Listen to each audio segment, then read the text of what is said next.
All right, so we are live on the YouTube. Let me pop out the chat real quick.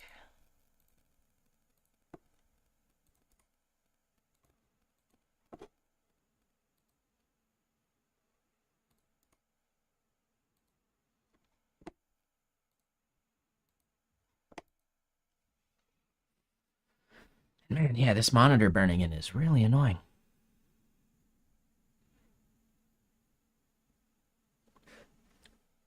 What's up, Trim? How you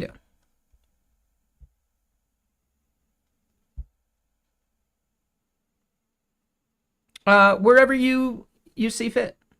Oh, it's not on this monitor. It's on my really cheap uh, teleprompter monitor. So it's actually just in like the grays that YouTube uses, right? Like their font colors, basically.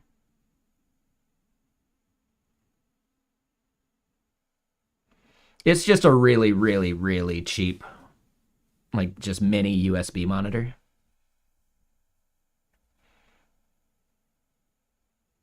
Right? Think like the really cheap tablets you get, but it doesn't have like an operating system. It's just a monitor. Like technically it has an OS, but it's like firmware OS instead of like a, you know, like a user OS.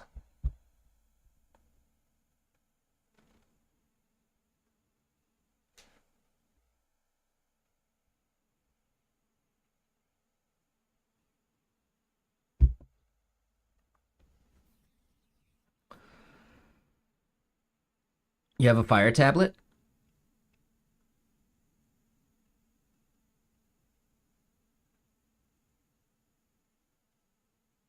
Yeah, Fire tablets.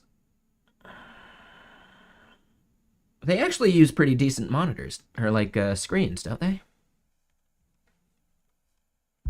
I think mainly because it's subsidized, right? So you're getting like more value for what it actually costs. Just like they're like Fire TVs.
All right, so yeah, I think the quick fix is we just change these scale options.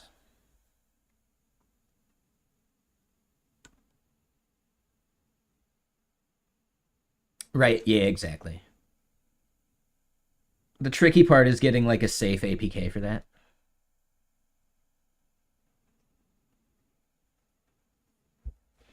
Yeah, let me double check some work stuff.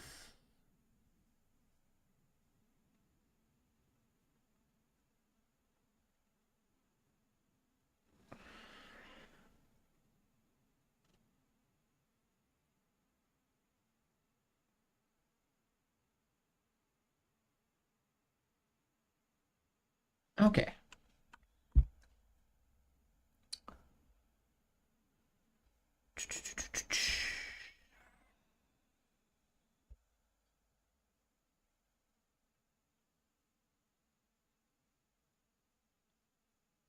All right, so if we look at the Mantine docs, we can add the presentational version. Yeah, data formats here describes it. And it would just be value and label.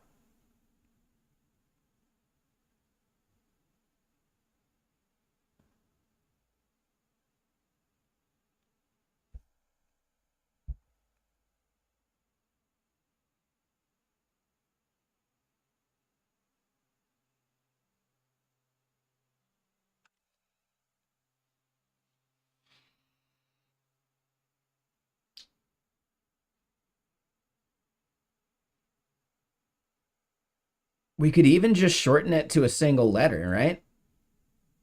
SMHDW.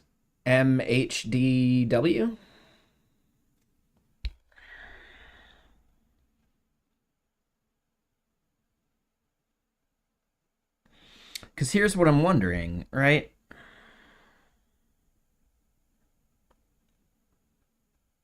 I don't necessarily want to do it as groups.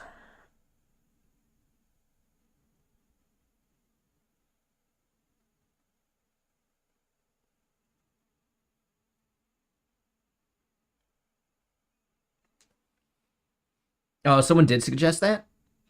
Because, yeah, they are all, like, distinct. What's up, Moshiko? How you doing?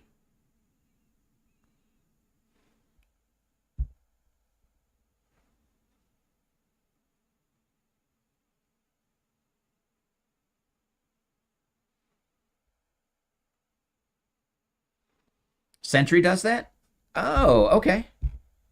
Yeah, I think I forgot all about that part. Donkeyfish, I think that's a great idea.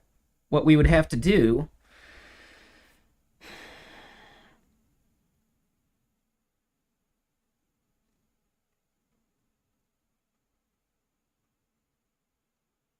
Oh, I'm sorry, Moshiko. Was it, like, she was old and had to be put down? Or, like disappeared?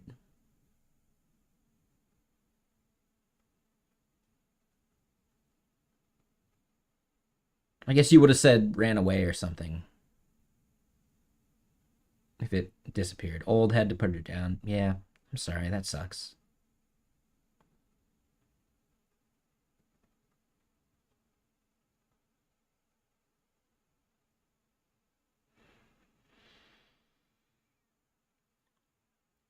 I mean,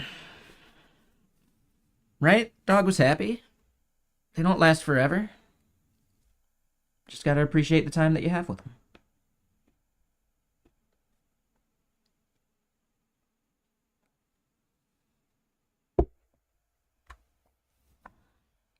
But yeah, so 1 second. You're saying you've been trying to get into your Elite Speak Nonsense code base, but been struggling to get people to review it. It works shockingly consistently for how horrible it looks. Uh, if I'd be willing to do a stream,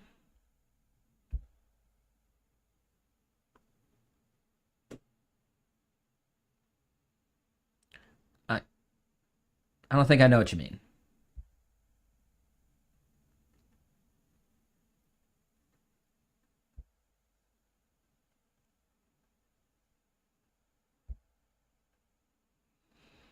You don't know if you ever want to adopt a new pet? That's tough.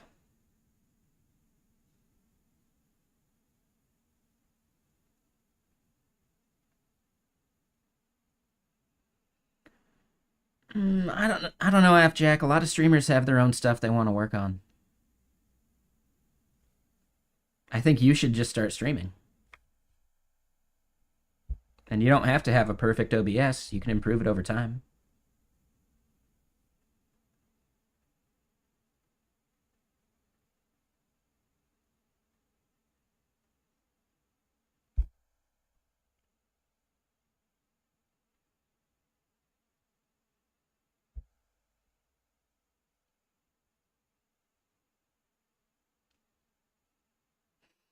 There you go.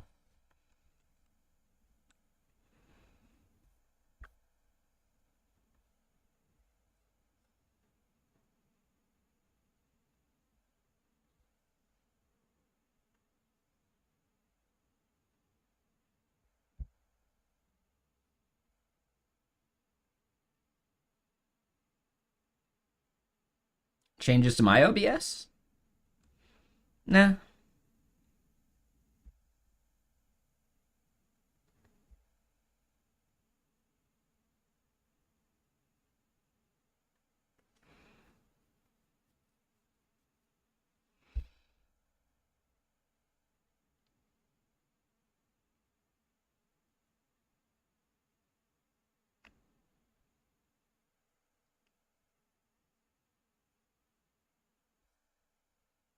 That's how many seconds are in a month.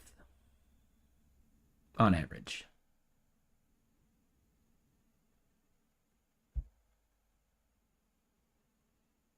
Right? At 30 days.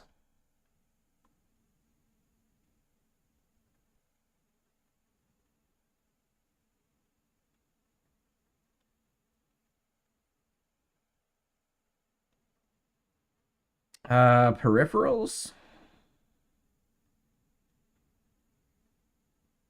Nah, nothing I'm really planning on doing.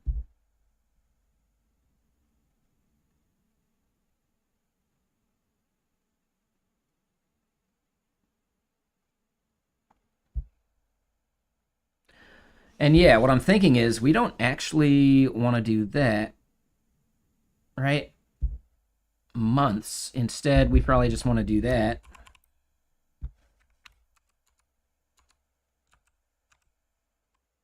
Times 7.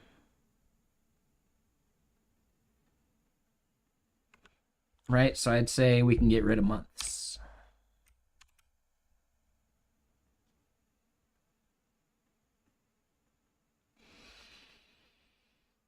I'm wondering if we even need to do weeks.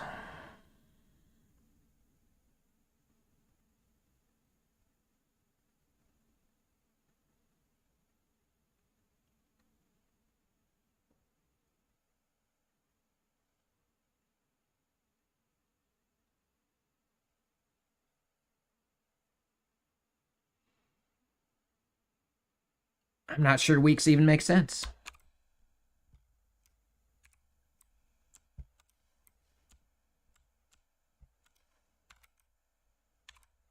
So yeah, seconds, minutes, hours, days. And then we're good.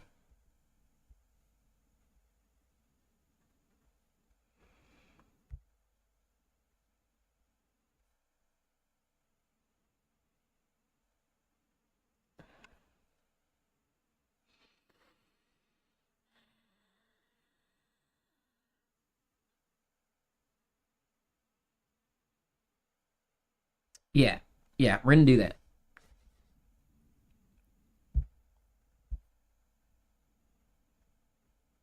So it does mean we need to do this.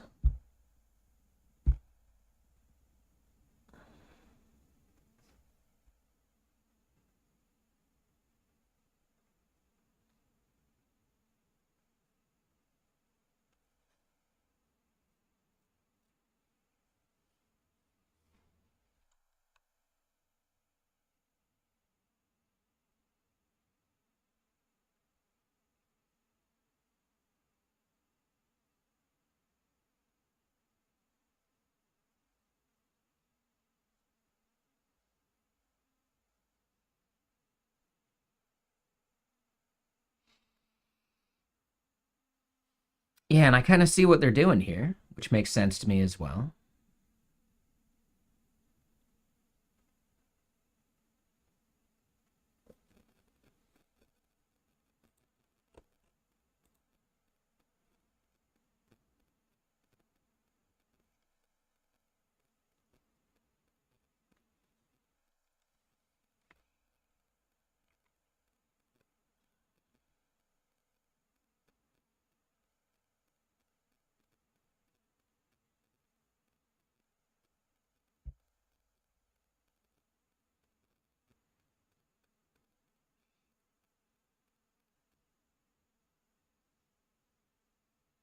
This right here is just going to be a lookup. But okay.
So instead of icons, we probably just want to do something like this.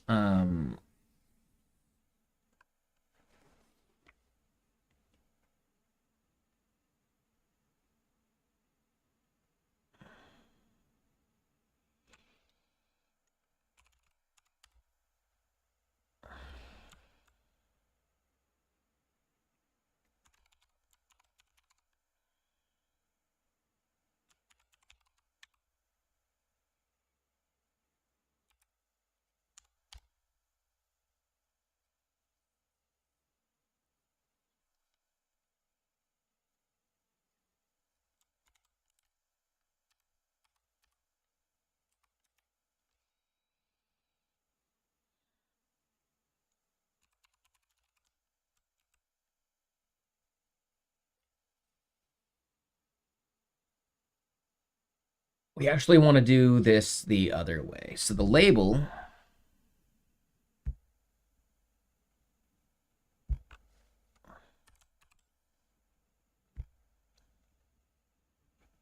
is the full value.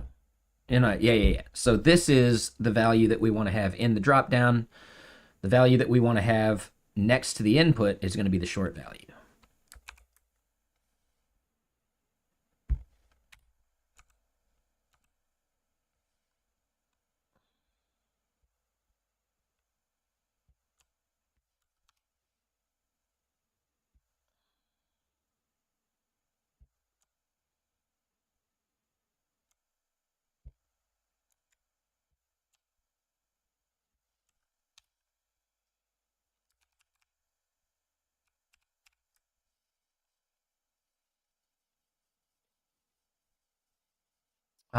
We probably want to put the check first.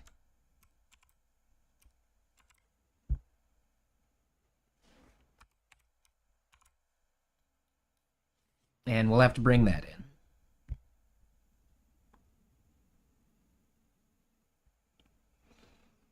This is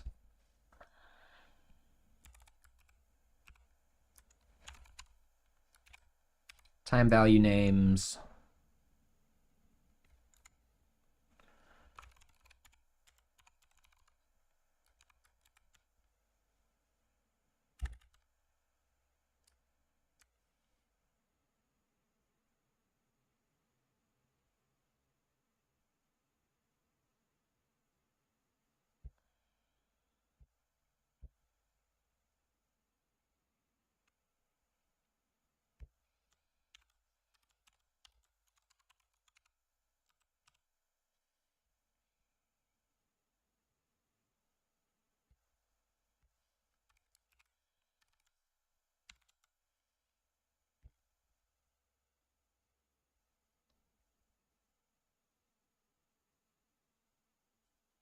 Okay, so then this part.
Just don't think weeks matters here.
Okay, so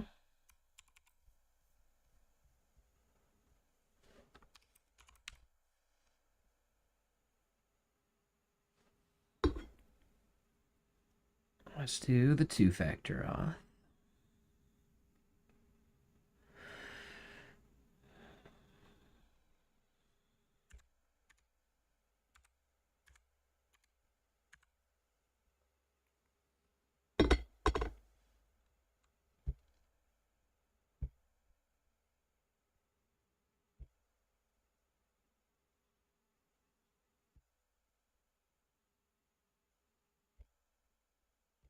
And yeah, we have that icon issue still.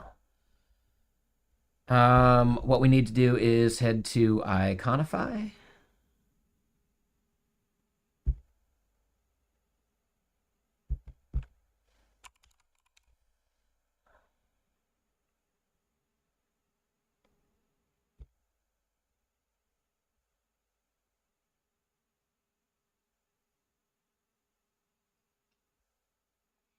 What's up, Sneaky? How you doing?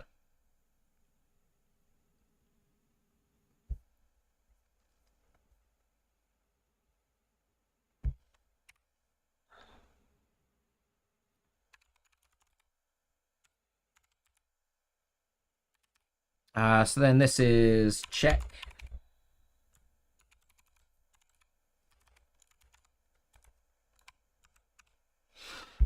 And check fat duotone.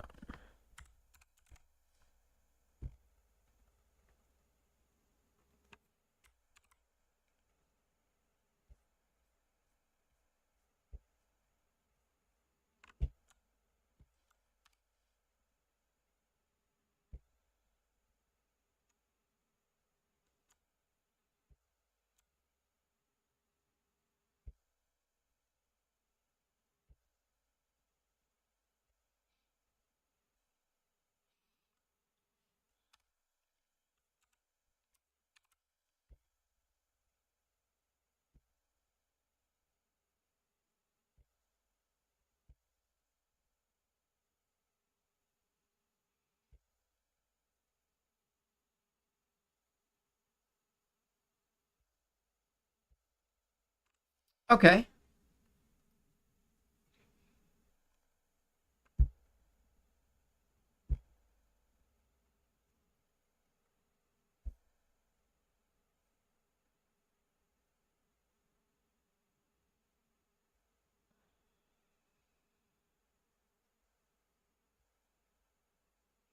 Not sure why I'm doing that one at 1. Let's leave it consistent. It's going well, MD Fury. How you doing? Well, and I need to update that command.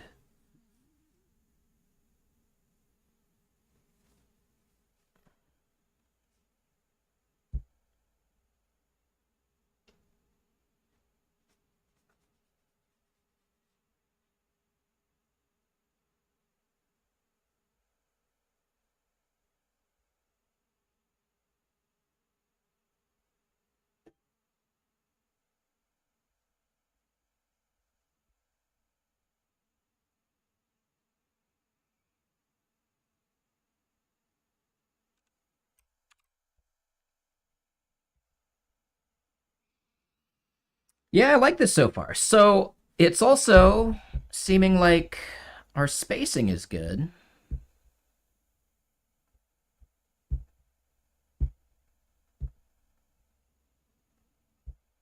That spacing needs a little work, but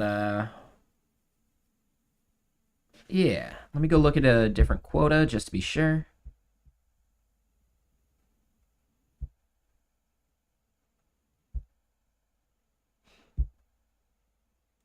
Oh, and I had switched it to the ones that, yeah, that's right. That's why we did that. Now I remember.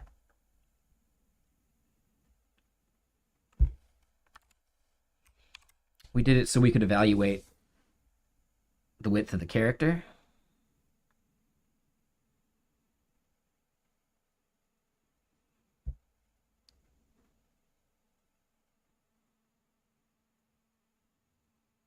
Oh, that's strange.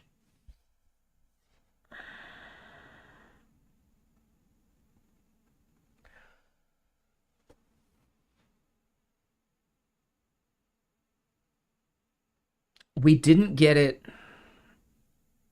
to kick out to a new row on the other version. Yeah, let's just do that in a new tab so we can compare them.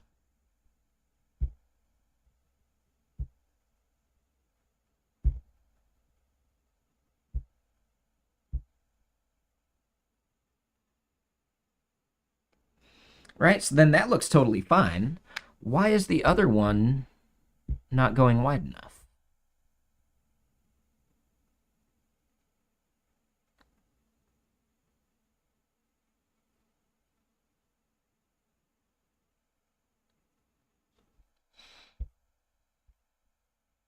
Hmm.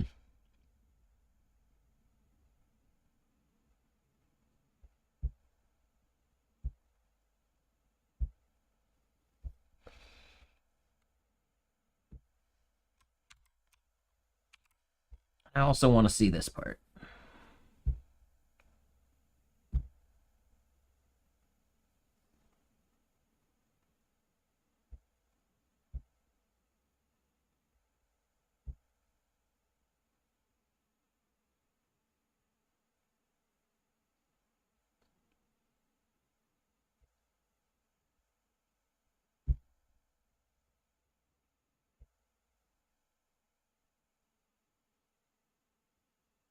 That is super weird now.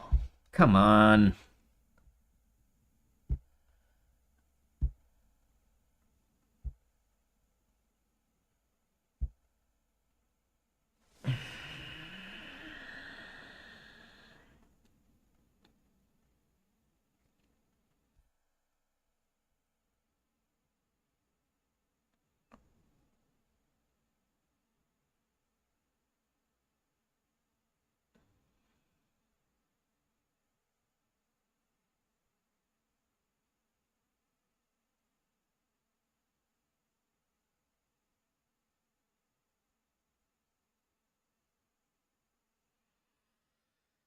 Hmm.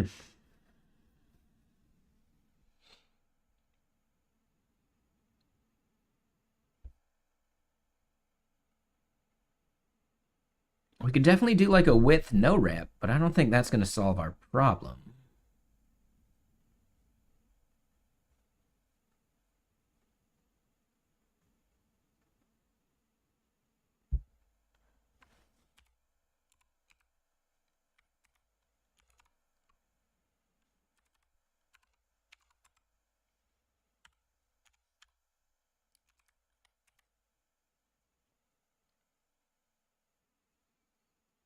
Editing the wrong file? Oof. I think we've all done that before. I've definitely done that when I have like the project cloned into two separate like directories. What do you mean Git can't see the change? Like it's in the file, it's saved. Why is Git status not seeing this? This is the craziest bug I've ever seen. Oh, never mind.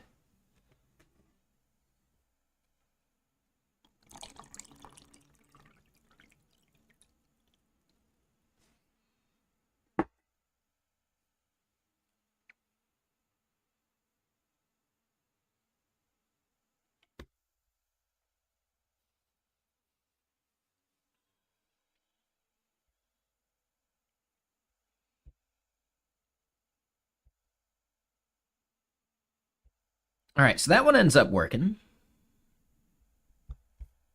If we kick the render back, are we good? It's not perfect, but again, ugh.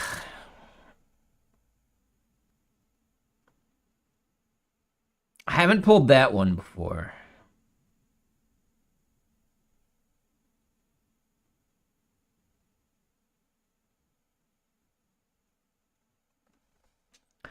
Yeah, I don't usually have that problem either. I did have this one problem though, where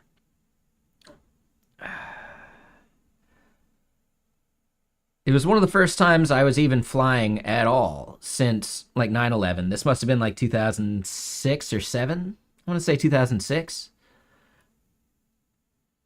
I was going to fly to Utah for a snowboard trip technically I was flying to Vegas and then we drove to Utah and then did like, a bunch of like snowboard stuff, which was great. But before I left, I remember thinking, oh, I'm going to put my key in this one really good spot.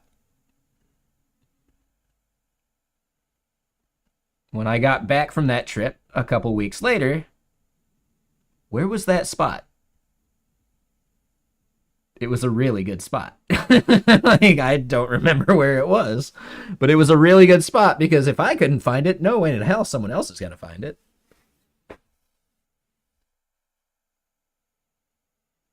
So yeah, the key to my van was missing for ages. So safe it'll never be found again. Yeah, it took me easily a few weeks after that. It was a great spot. I'm not even kidding. It was a really good spot.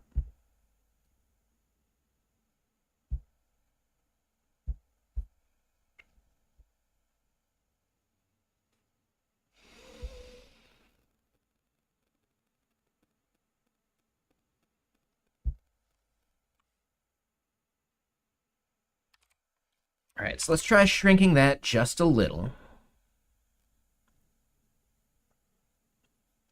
What I think I want to do is give it an explicit width inside of here.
So W22 maybe just doesn't exist? Was that the issue?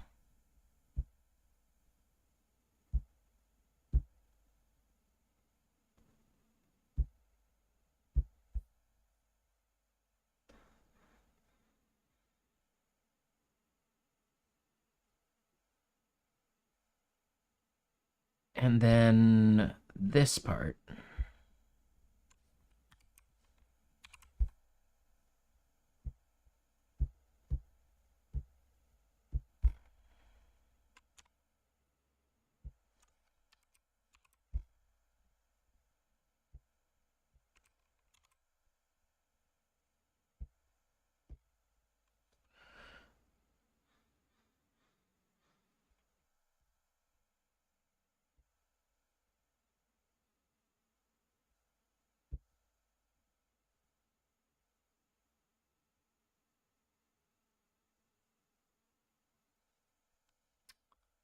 Okay, hold on.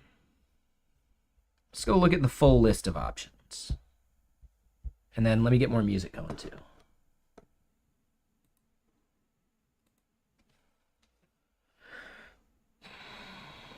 So we saw a max drop down height.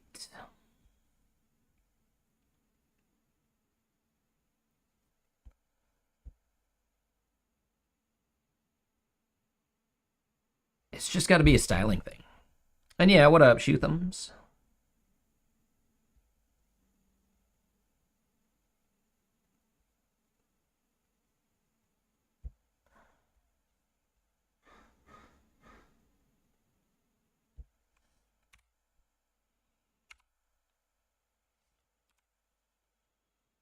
Oh, that's for the number input.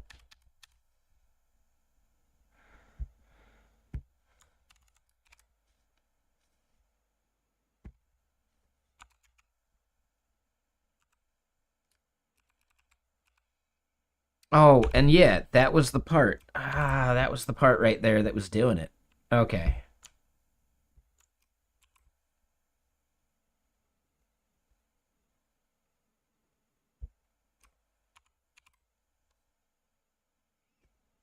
Yep. Okay, so now basically, yeah, when we get to that part,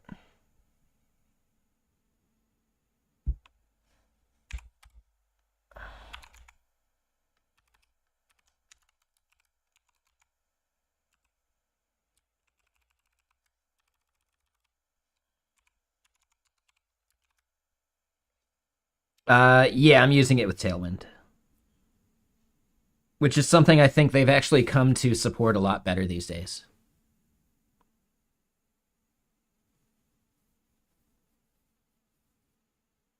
I feel like a lot of their like proprietary like W and P and like some of those like styles, I think those are actually like a lot of those got deprecated on a lot of their elements.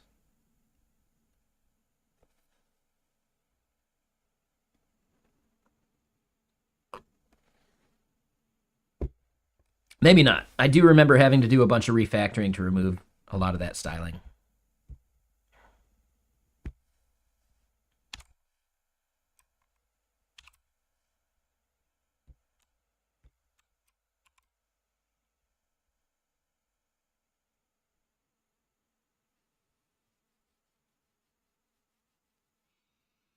Yeah, I mean, when you say you raw dog Mantine, like that means you use like their like text component. I find that to be a bit noisy.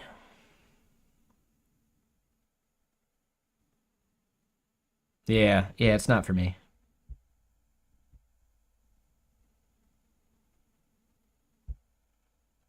Especially if you're trying to like actually develop a proper design system.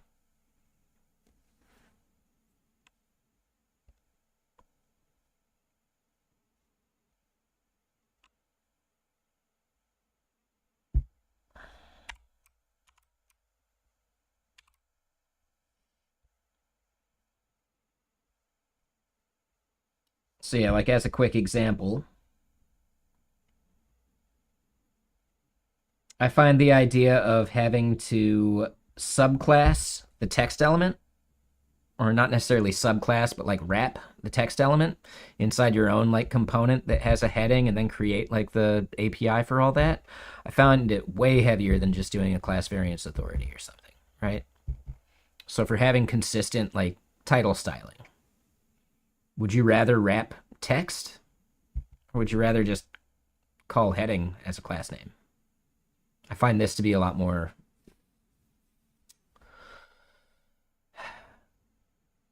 flexible.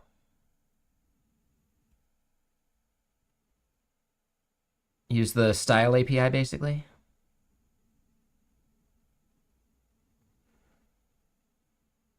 I know they mentioned it. Hold on, let me double check. Style API.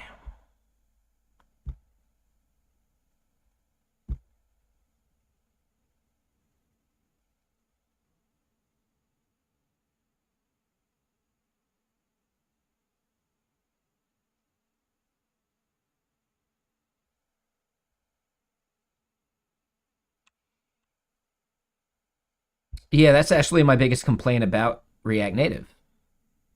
I'm not a big fan of the way the styling works, which is why something like Native Wind is so interesting to me.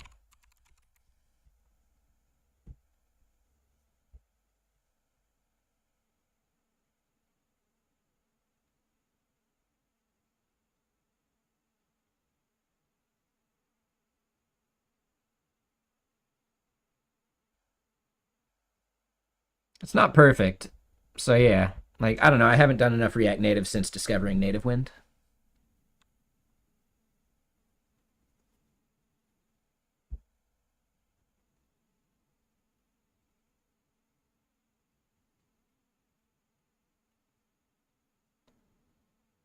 Yeah, I like this. I think this is kind of nice.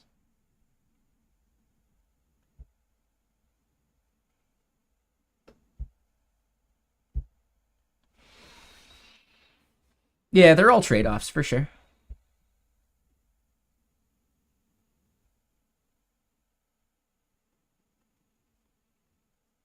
Yeah, I still find like the styles API just less flexible than like it ends up being more flexible than something where you do at least want to have a design system. But it's less flexible than like getting in there and doing like your own design system kind of thing, right? Like I don't want to share objects around. I just want to share a string of classes. Yeah. Yeah, to me like this is great. I love class variance authority. It's a really, really nice idea. Because then using it is as simple as heading, right? Given an object, size 1, and we're done. But this is like an arbitrary size value instead of having to like have a size memorized. So if you're gonna do like the React Native approach, right? Styles API, you end up having like a file full of just variables, right? To do this same kind of thing. Yeah, yeah, that's another great point. Yep.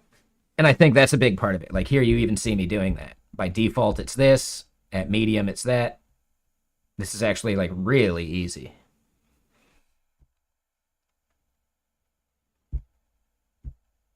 But I'm not having to like memorize. Well, wait, which was my like size 1 heading, right? Like an H1. Not always an H1 is going to style the same, but you know what I mean? Know what I mean, Vern?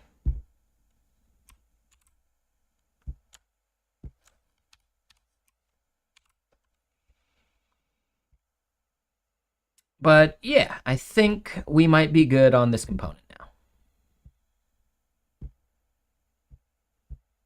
Mm, not quite.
I'm gonna put the check mark on the like after the value, unless we want to right align the value.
Oh God.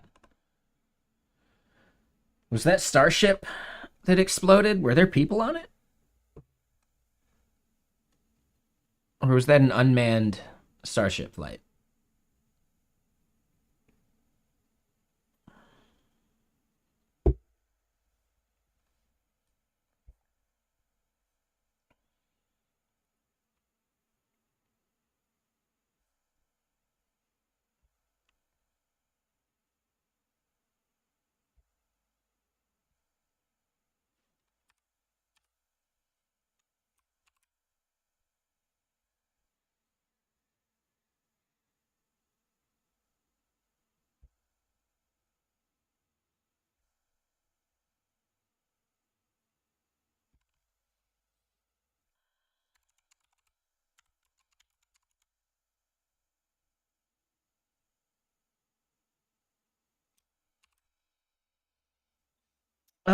Yeah, I mean, people have really strong opinions about Tailwind. I don't know.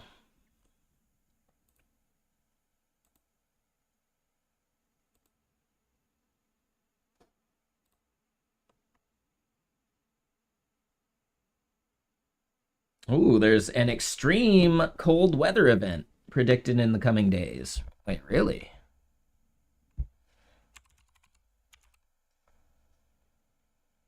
Uh,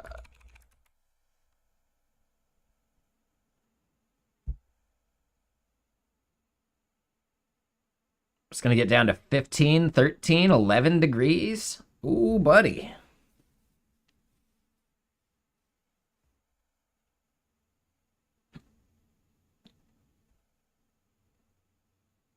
That's a little too cold.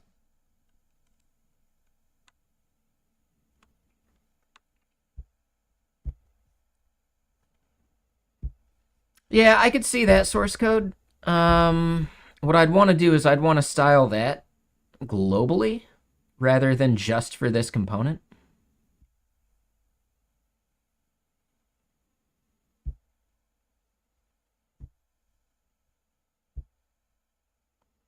We do have the native select for that.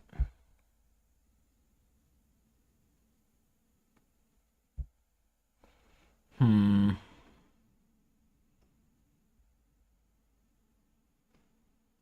Something interesting is that the native select doesn't do that.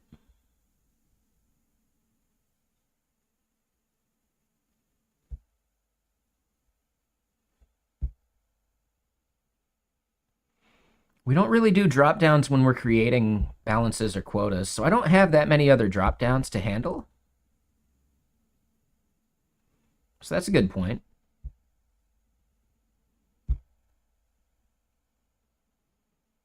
All right, those are just a popover menu. I don't know. It's something I'll have to think about.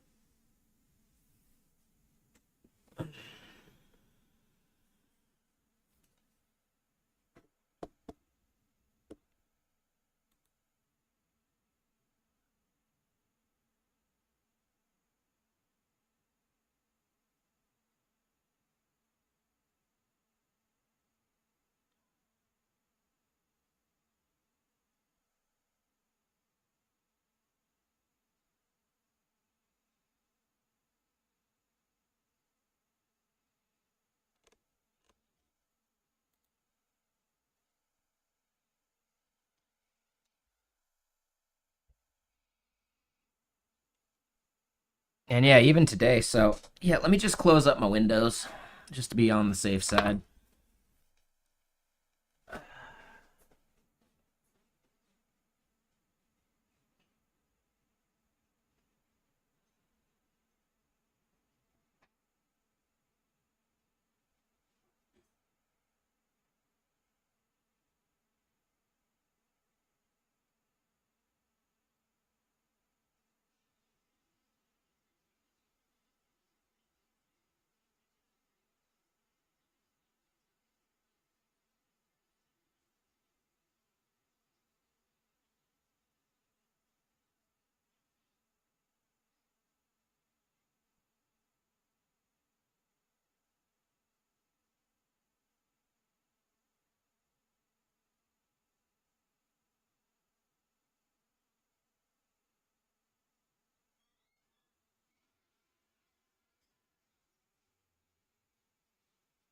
just to be on the safe side.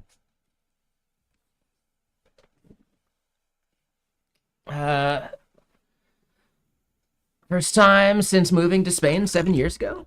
Oh, damn. And hold on, source code. Oh, yeah, I think we even discussed this already, right? I was like, oh, hey, did you know we have an Alicante, Spain office? Blah, blah, blah. We've gone over that, right?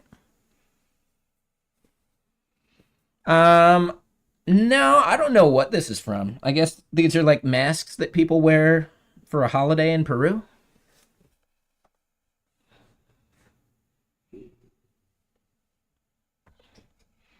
You're 40 minutes from Alicante? Nice. Well, just in case you did miss it, because we were hiring. And honestly, if you are ever looking, it doesn't hurt to just send them a message anyway. Because we do have like a reach out if you don't see a job that you're looking for thing.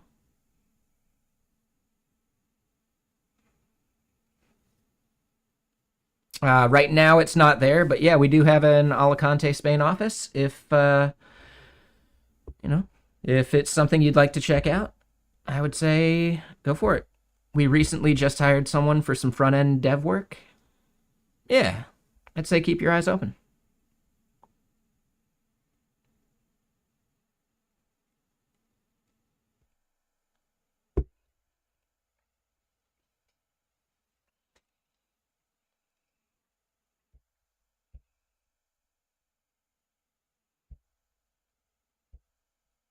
But okay, so yeah, we don't have enough drop downs in the rest of the application to justify like it being an issue.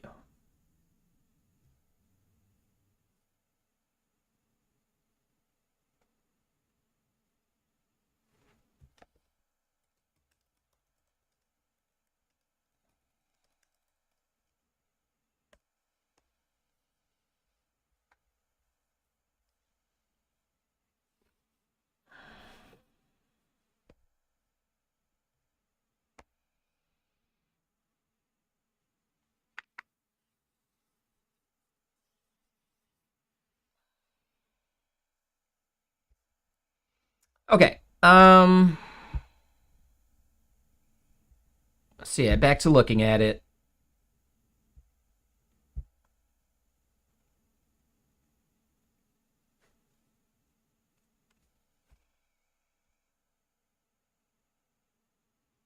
Man, it's just a lot of space too.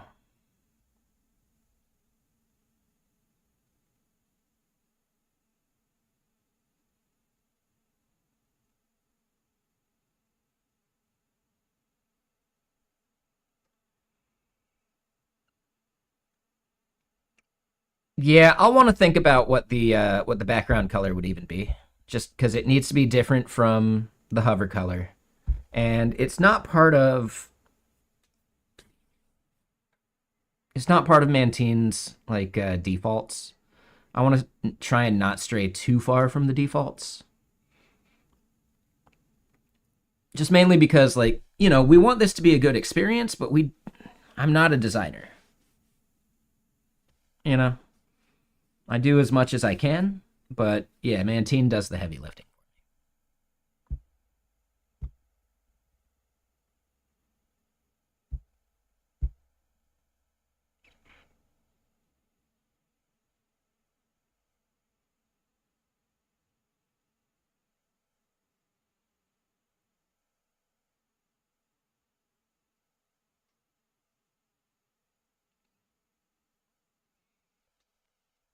I don't see anyone. No, I don't have a team. This is all me.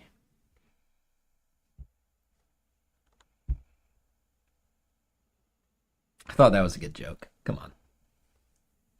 That was a solid joke.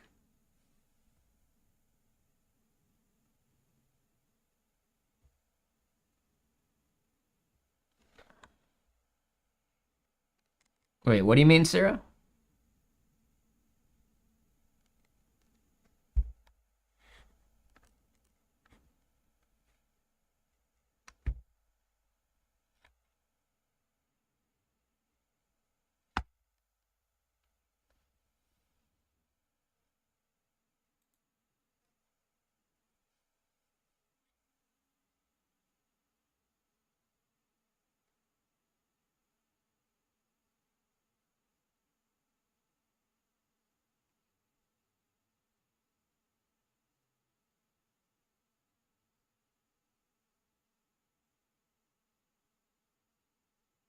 What?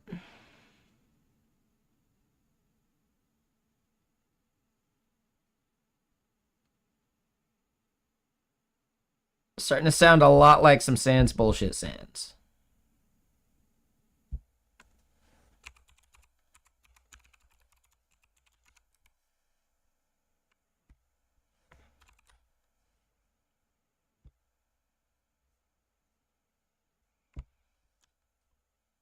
We want decay rates to inherit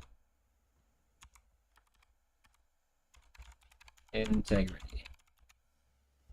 All right. It passes the Sans bullshit Sans test at least.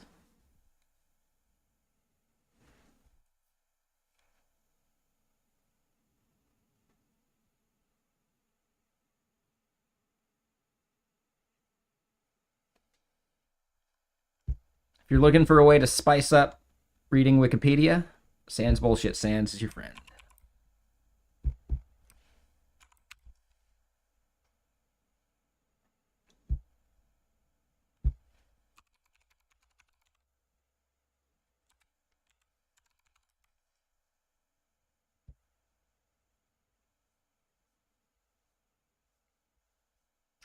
Oh, you know what? I don't have Sans bullshit Sans set on this computer.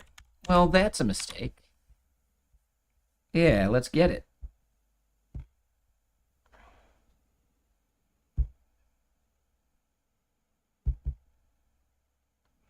And yeah, Ciro, I'm not looking for a new gig right now. I've got my own projects, and I also have a full-time job at Get Kraken.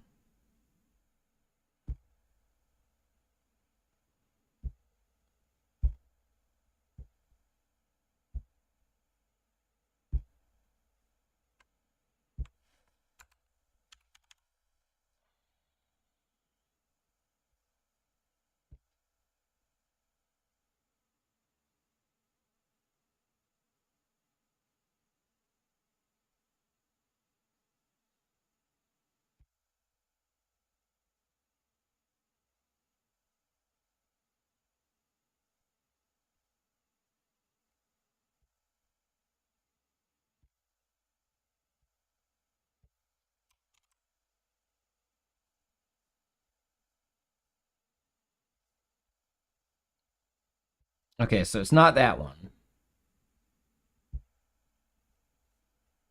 Hey, source code. Thanks for the sub. Appreciate you.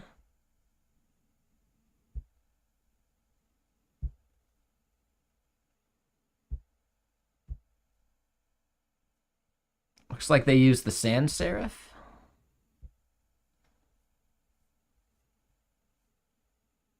Which kind of makes sense. There we go.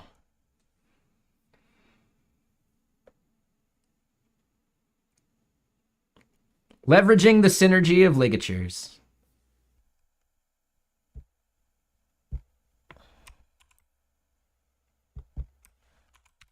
Yeah, this is a new Mac Mini. Can't believe I didn't have that set up.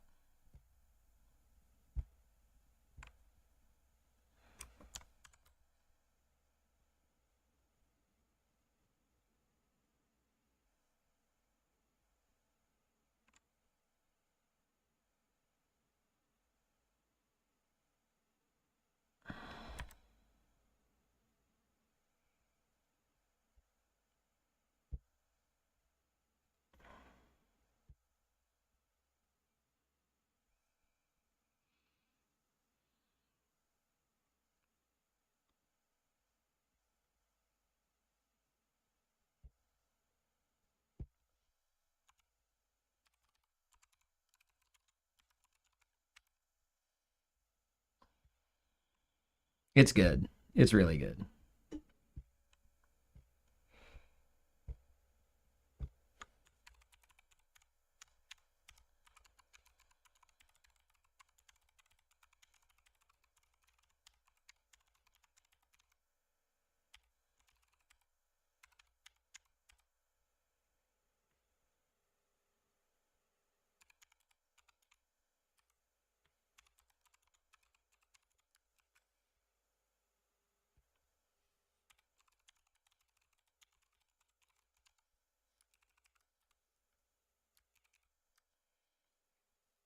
Oh, agile software development. Got it. Got it. Do you not do agile? Or well, do you have a job as a dev yet? That would probably be a big part of why you don't remember it from work.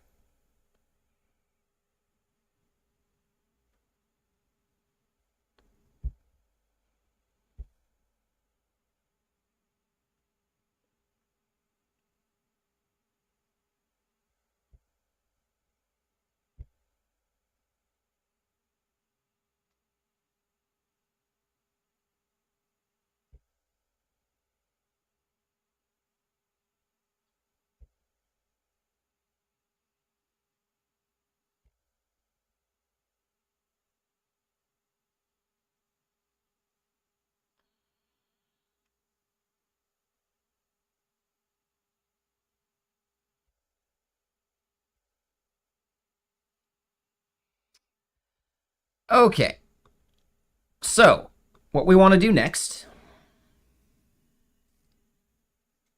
How's it going, G Man? That was a solid tweet, right? I'm proud of that one.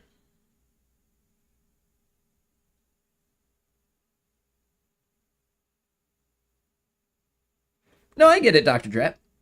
Yeah, most software companies are agile. Their definition of agile is flawed usually. I don't have the audio for you. You can watch it and hear the audio, or you can just see, right? You can see the pantomime. Hey, of course we're agile. Hey, Tim, do the thing. Here's Tim. He does a backflip. Boom. See? We're agile.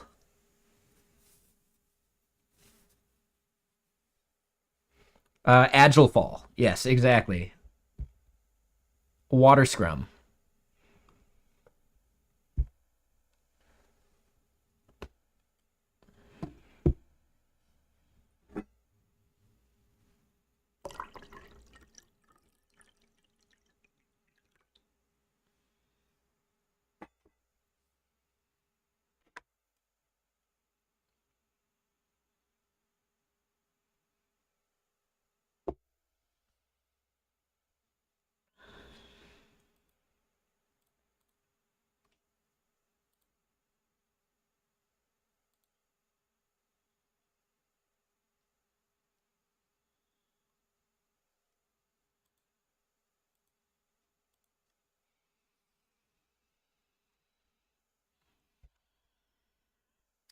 Okay, so yeah, the part we're at now, we actually need to start sorting and filtering by these values. I do agree that there is more we could do for making this look better. And I really do think like a selection color would probably do it. But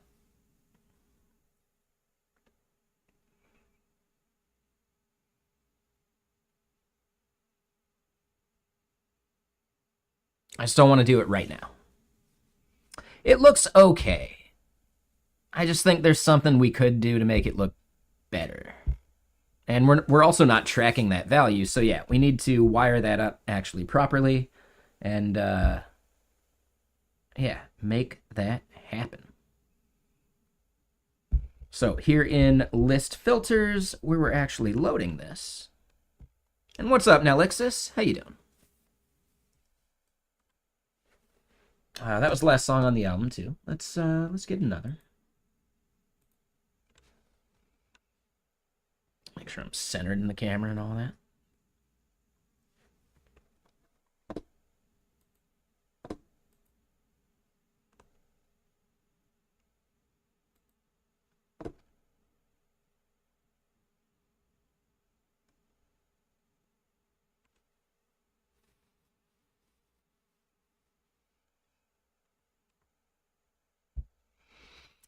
I'm doing well. Yeah, just chilling, hanging out.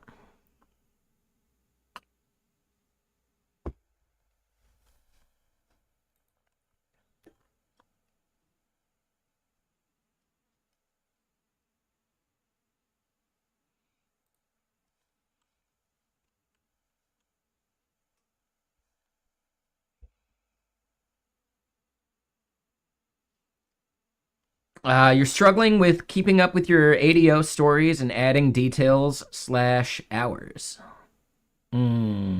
Right.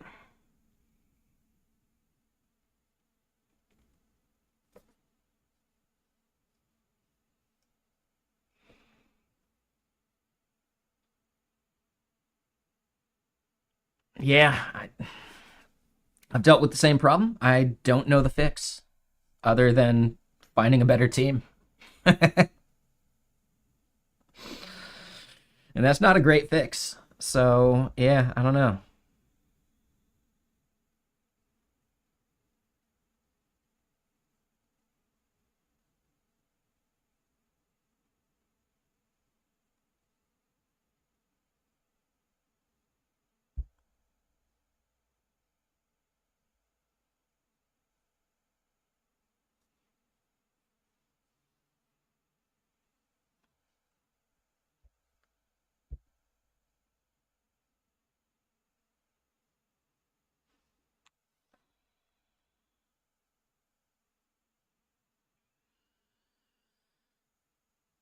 Yeah, here's the big thing, G Man, right?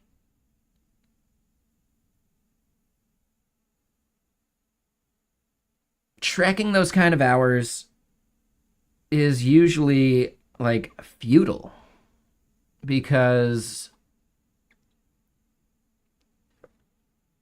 like, I don't know, you can only get so much done. And yeah, like, there's definitely a flaw with that.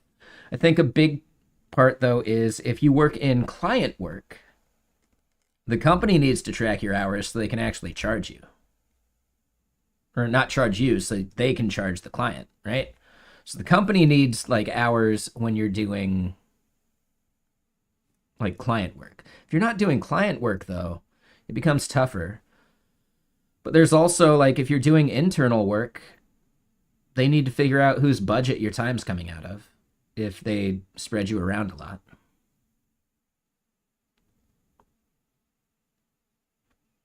They are tracking non-billable hours. Yep. And okay, so you work at a company where they do client work? The worst part is you're going to get in trouble for the non-billable hours, right? Like they want you at a 90% utilization or some bullshit, right? You want me at 90% utilization? Don't give me so much busy work in the office. Like coming up and labeling all these hours and doing all of this like time measurement stuff is taking time. Now, granted, they would consider that actual billable time. So that's something to think about. If you're recording your billable hours for a billable client, that's actually billable work.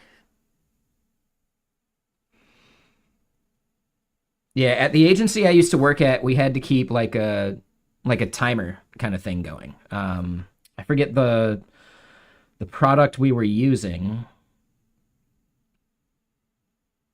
Very similar to Toggle. I forget the name of it though. But basically, we're like, dude, the timer's the worst.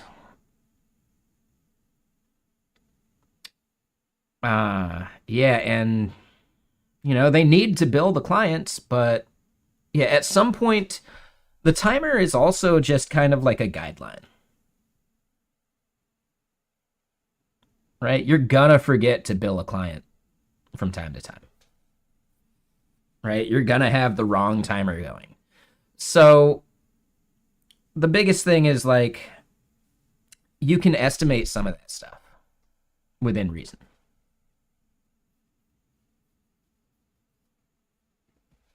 Right? You just want to be like close. Yeah, for sure, source code. And yeah, it's just business being business. They don't care about you as a person or the stress that it involves. But yeah, Hershey and Anwar. We are working on a software as a service. Waltr is to manage balances and quotas. Maybe. It's kind of a weird thing to say as your first message in a chat, though.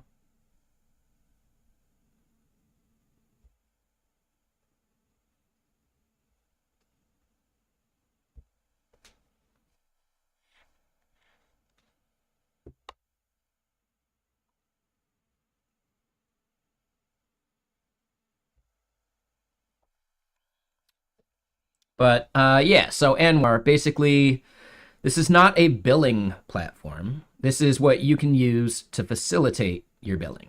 So just imagine you have a quota, and that quota might be, how much data transfer has the user used. Doesn't have to be bytes. It can be anything, right? It can be in requests. Anything that you just want to track over time and then maybe bill someone for over whatever you have allotted them. So right here, we're doing runtime, as an option.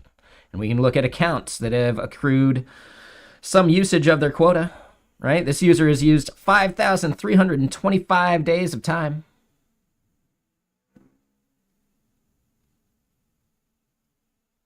Now, it's all mock data. These aren't real users. So keep that in mind.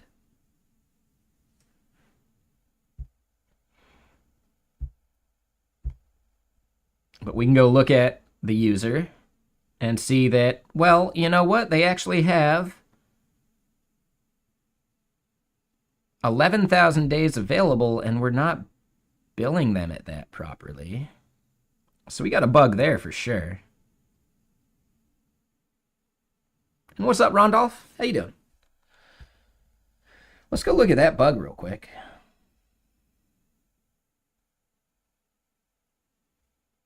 That one seems odd to me.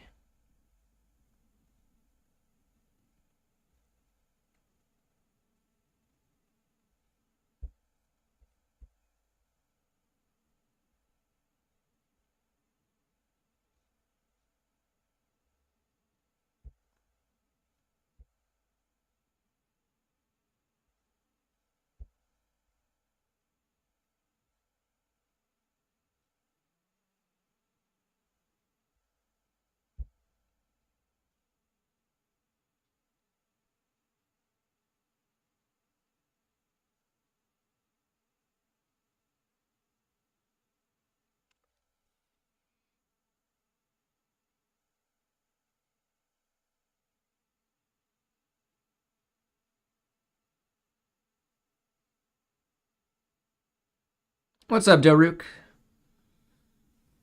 I don't know if you see the title. I definitely apologize for my conduct the other day. Oh, and it's not title, it's today. That's it. So yeah, sorry about that.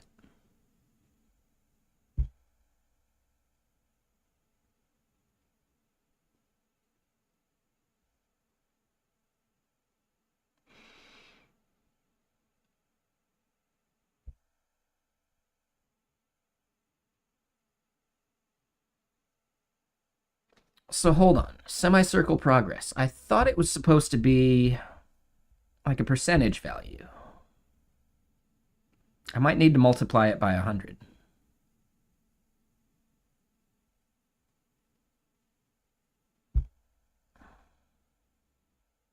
I do. Okay. That's easy enough.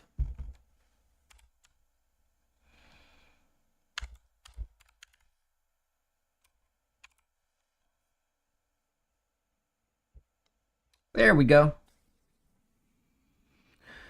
Okay, so yeah, basically we can see that this user hasn't transferred any data, but their, maybe their like DigitalOcean VM or VPS has been running for, half of their allotted time-ish.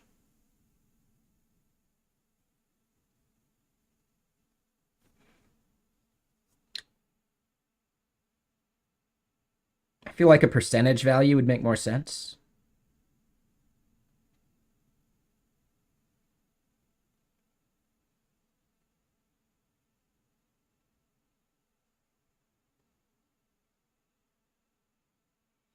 So yeah, we'll think about that.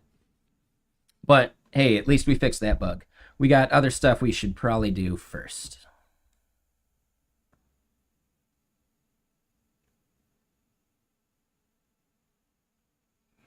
Yeah, hot reloading is really nice.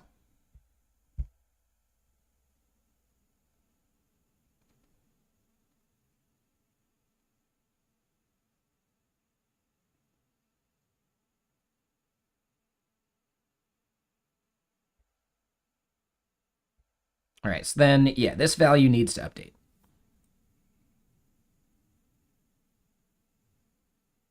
Hey, nice.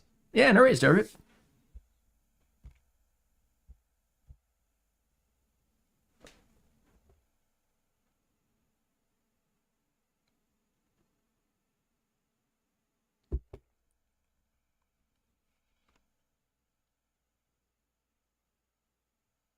It does depend on like the framework you're using and all that, Nalexis.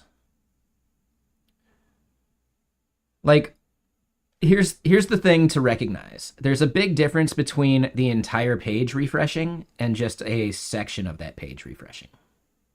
And that's what hot module reloading is versus just hot reloading.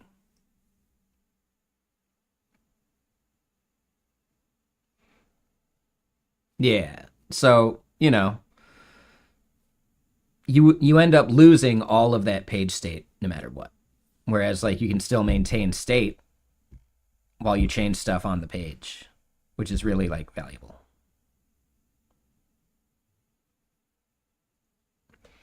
Well, I mean, Kenny, no, it's actually kind of simple. You can wire up your browser. It's called live reload instead of hot module or hot reloading.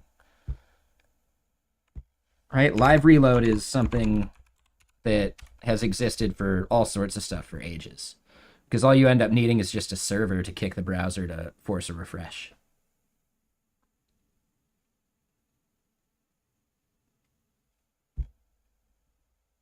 But it's like full on, like the whole browser tab refreshes.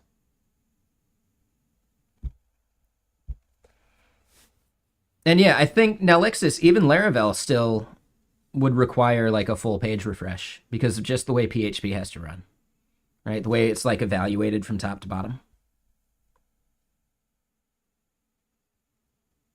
With things like inertia and some of their other like magic JS stuff, it becomes a little better. But I still don't think it's like great. I think you end up still getting like just a full page refresh. Now they might do some magic to maintain state as you change things. That's possible. Right? Like leveraging local storage and some of that to like repopulate what's inside of your form fields and all that. They could be doing that.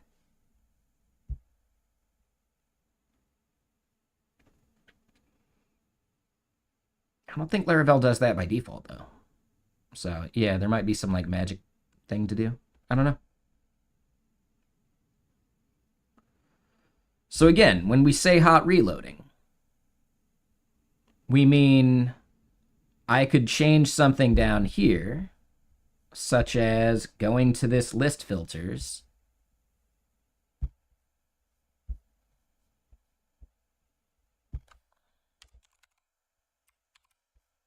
Right?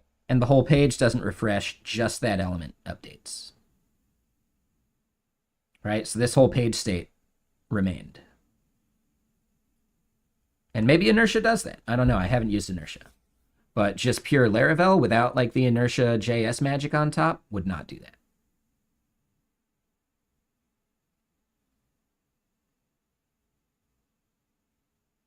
Okay, so that works with inertia. Cool.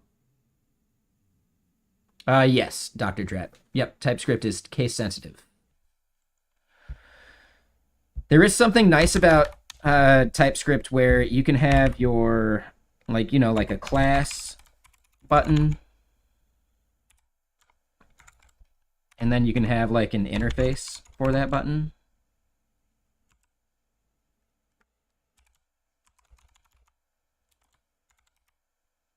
Right? And those won't interfere. There won't be any like overwriting of it. So that can be kind of nice.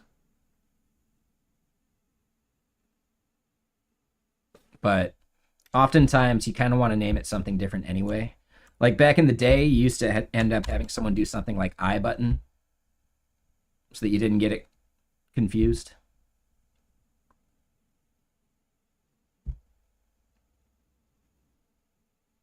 That sounds misplaced to me, Doruk.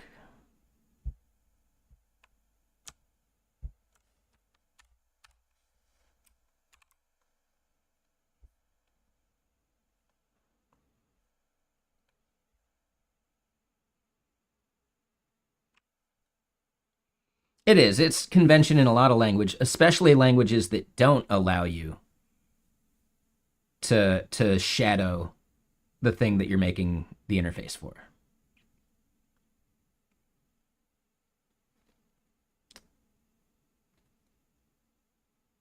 Oh, that's fine, Dr. Dret.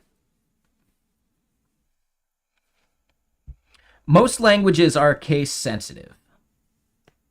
Go takes it too far, and they make case sensitivity actually denote whether something is public or private. That's really annoying. I hate it. I hate it.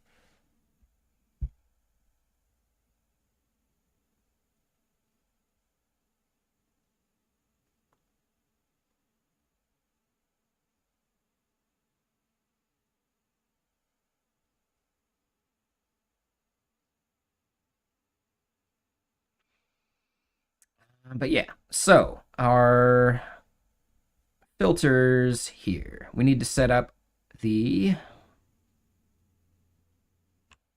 on change values.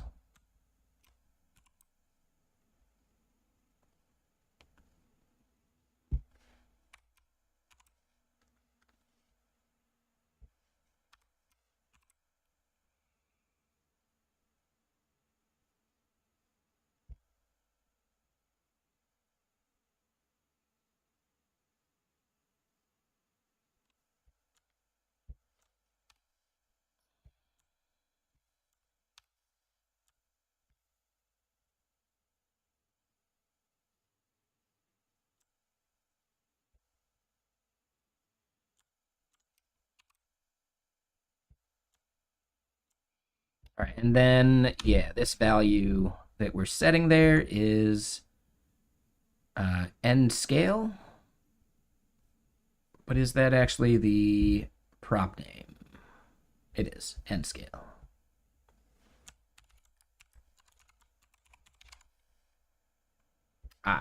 Yeah.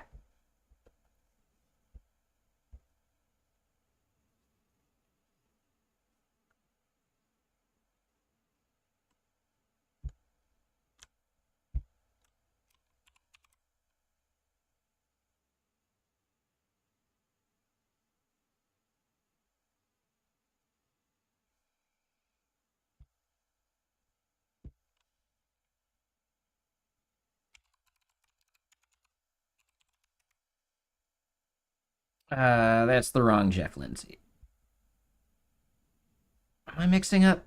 Is it something else, Lindsay? Uh,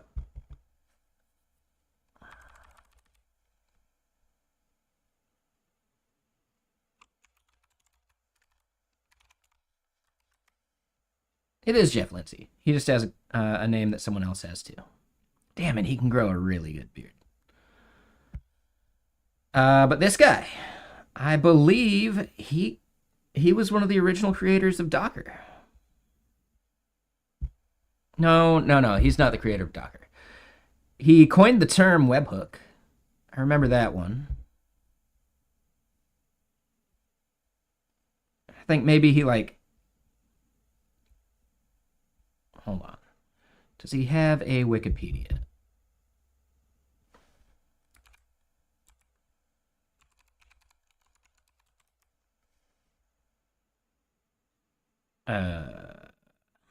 Thought he did.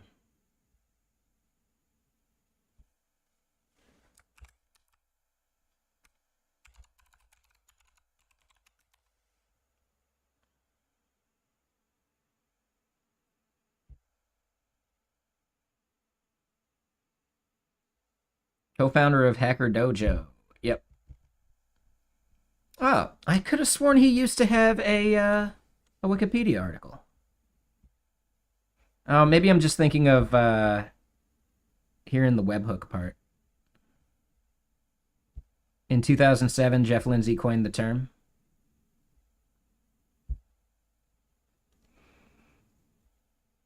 Yeah, he has a couple other like claims to fame, but he's very big on Go as well.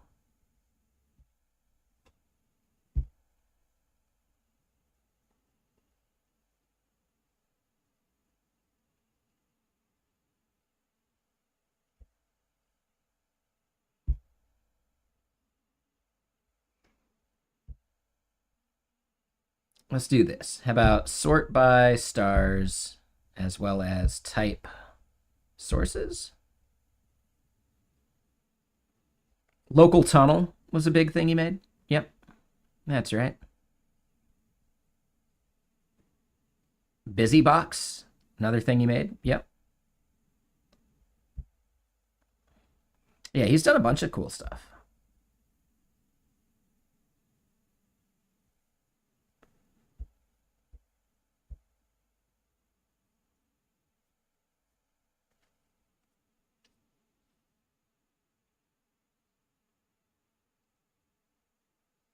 I mean, that's streaming in general.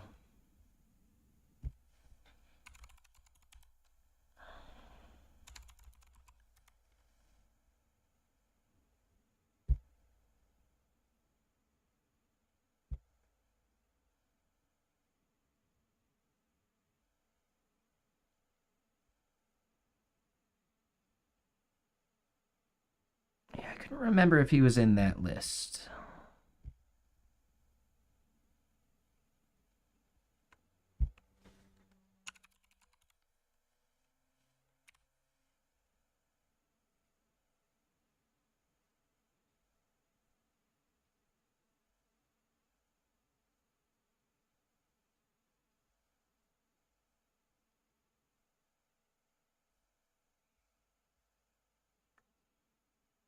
What is it? Just Docker slash Docker?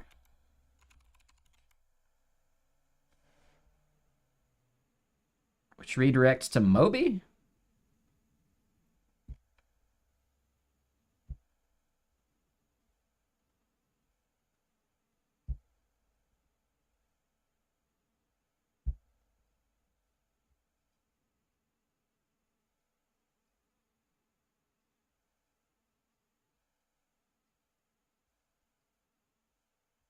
Yeah, I don't know.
All right, there we go.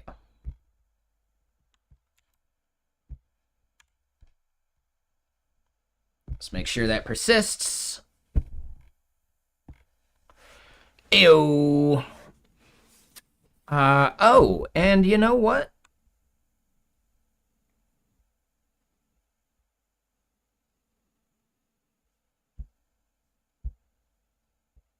Yeah, hold on.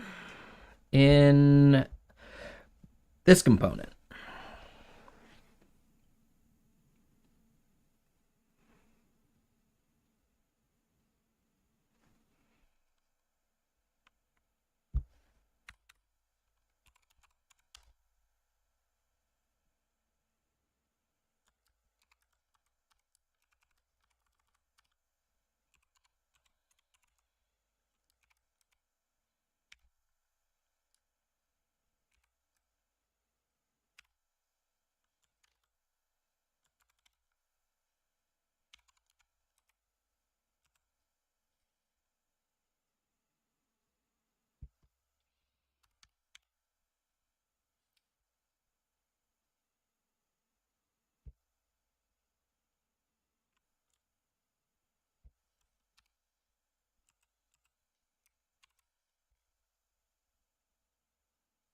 All right, so now that should be open by default when we get to the page. Yeah, cool. I like that. But then we can hide it. But then if I clear the filters, we refresh. Ooh.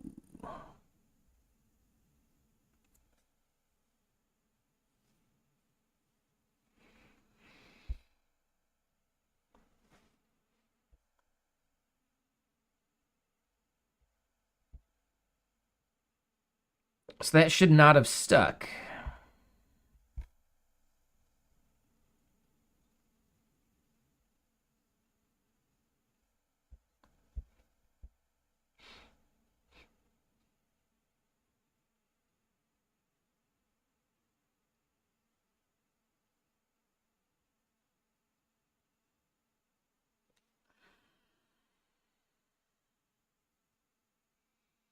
So when we end up clearing our filters, why didn't that value clear?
That's it. Yeah, so filter.value names. It's also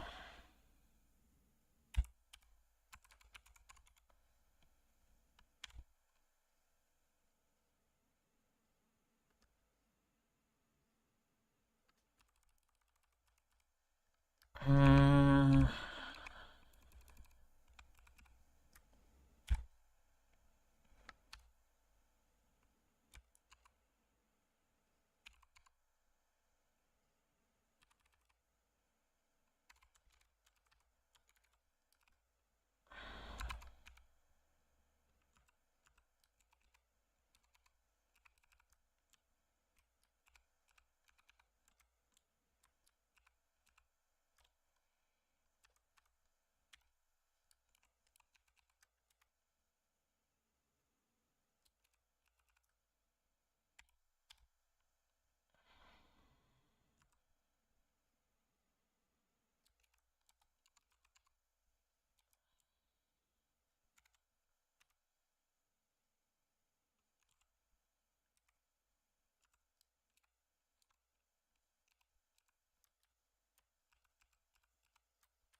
okay, so our clear button should show there, but I think the showing of that button, yeah, show clear button here, actually needs to be evaluated.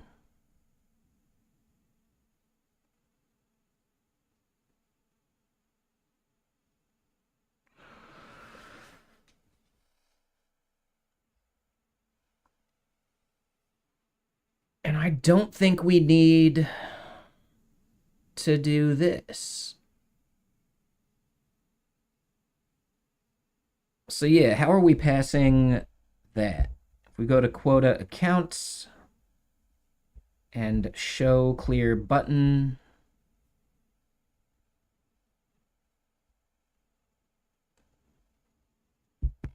has filters.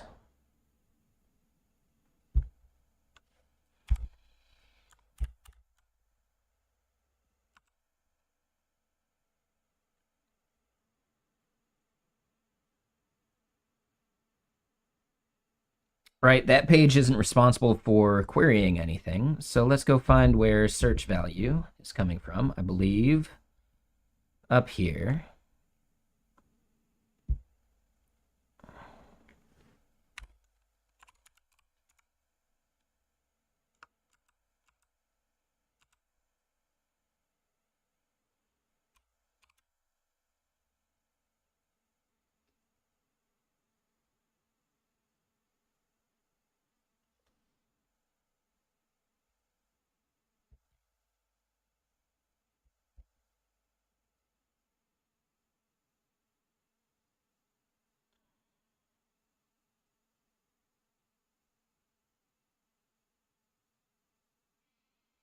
I'm good. How about you, GSVD?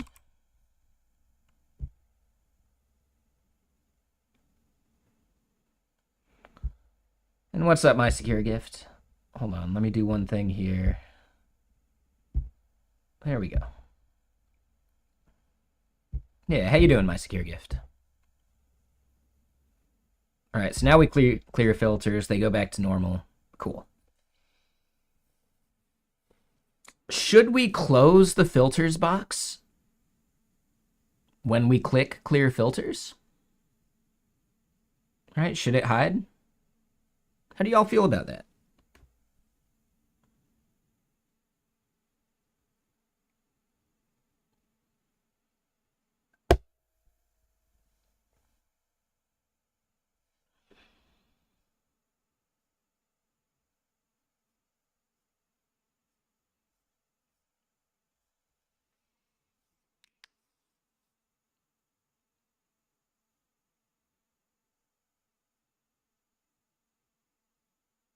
You'd leave it? Okay.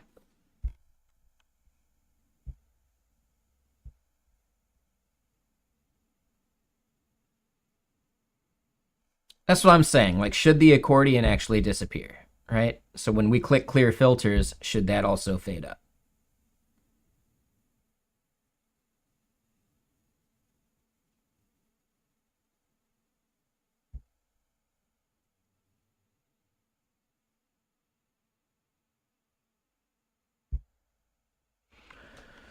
Why, surely not. And of course I'm serious, and don't call me Shirley.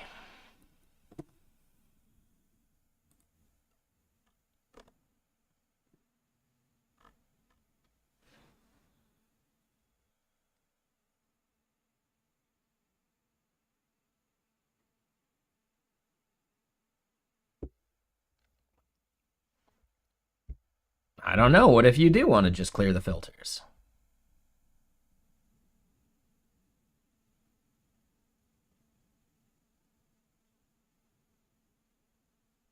Sure, I get it. All right. I was just asking. I was just curious. That's all. Curious. Most curious.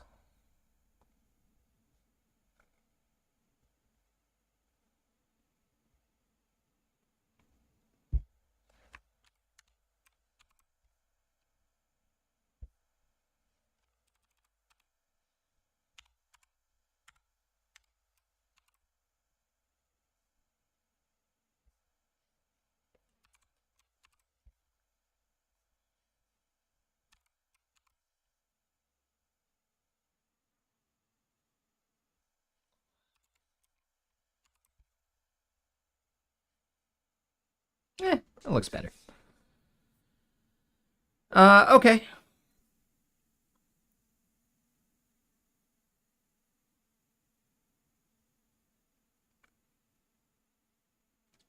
So now we need to end up passing the value to the back end and actually querying for our data.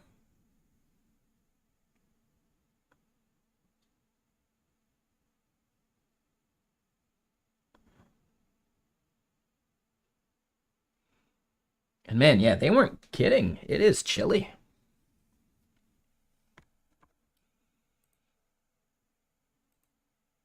Oh, I got to think about what I'm going to eat for dinner tonight.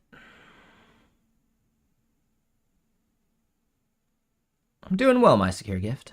Doing well.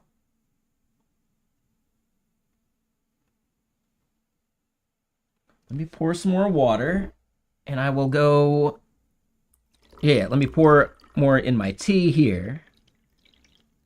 And really, yeah, this tea bag is spent.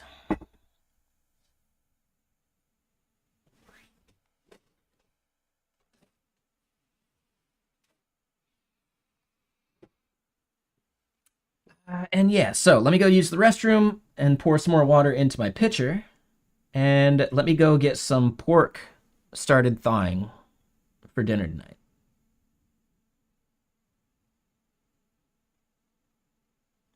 Yeah, that's a good idea. So let me go do that. I will be right back.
Okay, and I'm back. Sorry. Okay, so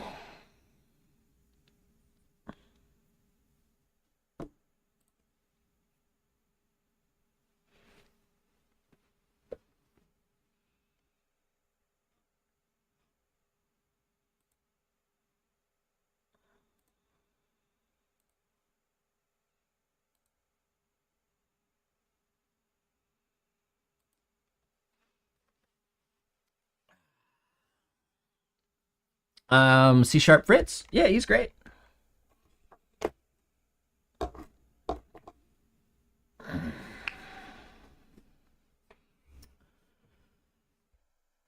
Okay, so we do this clear filters button. What we want to do is then, right, get 123 bytes to, I don't know, 400 kilobytes. And as we do that, we want to update our filtering.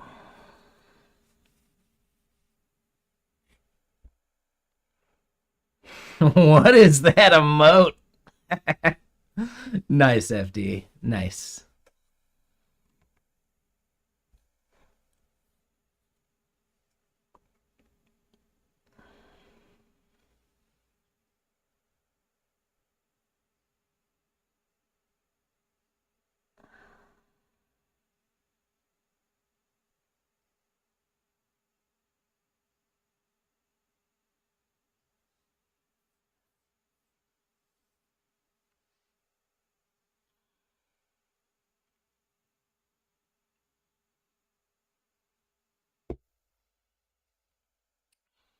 Okay, so now we go to Quota accounts. The page here is responsible for actually fetching the data.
All right, so we want to debounce that value.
Okay, so then we take those and we pass them, and then this is the debounced value.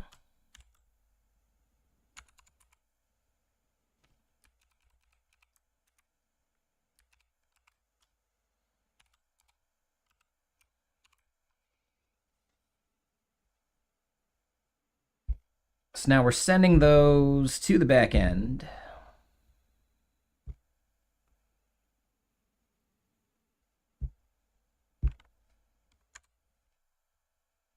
All right, and we do see the request happen. It does a fetch.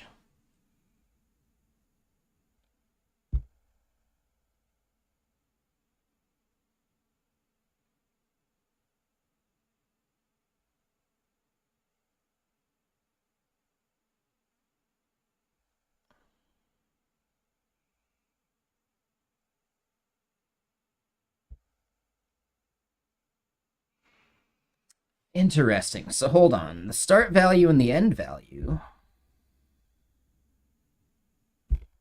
did not make it into that URL request.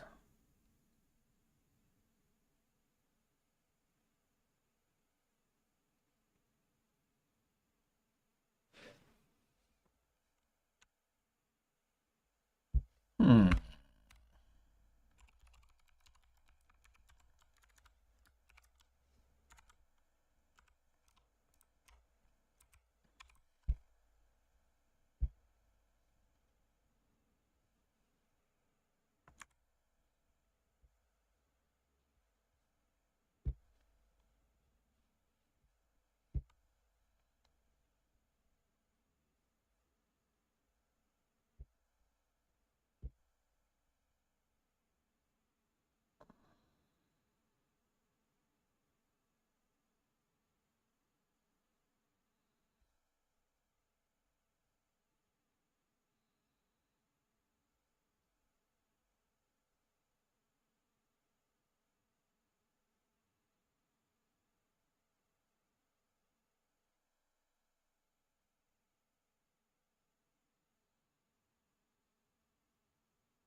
Oh, that's right. Mm,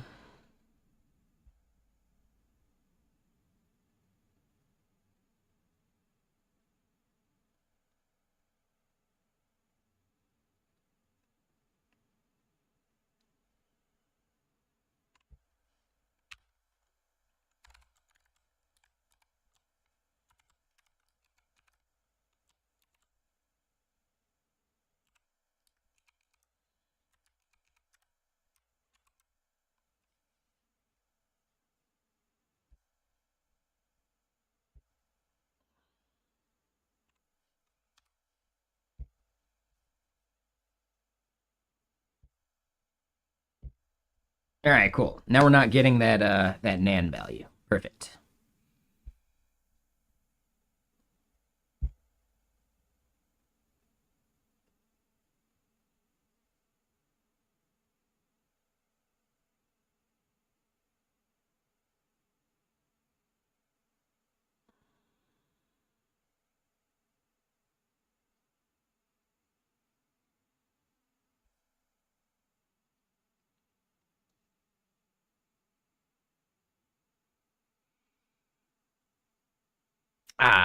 But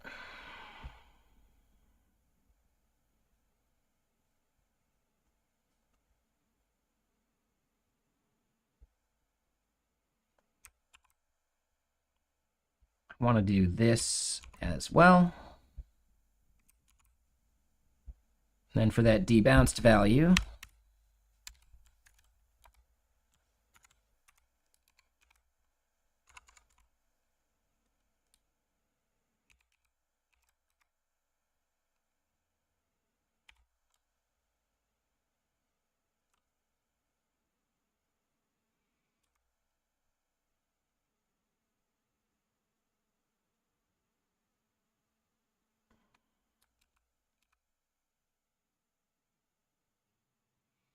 what we want to do here is we want to allow a 0. But if we're doing like 0 to 0, yeah, I think we're good there. But we need to then wrap this in number.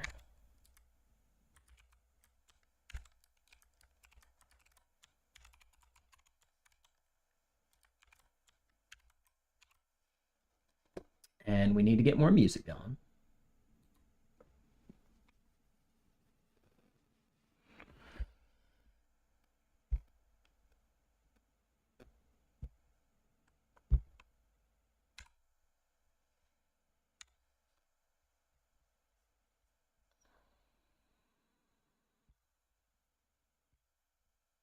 All right, so now we're passing numbers like we expect.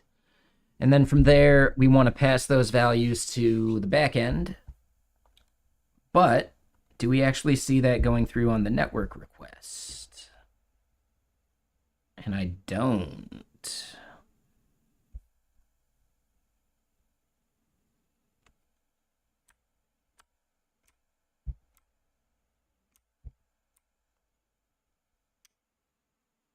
Yep, that would be why.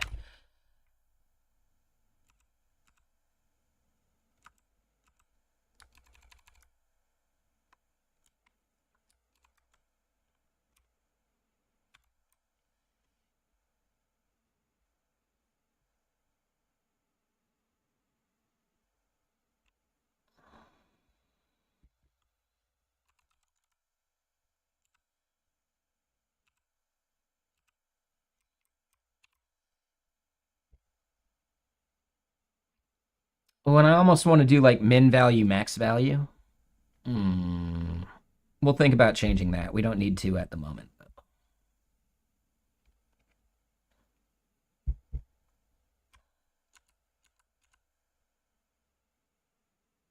This is for quotas.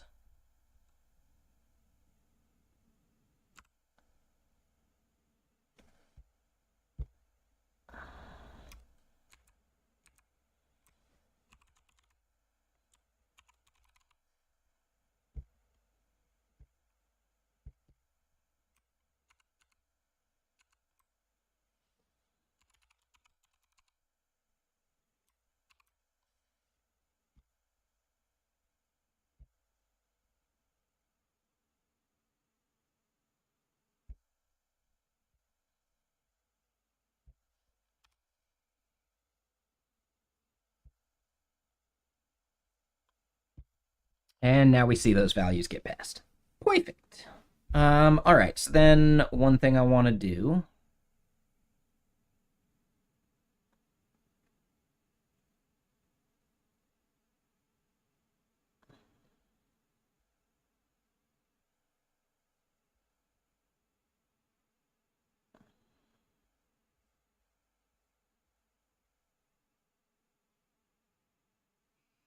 is going to be for the back end now.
Yeah, so coerced min amount, coerced max amount. We're calling it quota.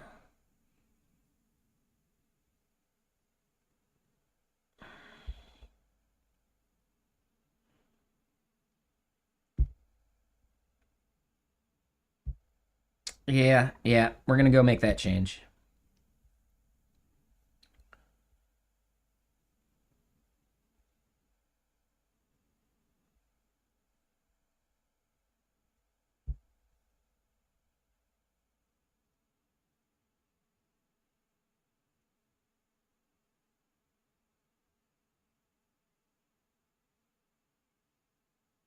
Oh, yep, so that's a flaw over here.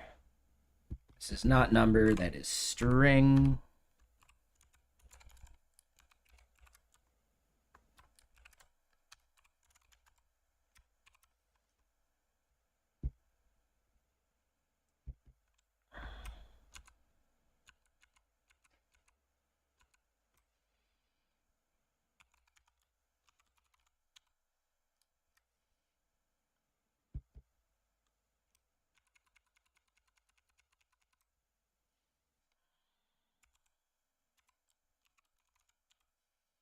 All right, so we'll call it min quota and max quota.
Yeah, all right. So I believe we were already querying for that. Now, what is the issue here? Start scale is string or null. That's right.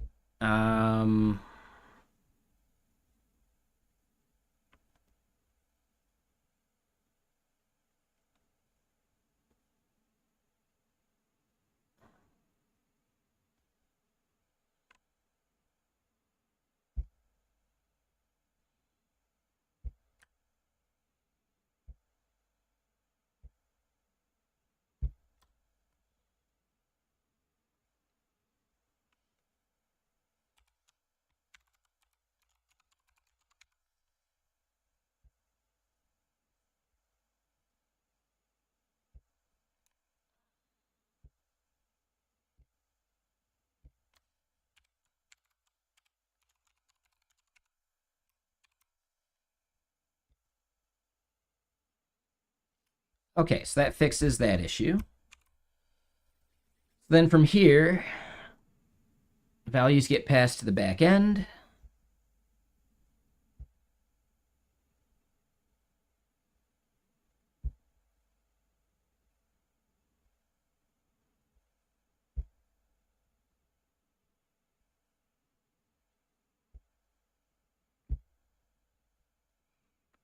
And yeah, start scale and end scale.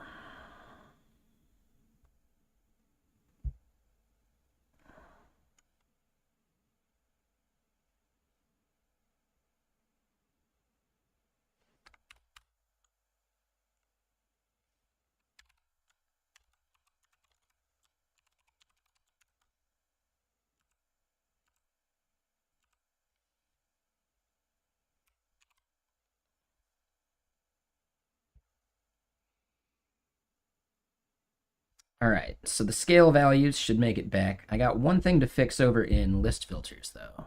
We are hard coding this when it should stay at 0. There we go. So now on the back end,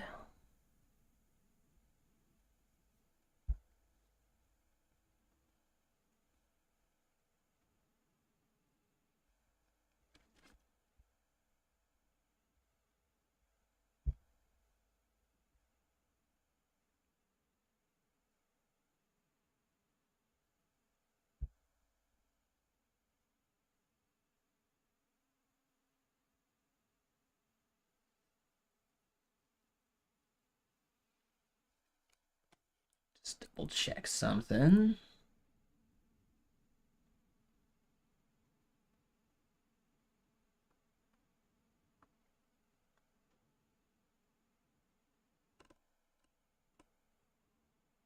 Oh, wait. Hold on. Why have I not done this?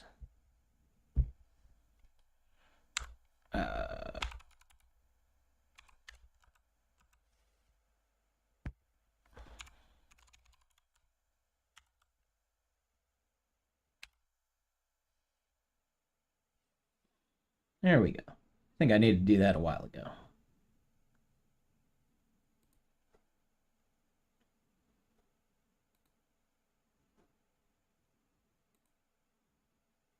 Yep. So yeah, not to call out a lurker, but yeah, should have modded you ages ago. My bad.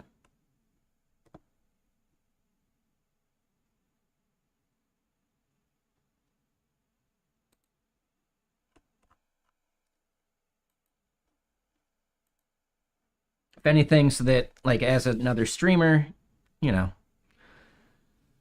there's someone truly, truly toxic, you can ban them here too, because if you have a problem with them in your channel, I will definitely have a problem with them here. So yeah, anyway.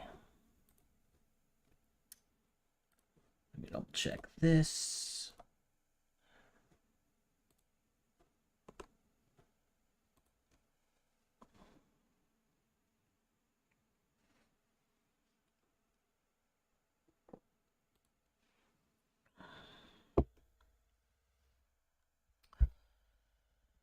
Okay, so yeah, we get the query string stuff here. We're not taking in start scale, end scale. And that we might rename at some point.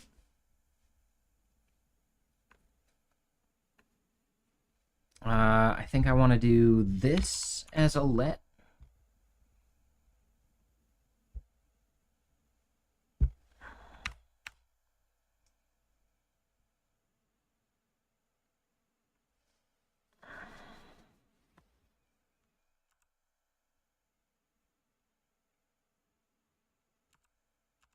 Those are not correct. What we want to do here is then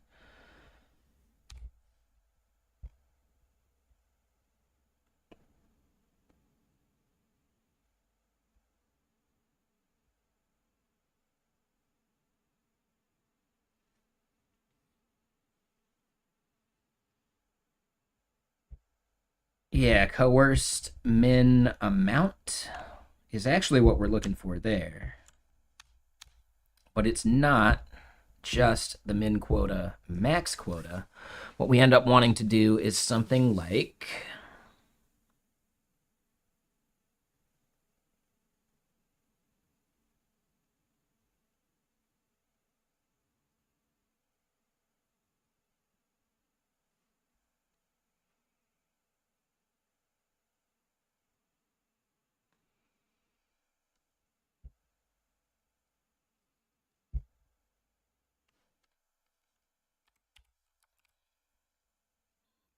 so human format, which I don't think we have as part of the back end yet.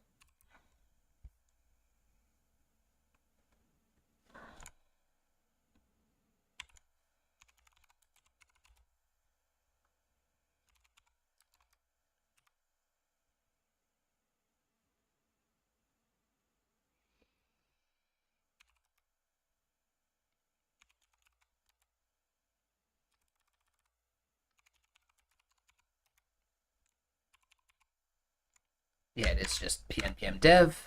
We're good there. All right, so now this part.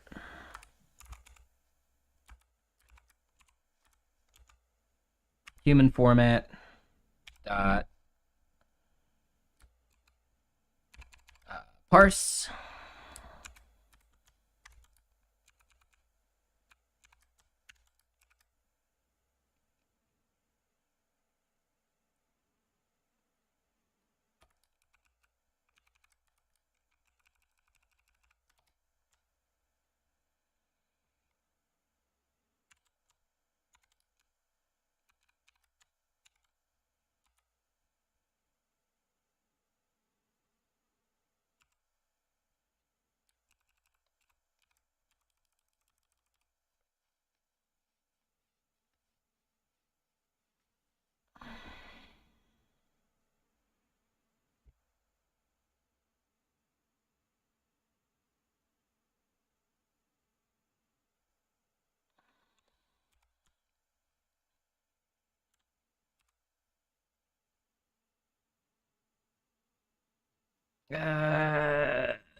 Hold on. So the way I'm doing this,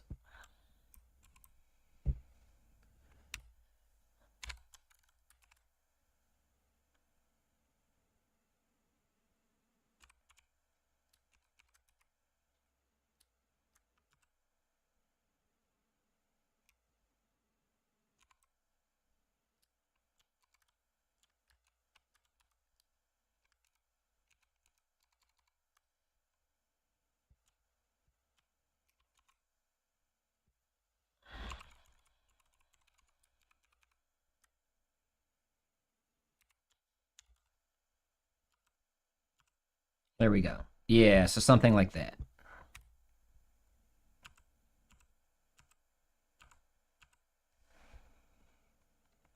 Now let's go look at human format again.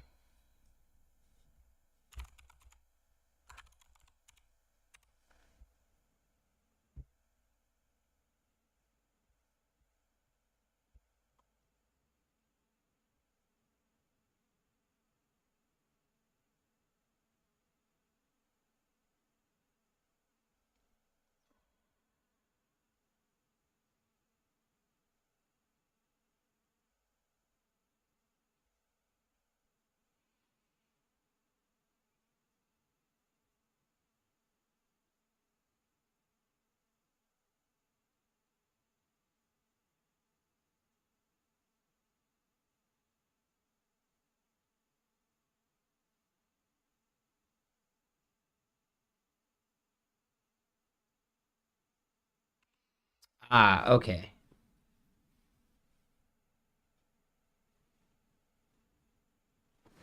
One second. Let me get more music going. So we do end up needing to duplicate the scale that we're using.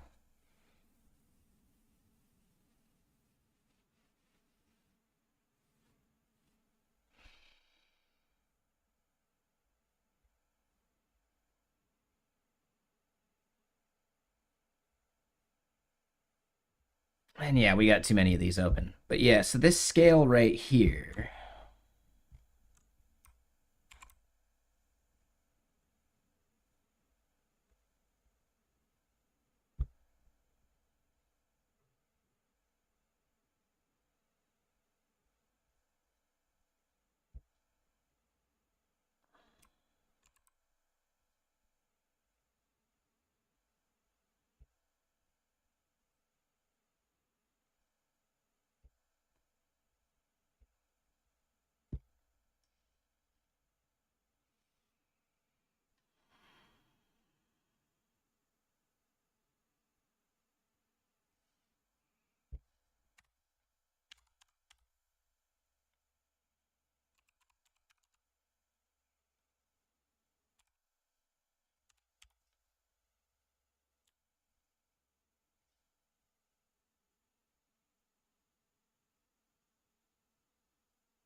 Then if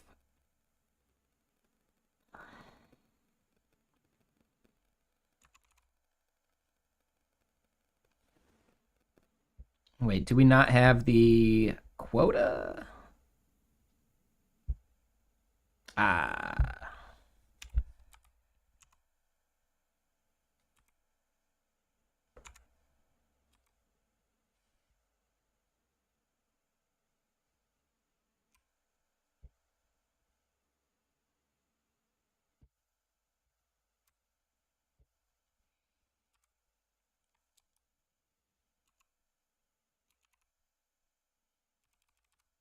I need to go look at quota and see how we're doing that. Oh, it's unit? Yeah. So then if unit is equal to bytes,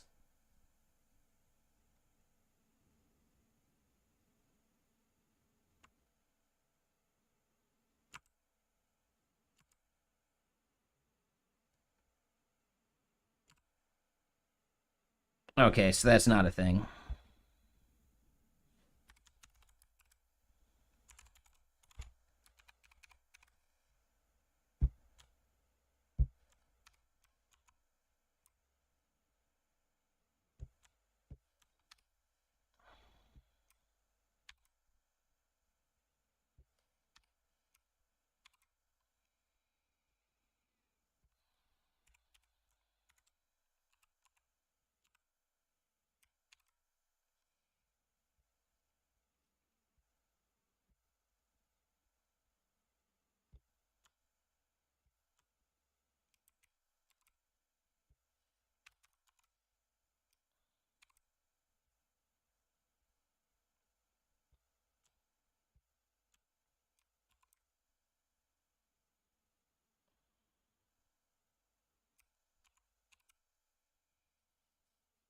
Okay. Now, do we think it'll blend?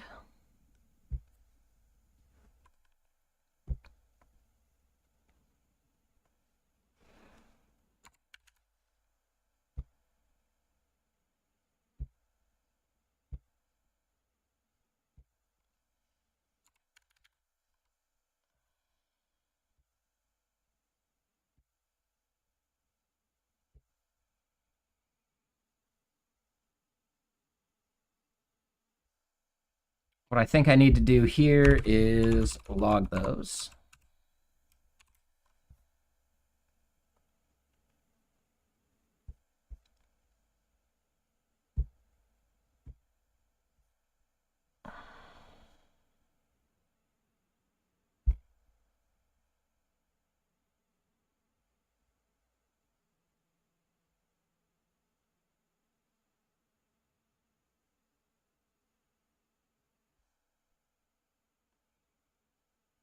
Okay, so we got the 100 on the first bit.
Yep, exactly.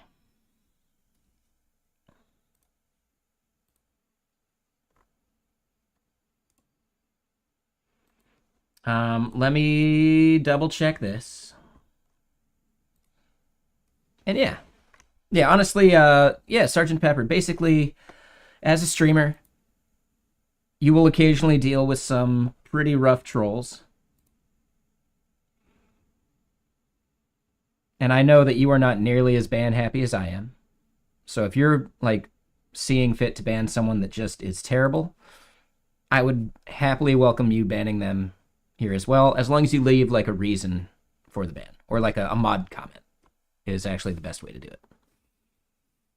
Speaking of, there is an unban request, and yeah, let me just point out the other night I take most of the blame already. We'll see if this is a sincere unban request though.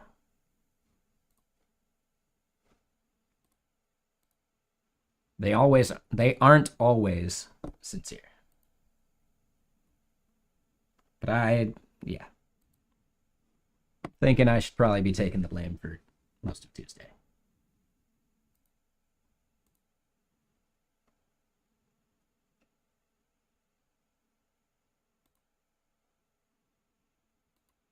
Uh, this one doesn't seem sincere. Lack of a follow.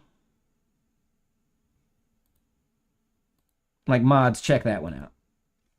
That one's probably a no. But I'll let mods decide.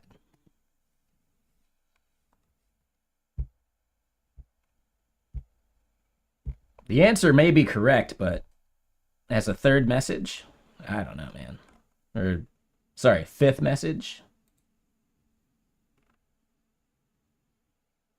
I don't know, man.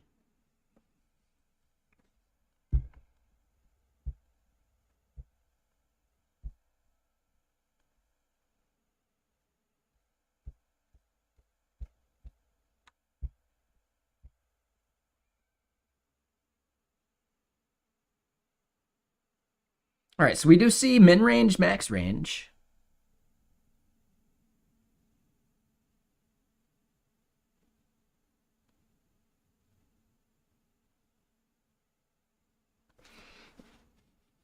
Oh, but our fake infinity is way off.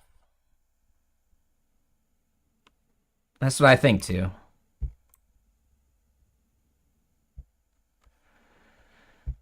That's what I think too.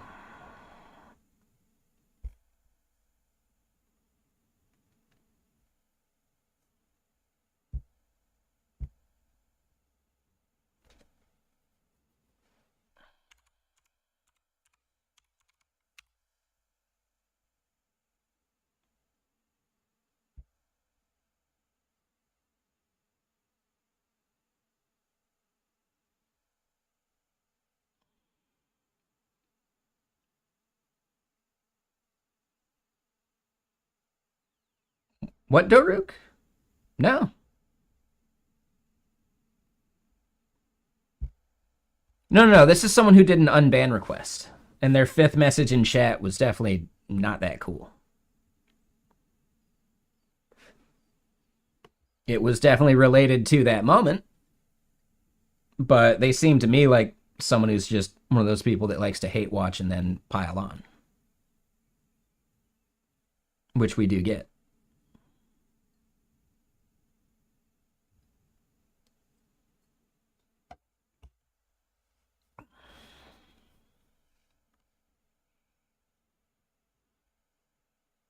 And go for it, Doruk.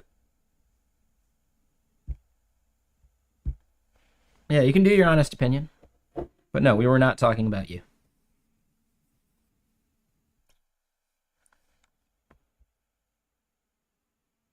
Thanks, Coffee and Coding. Yeah, it was a gift. It's nice. I think it's related to some holiday in Peru or something. Like they wear masks like this for the holiday.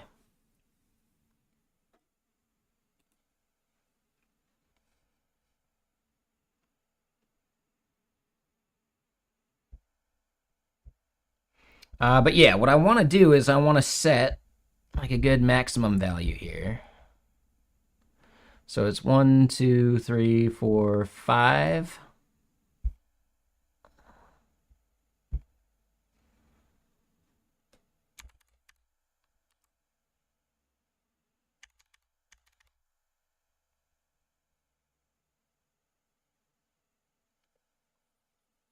Tejas video about AI risks? No, I haven't.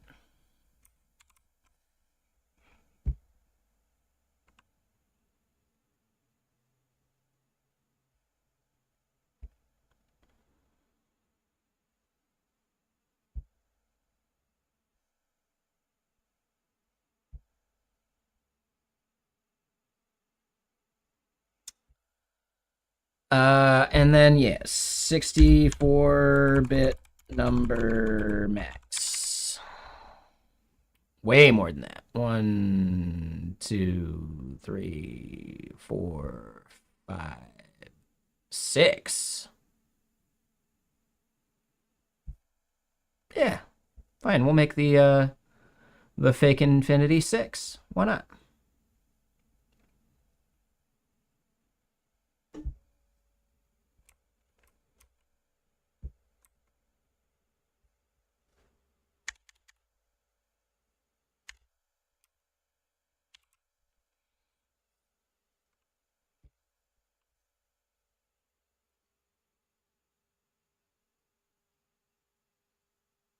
Oh, that's for unsigned though, huh?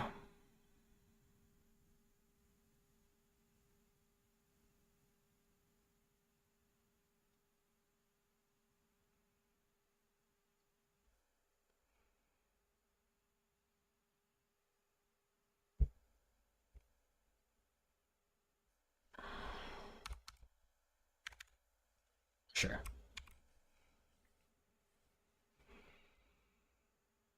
Oh, and we're doing that in the wrong damn place. So hold on. Fake infinity comes from TSBS.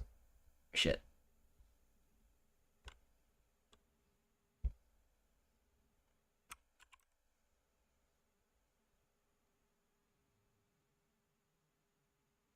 Nice.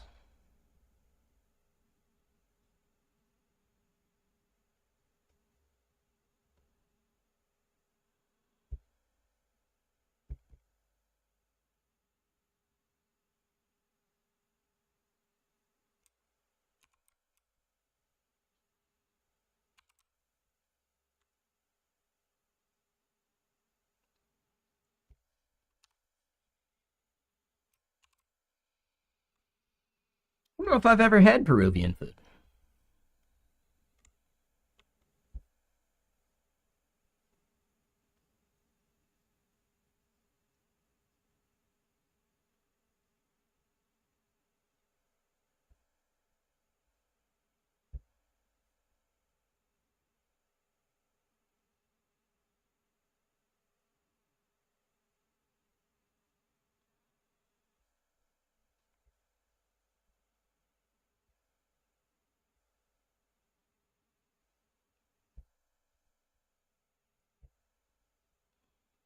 All right, so those types got rebuilt. Perfect. Oh, geez, yeah, source code. Get some sleep. No worries. Thank you for that sub earlier. I don't know if I shouted it out when you did it, but yeah, I appreciate that. Thank you so much. Was that when we were looking at Sans bullshit Sans? I think that is definitely a sub-worthy moment.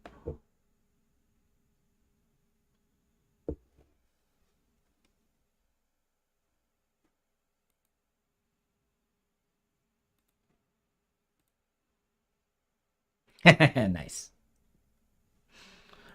But yeah, get some sleep. We'll see you again soon.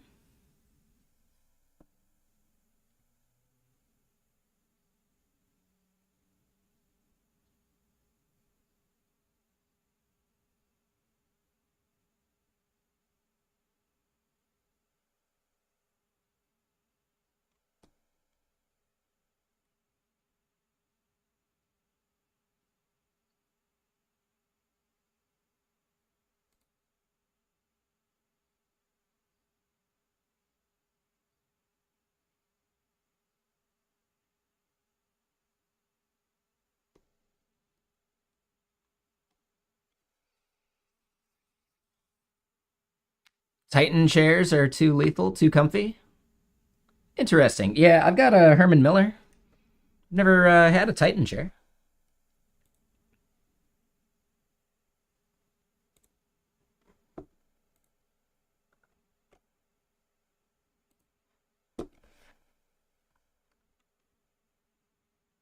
Oh, I feel like I've heard of Secret Lab.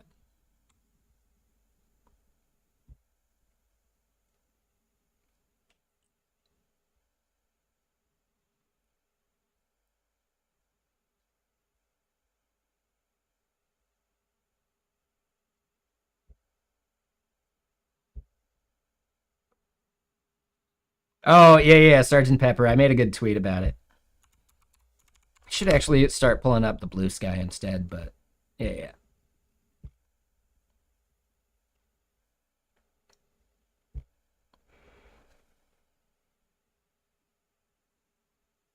It makes Wikipedia so much more fun.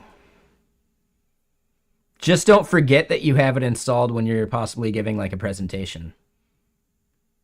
Like I did when I did the Manning Rust conference.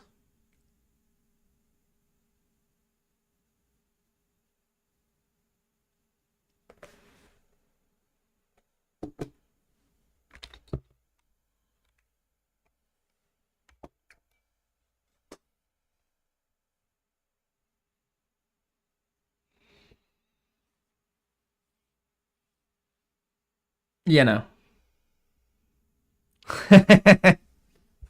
Yeah, I definitely had this font set when I did the it was an online conference, what, 2021? Something like that.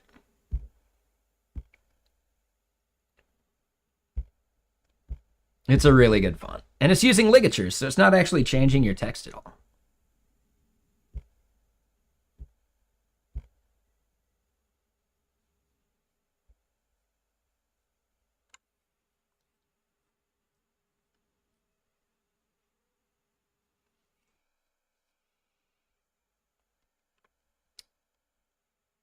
Okay, so hold on. This is the endpoint. We're doing that conversion.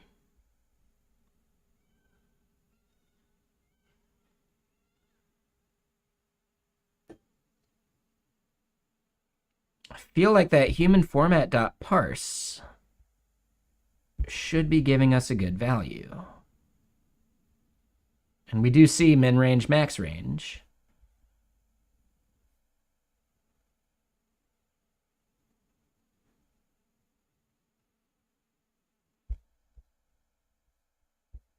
Oh. Nah, so range value.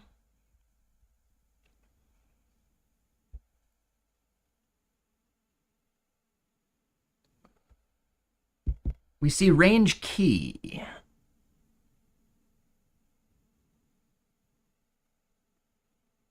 It totally can, Array of Hope. There's another one that is also really good. Right? So it's like you're on a night drive.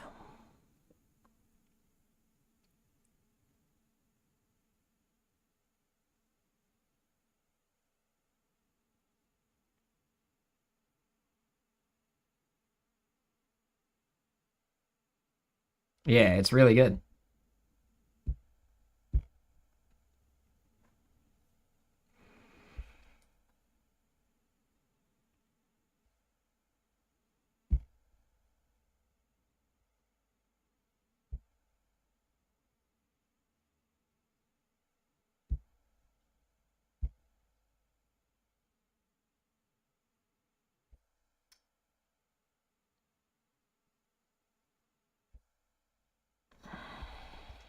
So that coerced max amount.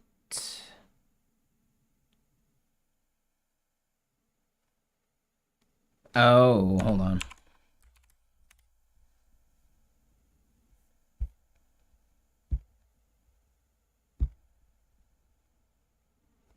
Interesting. So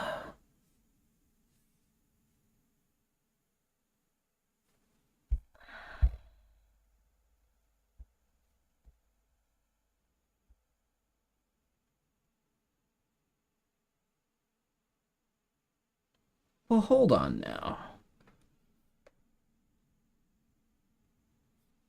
Yeah, that's actually way off.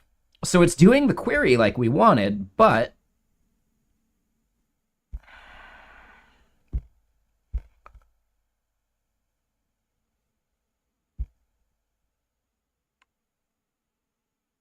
this didn't seem to actually work.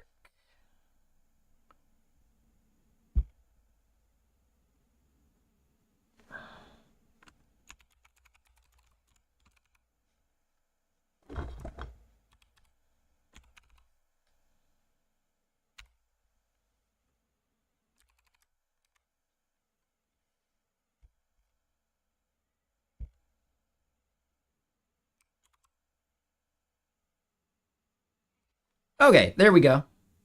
So then if we want to limit it to, I don't know, let's say that. And I don't know, maybe not that. 150.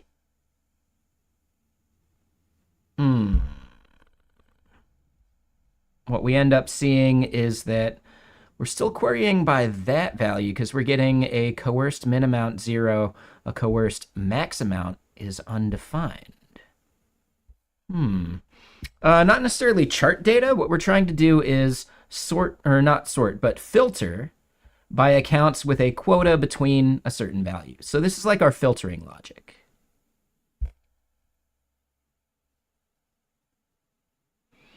And what I'm thinking is, I don't like, selecting all this and then it doing this giant refresh. Because then as we're like going from field to field for this this filter, it gets really annoying, like as I change the scale or something. So instead, I think we're going to create like a search button just to execute the filters. Search we can do and just debounce it, but all of these, I don't think it's the right move.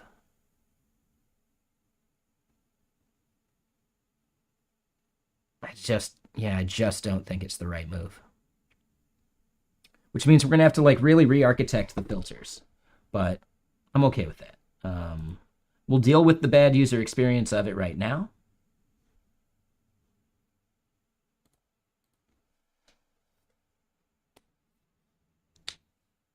How did I fix the issue with the accounts? What do you mean?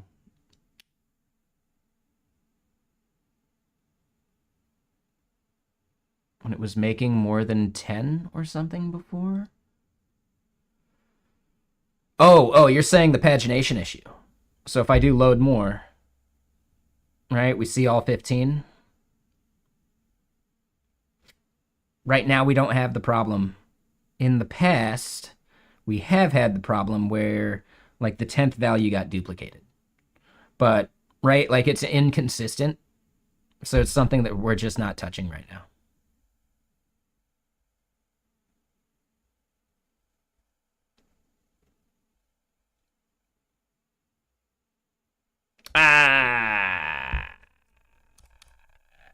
Well, that would have been part of it.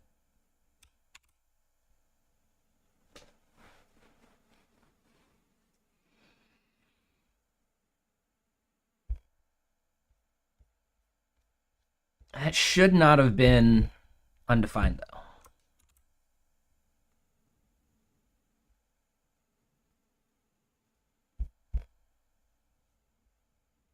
Right, so now we're looking at a min of 150 bytes to a max range that we're not sending through. And, hold on.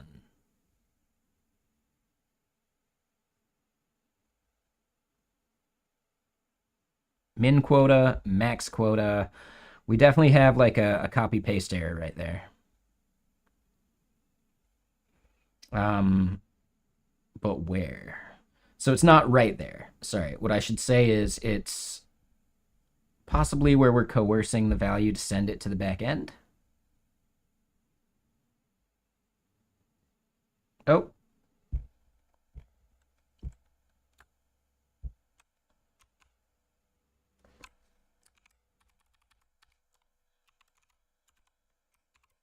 That would have been it. Now, it's not the entire thing. We do see min quota, max quota.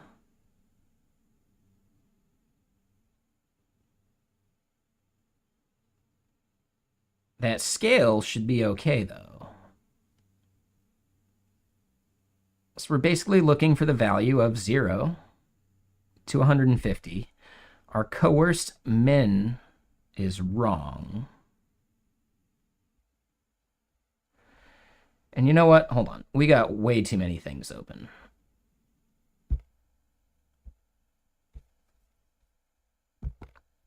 We'll fire open notes again.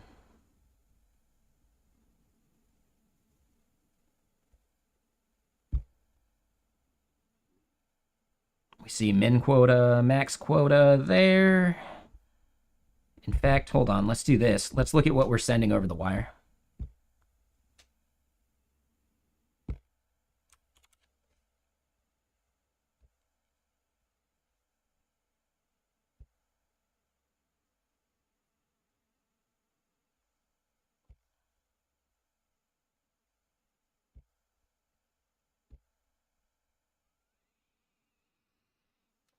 All right, so min quota, max quota. Those values are going over the wire as we expect. End scale is MB. So then it's got to be in our back end where we are coercing those values, and it's probably just like a very simple copy-paste error.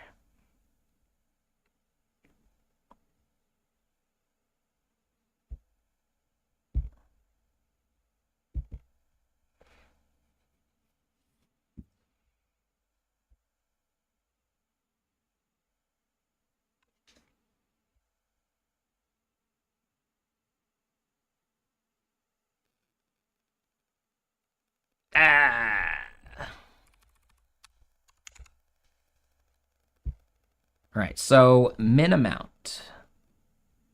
Yep, and we're setting min amount there.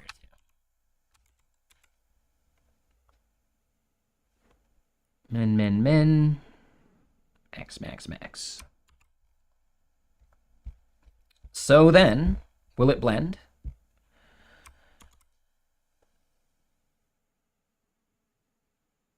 Not quite.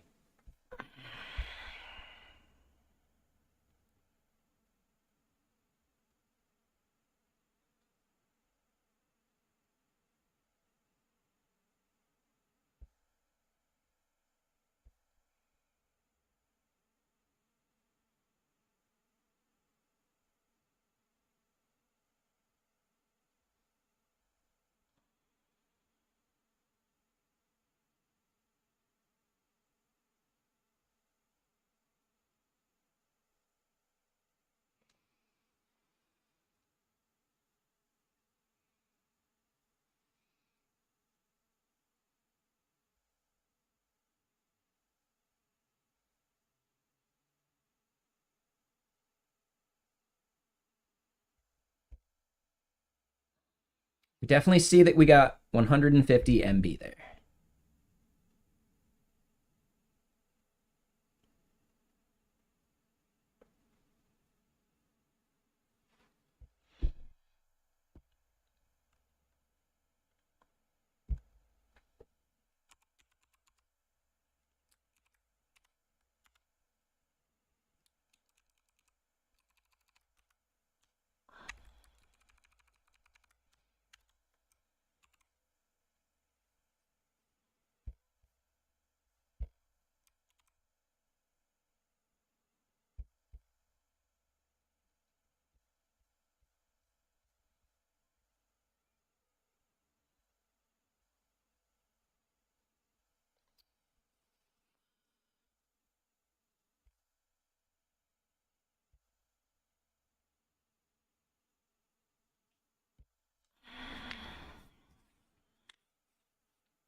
All right, so that still builds at least.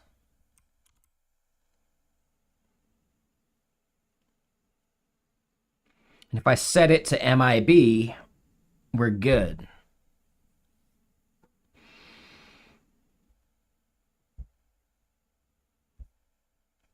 Okay, so what formats do they have by default?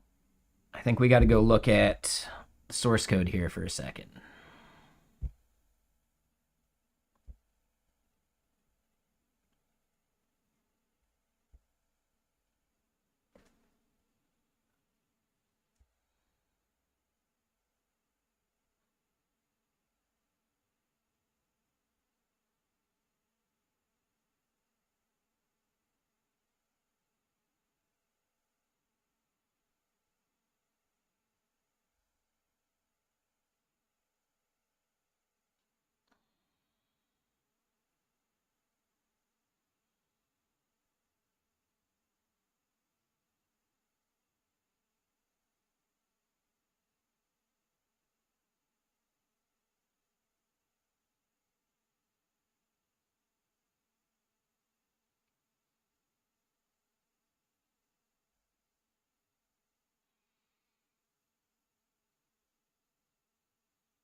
So we see the scales that they have there.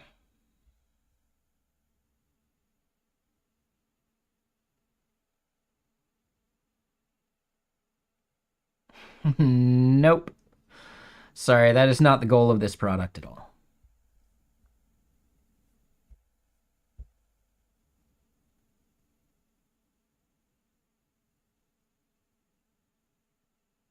Okay, so yeah, we can actually do this.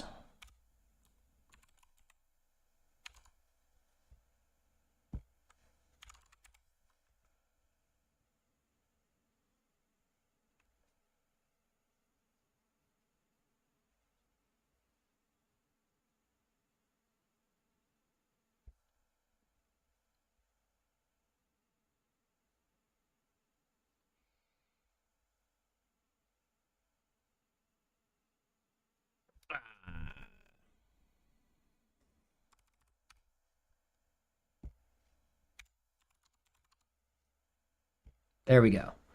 And then from here, we just want to get rid of the I.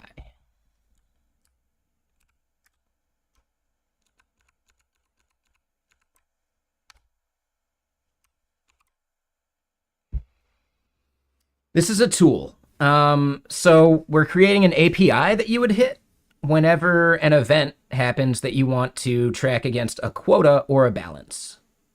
So I think the easiest way of thinking about that, engineering love, is think about a balance as in like League of Legends or pretty much any other game where you might spend $20 and get X amount of their BS tokens or red crystals or whatever they call them in League, right? Once you have, let's say, 1,000 crystals that you bought for $20, you want to deduct from those crystals when you buy a skin,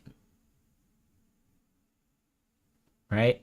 So basically abstracting out that whole management of the request to deduct from it, checking their balance, and maintaining that balance.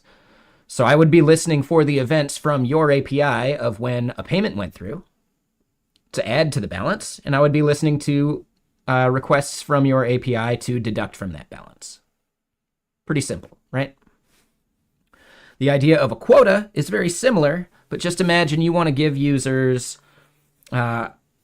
1,000,000 free requests a month to your API.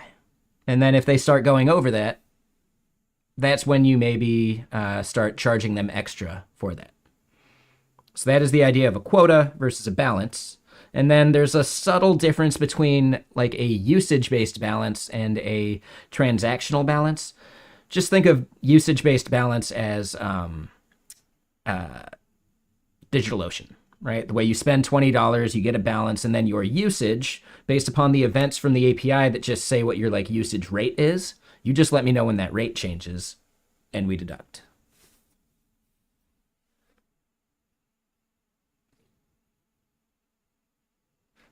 Right? So like I can do like billing over time based upon like a usage rate value. And all I look at is the intervals at which like the usage rate changes.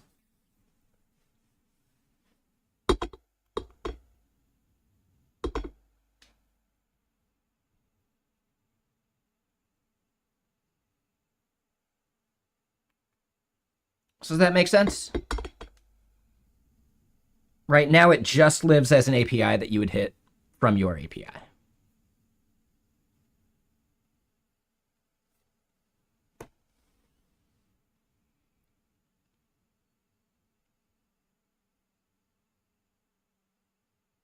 What does an event look like? Well, I mean, we have like an open API spec that defines like you adding a usage of a quota or you adding a transaction for a balance. And yeah, we haven't really done enough of like the DigitalOcean part yet. So yeah, I hope that explains a bit.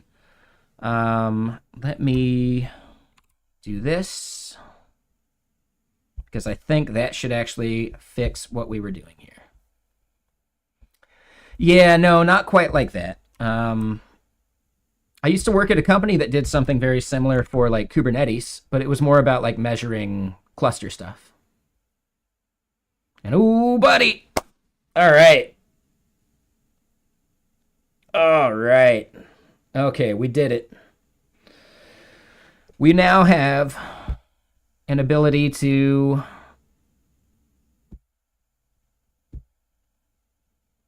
do some of this. So if I want to find stuff from 100 to 150 megabytes, like a glove.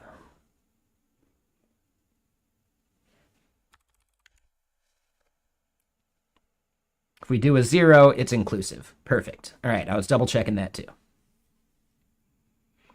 Yeah, we got there. All right. A little bit. That's like the main idea behind it. It's abstracting that part out so that you can actually build your business, as well as eventually giving you ways of inspecting users instead of having to build out these dashboards yourself. Right? Now, this part looks really ugly. We'll figure out how to make this part look better. But right now, the data is getting in there, and that was the important bit.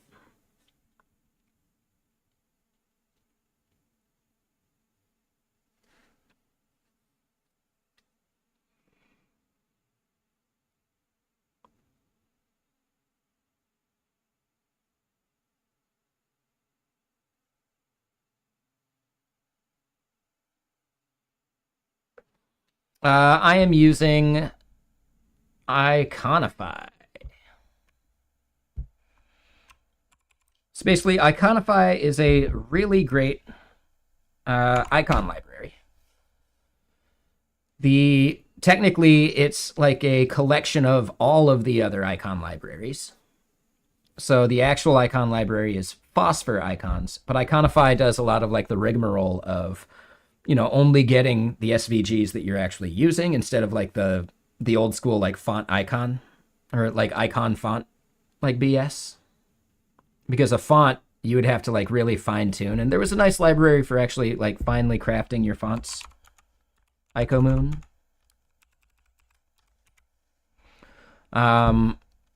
But yeah, like now that icon fonts aren't necessary, like they're not like the only reason you needed icon fonts back in the day was because of Internet Explorer's spotty handling of SVG. Now that we have the SVGs, icon fonts are basically unusable because they're too much effort to modify and then ship one of these, right?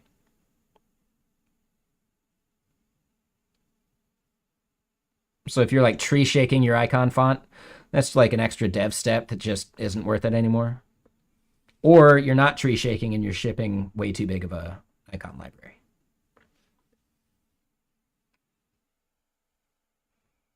And what's up, Tilapia? So give me a second. I believe we deserve a victory whiskey. And yes, I'm not going to overdo it like I did the other night.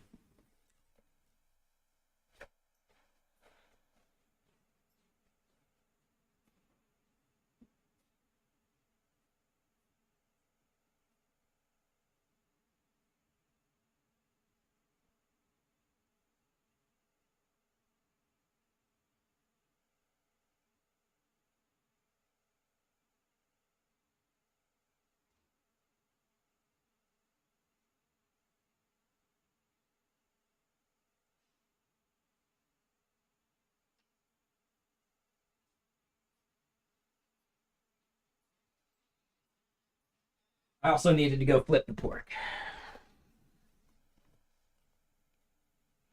I think you're still misunderstanding there, Engineering Lab.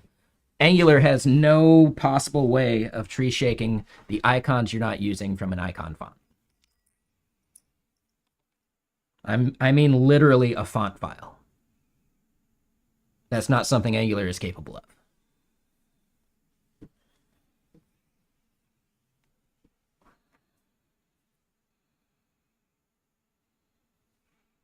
So yeah, if you're a bit newer, you probably don't even realize why we had like font libraries that we would have to like finally curate. And it's because that's fine, but you don't use font icons or icon fonts anymore anyway, right? It's something that we didn't have to do anymore once Internet Explorer died.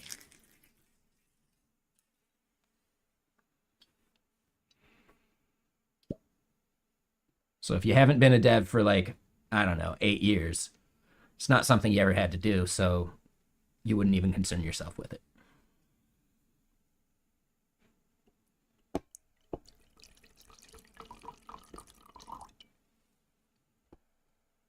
That's fine.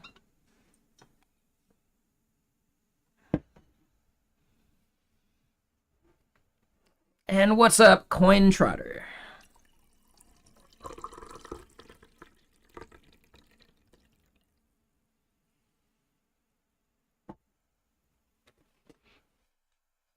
Right? Like, you'd be surprised how many, like, crazy hacks we used to have to do for web dev. Oh, you wanted rounded borders? Yeah, you're going to have to slice an image for that one.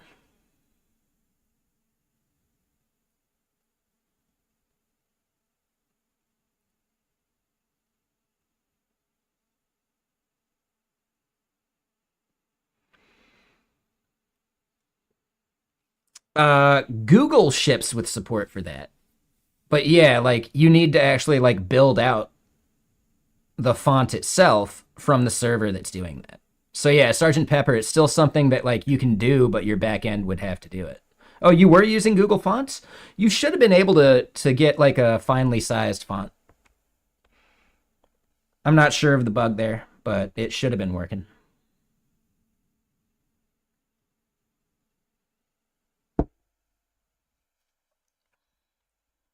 I want to double check that now.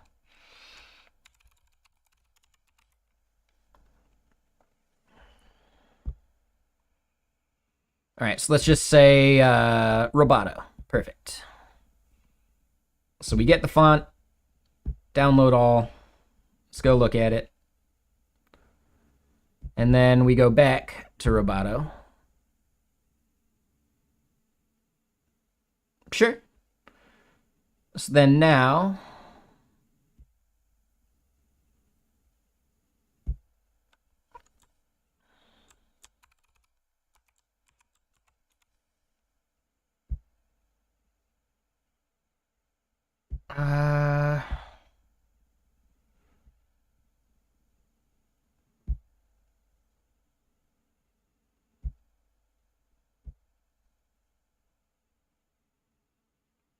do they even ship with that support anymore?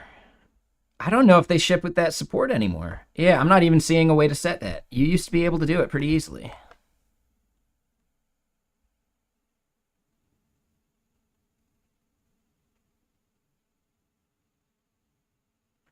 Yeah, I think they removed support for that, Sergeant Pepper. That's why it wasn't working.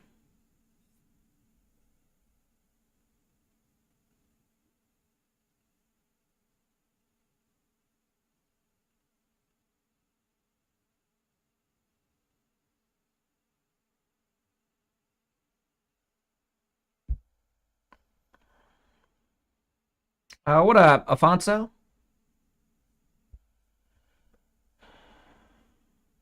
So axis ranges.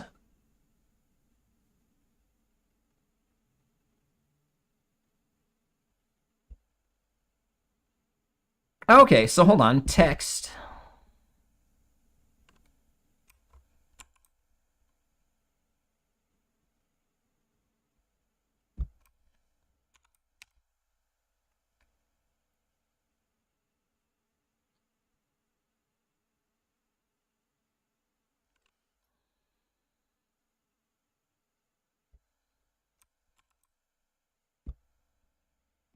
No, so it does seem like they support it.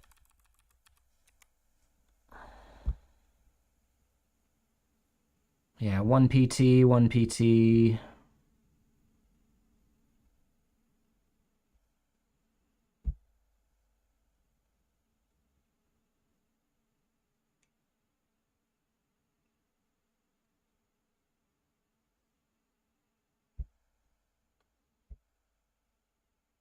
Maybe the S key value did it? I don't know.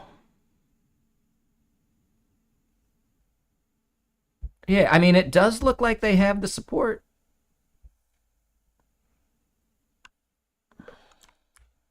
I'm really curious about this. I just want to make sure.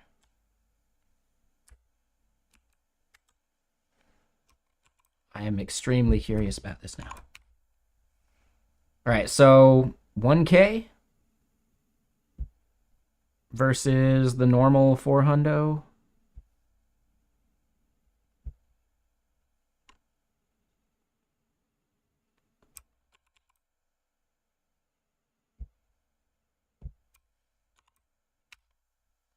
Yeah, 1K versus 11K. Yeah, I don't know why it wouldn't have been working for you there, Sergeant Pepper. That is actually strange to me. I feel like it should have. Yeah, it looks like it should totally be supported.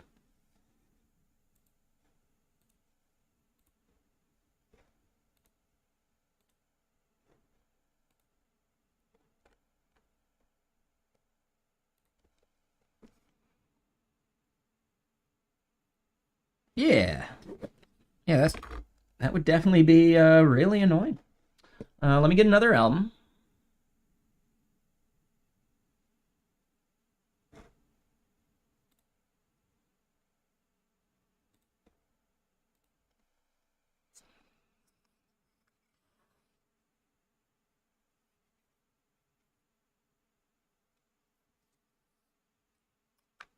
And yeah, I feel like you should have been able to script FontForge to do that for you. But I have less experience with that.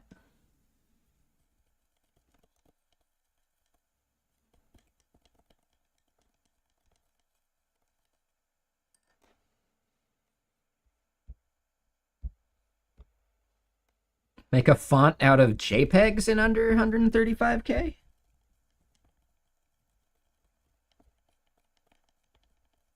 You probably have to use some of those tricks that Facebook used for the preview image.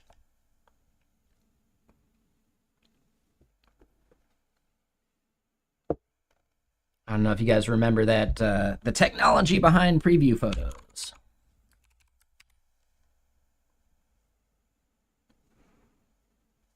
Right, so basically this like blurred up background image, right? That's the cover photo they're talking about.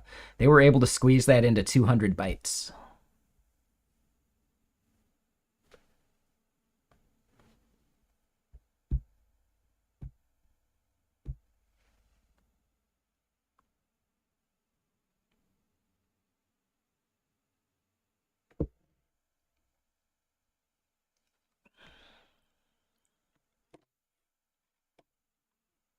Yeah. This was written in 2015. So yeah, they would squeeze this image, not like the full res version, right? They would do a small one. So they'd take the image, crank it down to that size, remove the headers, they'd ship that to you, and then they'd apply a client-side blur on the Android app. And then as your other image was loading in on a possibly slow network, they would just replace like the blurred version. So that blur up technique, right? A lot of people think like, oh, we always had that, right? No. Facebook came up with that on their own. And then everything started doing it. So yeah, like just some really, really cool like engineering posts over time that are just really awesome. And yeah, this one by Facebook is one of my favorites.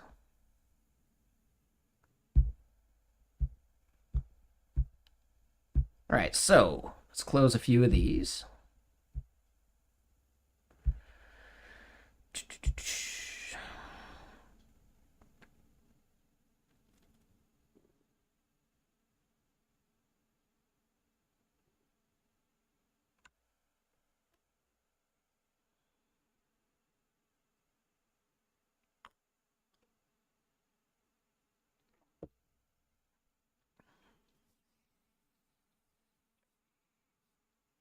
What do you mean by that, engineering?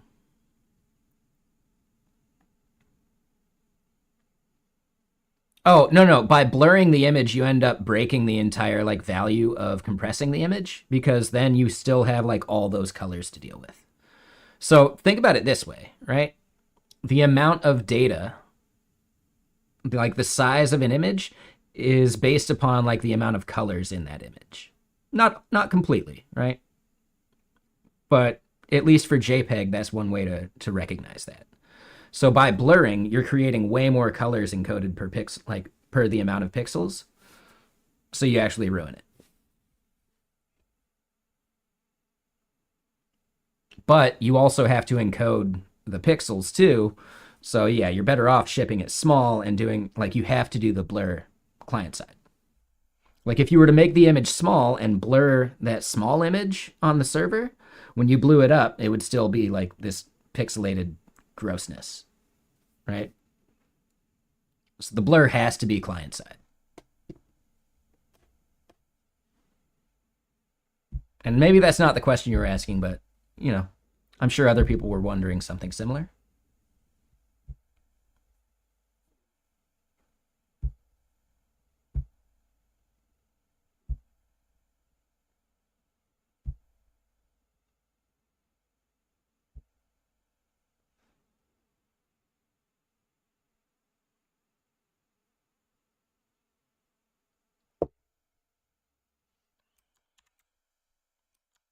They even mention Huffman encoding.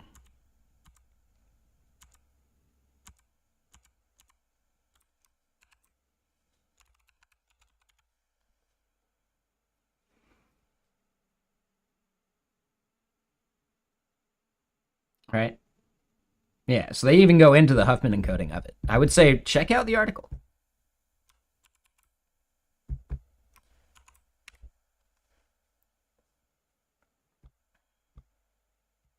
Yeah, no worries. It's just fascinating. It really does help you recognize that nobody's job is easy. Front end at any like front end, back end, full stack, whatever, at any like significant scale is actually hard work, right? Nobody's job is easy. As long as you have that respect for all the rest of the other people on your team and on other teams too, it goes a long way, right? Like the mutual respect of it. It's just so common for some back end engineers to think that front end is easy. It's easy for engineers to think that designers' jobs are easy, right? Do you want to like fiddle with 1,000 different font choices? I don't. That sounds way worse than coding. Ugh. Ugh.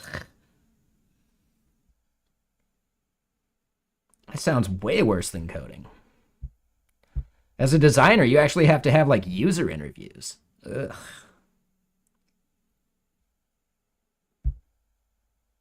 And I'm being a little facetious about that. As a developer advocate, I also have to do user interviews, but just pointing out, no one's job is easy.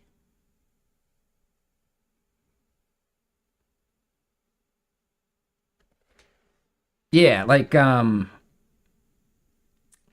at companies like Facebook, there are front-end engineers who've never touched CSS like on the job, right? Because they're just dealing with like such levels of scale and performance and blah blah blah that they never even need to like look at the CSS. It's not part of their problem. And I only say that anecdotally because I've met one. Like at one of these meetups in Seattle before COVID. Like he's like, yeah, my title is front end engineer, but I don't I don't do CSS. I don't touch that. Not my problem.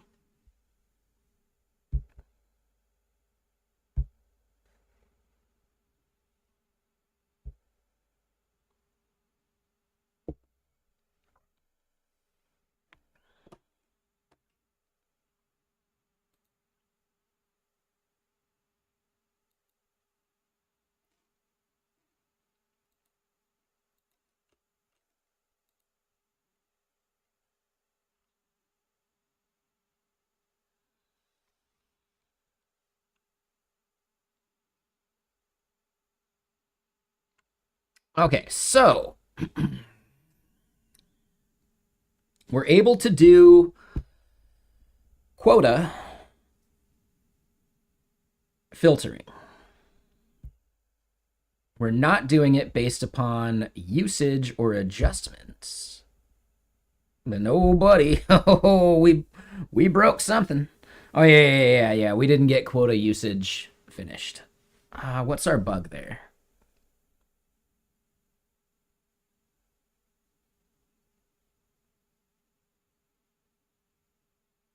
Table does not have the specified index. Yes, because I didn't want to rebuild. We kind of have to, don't we?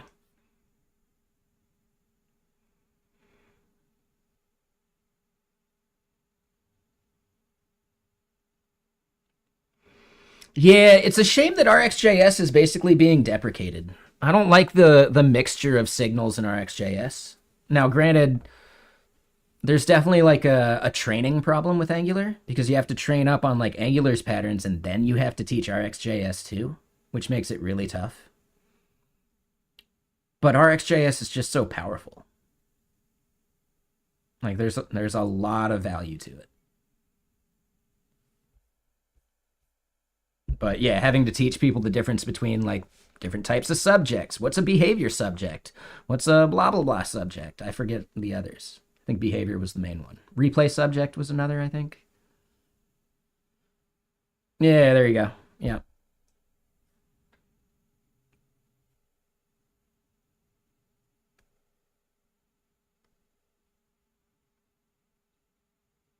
Right, and it's so easy to create a foot gun of like directly exposing the subject rather than directly exposing a an observable that subscribes to that subject.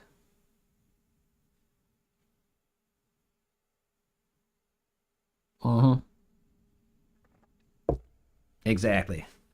Which is like a major foot gun, right? You don't want to directly expose the subject. It'll really create some issues for you.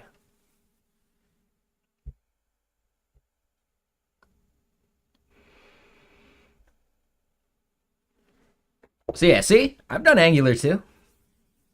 In fact, I'd say Angular was the majority of my professional career as a front end dev. Like for clients and for like a couple of the companies I worked at. Definitely, yep, I've done React on the job too, but I'd say the majority of time spent was Angular. Now I'm a developer advocate, so I got to keep coding here to maintain my chops. They're all fine. They're all great. They all do the job.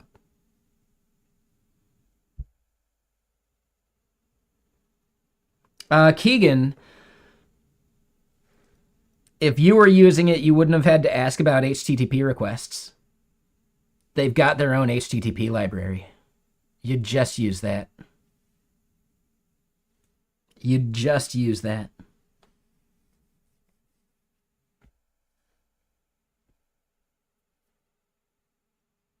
React does not ship with its own HTTP client. Nope, not at all. There are tools that are basically the de facto standard now, but that is not a concern for React. Now, I still consider React as a framework, but it's not as full of a framework as Angular. Like, React doesn't even ship its own router. There is React Router, but it's not made by the React team.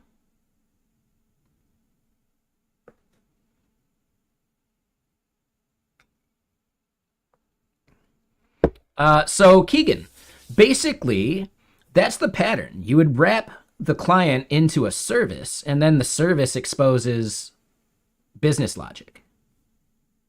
That is why you see fetch in React code. Yep. Now, technically, that's not the standard people have kind of like solidified on. React query or TanStack query is actually like the thing that people are coalescing around because it'll handle loading state and a whole bunch of stuff that for you. I'm still using Axios because I started this project a couple years ago. Given another choice, I would probably just be using TanStack query. I have used MobX. I don't like MobX or anything that is proxy-based. For a solo project, it's not going to matter. For a project in which you have other people to work with, anything proxy-based is automatically going to have the chance of someone doing a use effect on the proxy instead of like the proxy's value. And then you get into like an endless loop problem, and it's just annoying.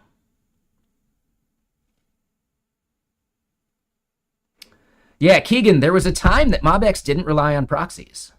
And when they switched over, they actually lost a lot of React Native users because React Native didn't have support for proxies for a long time.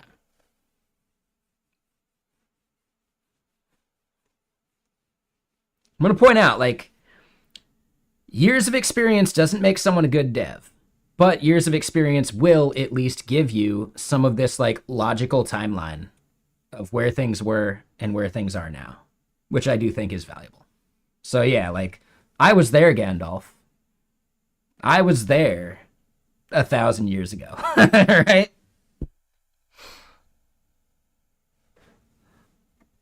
Doesn't make me a good dev, but it does mean that I experienced the progression that we're like at right now, rather than just having to read about it or something.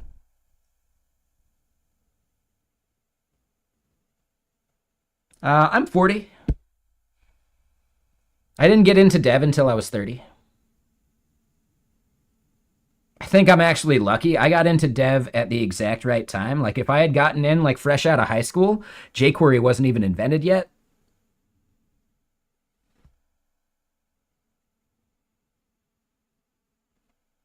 Right? I graduated high school 2002. jQuery was invented 2005.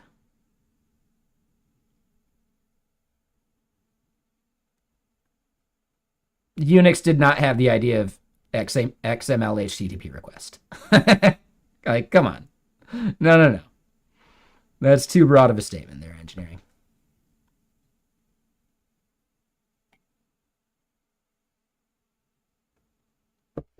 Keegan, I don't know if you know this on Twitch. You're not allowed to joke about being younger than 13.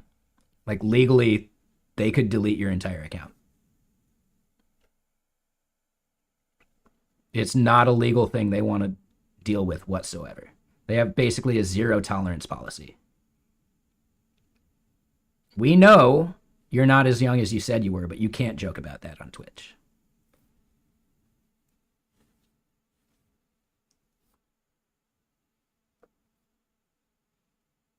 Yeah, because the streamer then gets in trouble too.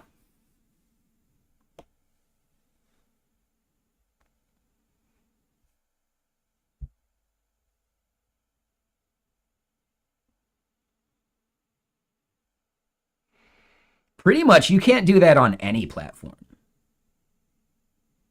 Right? You're not allowed to have a Twitter account under the age of 13.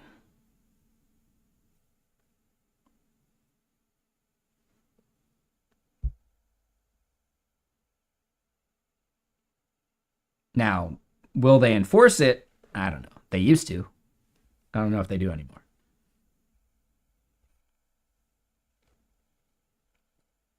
And yeah, I just want to say engineering love. Sure, TCP is very different from XML HTTP request,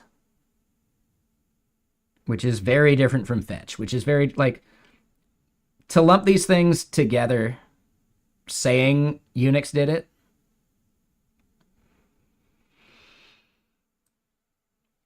I think it misses the nuance.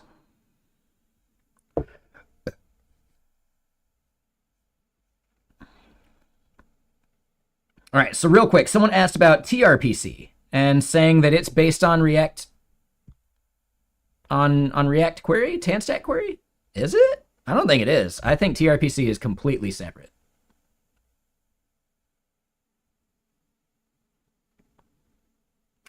Yes, and I understand that about Erlang.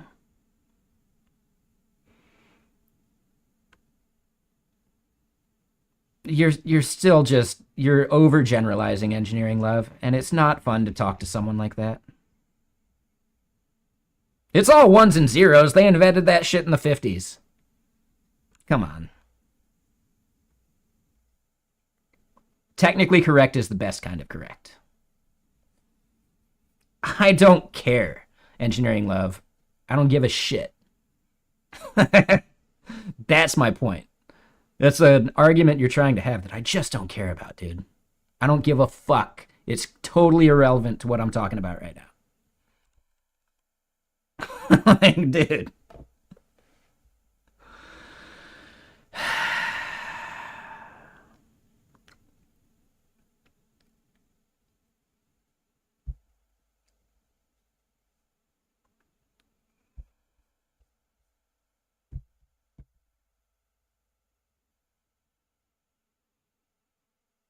Oh, and thanks, Sergeant Pepper. Yeah, I missed that one. Yeah, the USDT bots are definitely hitting up Twitch these days. They're all over the YouTube comments. Like I have to ban one of those at least like 1 or 2 days. Like 1 or 2 days a week. I get it, engineering love. Now, here, being more specific is better. It just flat out is. Otherwise, getting too general is misleading. You're in a technical channel, we can be technical. Which means get more fine-grained with your statements, right? That's all. And 4Wheel, Twitch does enforce it. I'm going to let you know right now. Twitch does enforce it. See, Afonso, you're using the OCI model, and the OCI model is actually out of date. Modern engineers only need to worry about the TCP IP stack. It's relevant if you're actually dealing with the hardware. As far as like front-end, back-end devs actually are concerned, nah, TCP IP stack is actually better. Right? It's a better like mental model.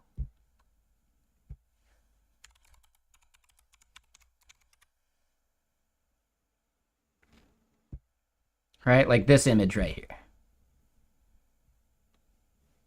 Worrying about these 3 layers? No, it's just the application layer. Just move on. Application developers only need to worry about TCP IP. If you work as someone turning screws inside of a data center, OSI is still important.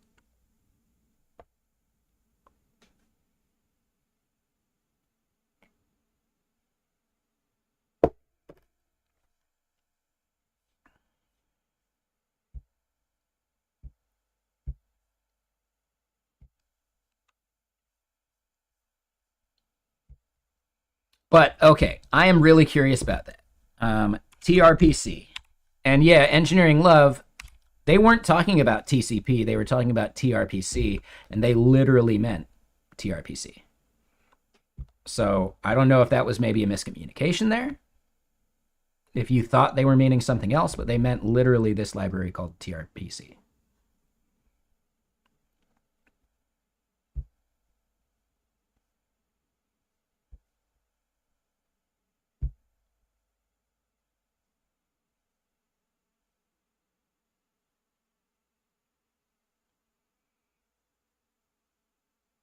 So yeah, I don't see TanStack query. I don't see React query. I don't think they are even related whatsoever. They may try and solve the same problem, but they don't touch.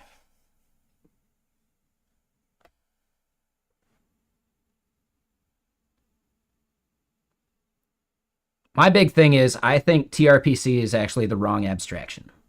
It fundamentally ties your front end to your back end in a way that doesn't work if you're using a different language on your back end.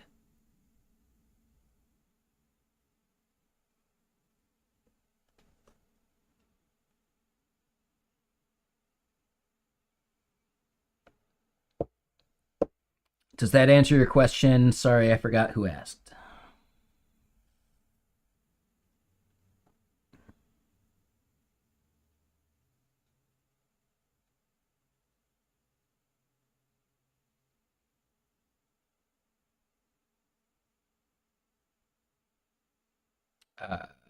Doruk. So yeah, no, it's not based on TanStack query.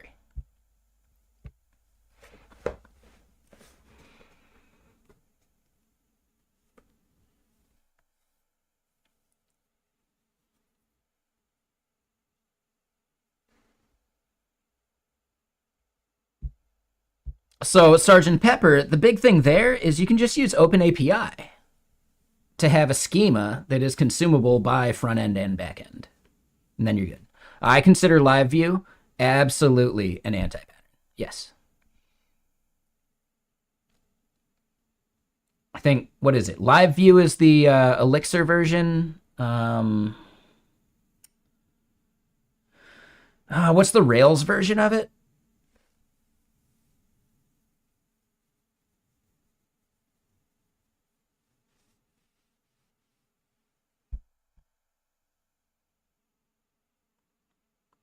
I forget the Rails version.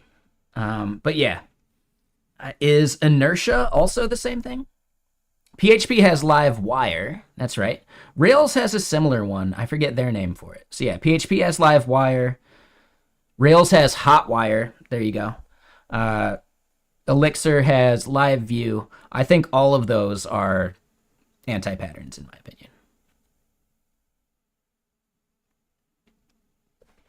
It's something you reach for when you really just don't want to deal with making a trying to think of the right way to phrase this that doesn't actually throw anything under the bus, and it's tougher because I don't like the pattern.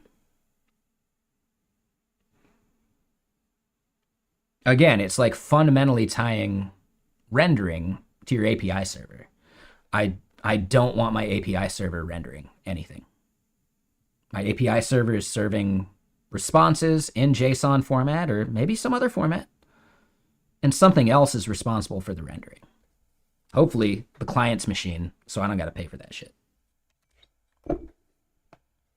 If I got to do server-side rendering, well, I'll do it on its own stuff, right? Because at least for me, I want to build in a way that you can consume the API from anywhere. And you can definitely build Laravel, Rails, etc. applications without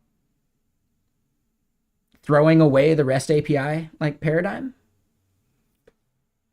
But you'd be surprised how often people see something like Livewire, LiveView, etc., and they just go whole ham, and then they don't have a proper API anymore.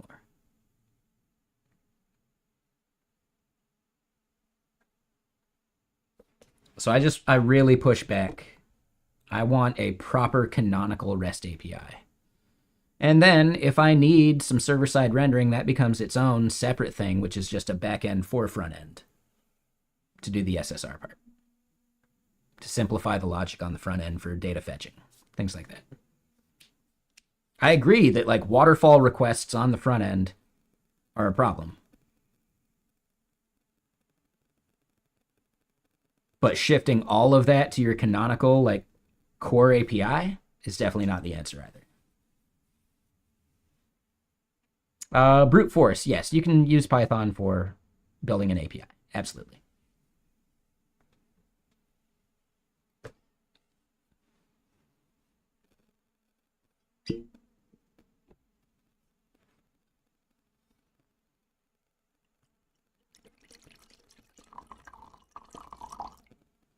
So yeah, did I answer all those questions real quick?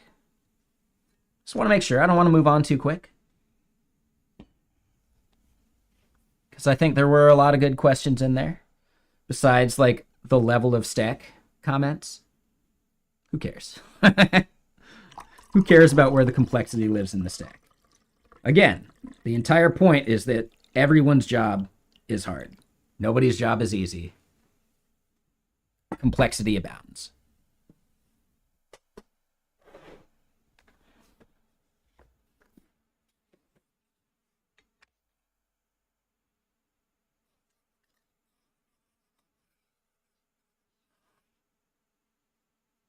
Stream keeps dipping in quality and you're getting 1 gigabyte per second down right now. It shouldn't be on my end. Did anyone else see any hiccups? And yeah, sorry about that. Keegan, I just saw that part. And yeah, you already said you're going to eat dinner, so enjoy your dinner. I'm going to be doing some chow mein on the other stream.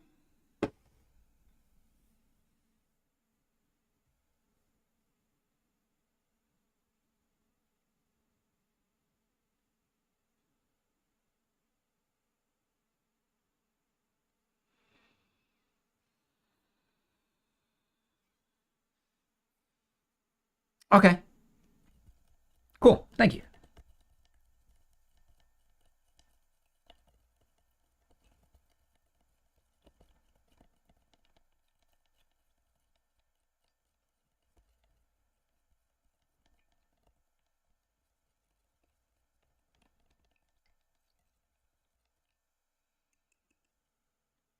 All right, and this will be last one of the day. I'll limit myself to 2. We'll call it good. Ideally, we'll taper off. We don't need 2 a day. But we deserve 2 today. Because, man, we got the quotas working. The quota filtering based upon the amount. This error, this is totally different. And now's actually a good time to kick that off. So yeah, queue up some other questions you guys have while I restart the entire database.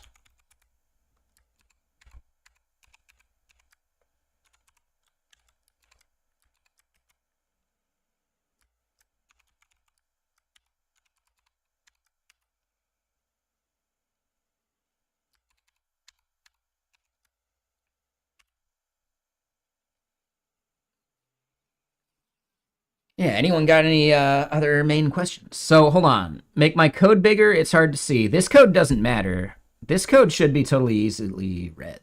So I don't know. I'm not sure about that, brute force. No, brute force. The error we were getting was shown on screen just a minute ago, and I would bet that it was actually fine. This is the error. So it's saying table doesn't have the specified index. This is a back-end issue. So I don't know, brute force, take it easy on the backseating a little bit.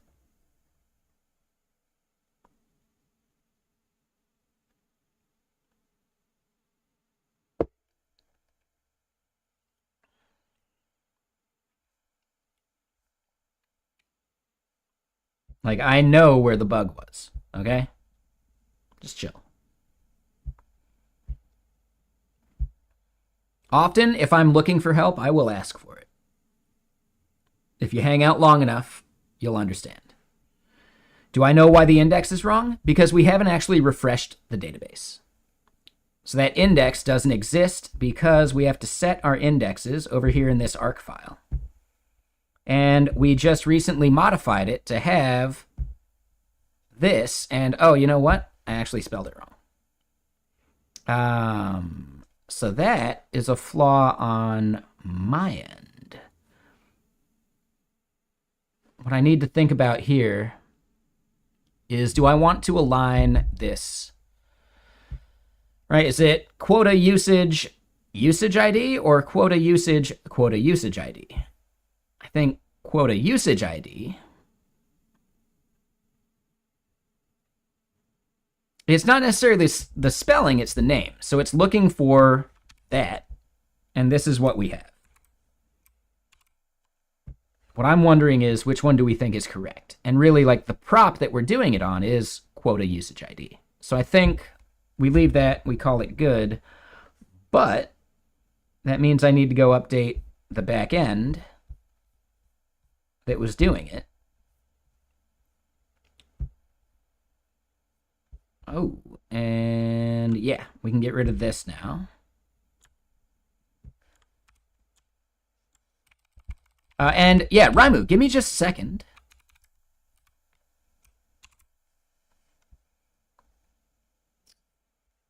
So yeah, usages, get all this endpoint. The issue we're running into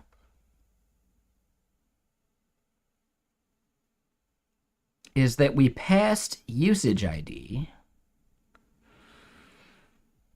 And the part where we're actually passing the sort index is the sort key.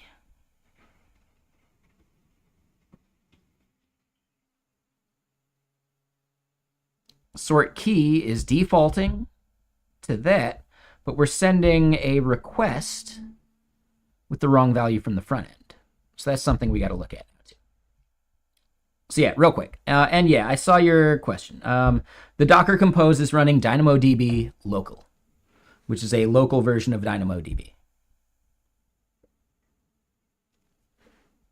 It is some Java code, and I didn't want to install Java locally. So instead, I'm running it inside of a Docker container, and it's nice and easy. Okay, so you're getting around to learning text-make grammars for syntax highlighting your domain-specific language. Nice. Hell yeah. Brute force, no, the error is on my end. I know this. Take it easy. Just chill.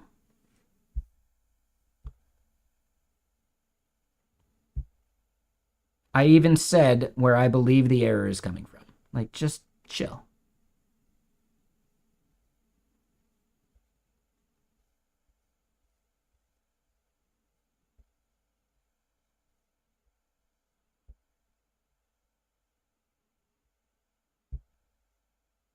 Yes, you are pushing too hard.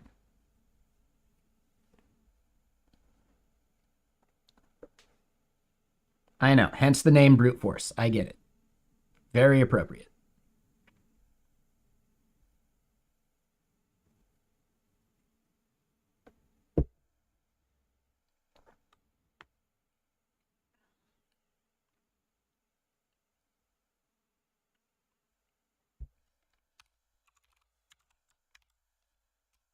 All right, so that was our bug right there. We were passing usage ID instead of quota usage ID. So brute force, I've been a front-end engineer since 2012. Like employed at companies since 2014. I'm currently a developer advocate, but I've been front-end more than I've been any other part of the stack. Nothing major. Nothing you've heard of. Depends on who you have life insurance through.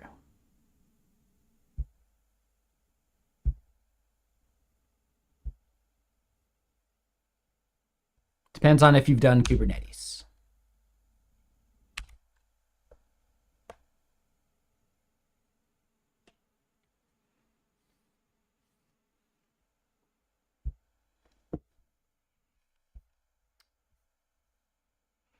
All right, so now we need to scaffold out some users. We'll do that. We'll kick it off real quick.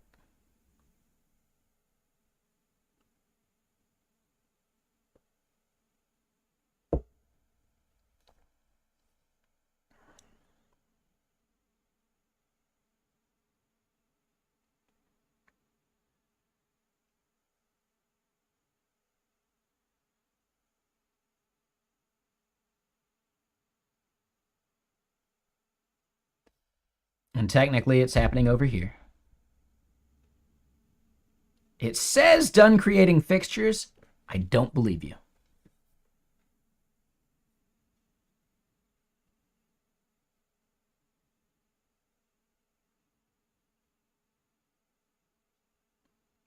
Yeah, brute force. I have 0 questions for you about front end dev. I'm sorry. Just I think I'm more experienced than you. No offense.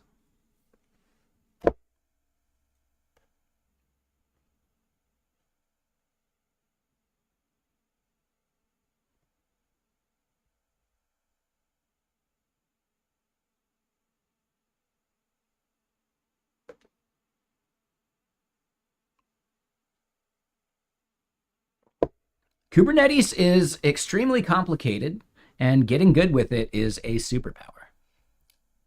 I simply decided to ignore using Kubernetes completely, and I'm just using AWS like serverless stuff. Brute force, you wouldn't say that? I don't care what you would say. Like, I am more experienced than you. I am absolutely more experienced than you. Sorry. Numbers don't lie.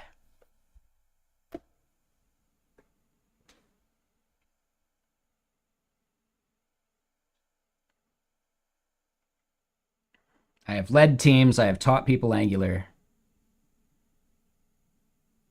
Potential. Uh-huh. Okay. Cool. I'm sorry, brute force. Are you trolling? Yeah, YouTube chat is wilding right now. It's just one person, but they're questionable. Very questionable.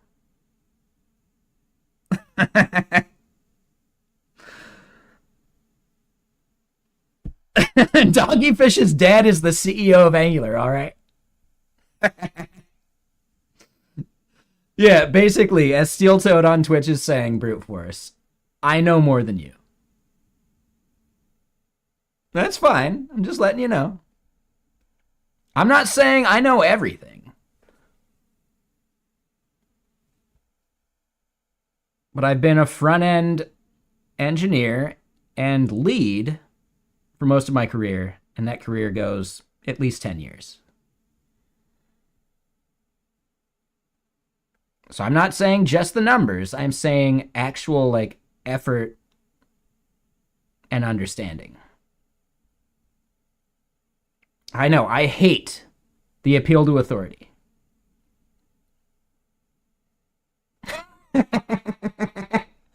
Since you're 19, you have more potential to grow than me. Not with humility. Well, you're right. You have more potential, but will you realize that potential? Yeah, I was a teenager once too, man. I thought I knew everything too. I get it. I totally get it.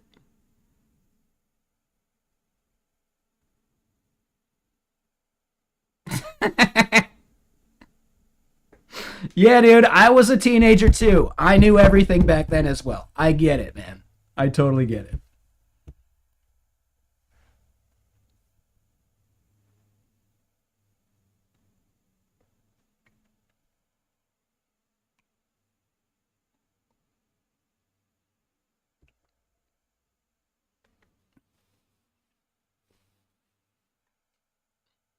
Exactly, Heg. For sure. I completely agree. Yeah, the more you know, the more there is to learn.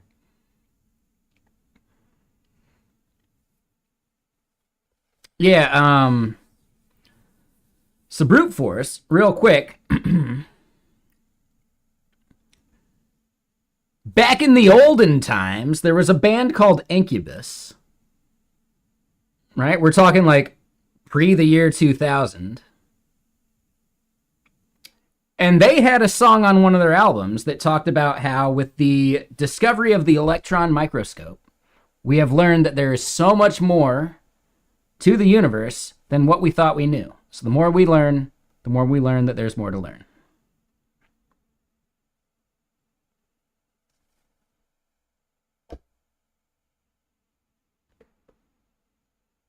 Anyone remember what song that was? Yeah, that album was so fucking good. Hell yeah, Heg Pets. Ah, yeah. You should probably get a doctor's appointment here soon. I can just tell you're old enough that you should probably schedule a doctor's appointment soon, because I need to schedule one. I'm just saying. I think it's something we all put off. But we're getting to that age. And I'm just having some fun. I'm just joking. Just joking. You might be actually really proactive about your health, and I'm actually happy for you. I'm not. So I'm basically looking at myself in the mirror right now saying I should go schedule a doctor's appointment.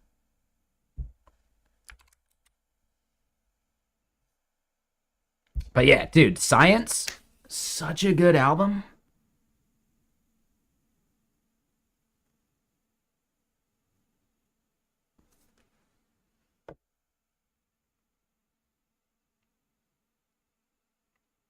Wait, hold on, and then it kicks into like the like the weird like DJ bit.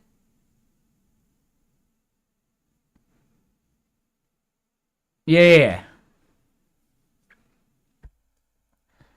Damn right, Egg Pets.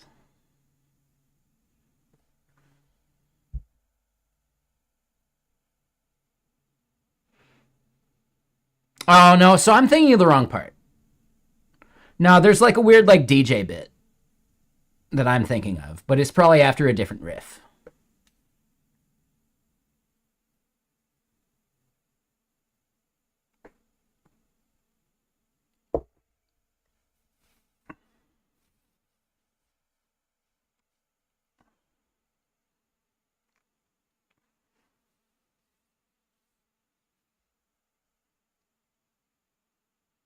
Yeah. I mean, are we going to have to listen to some Incubus now?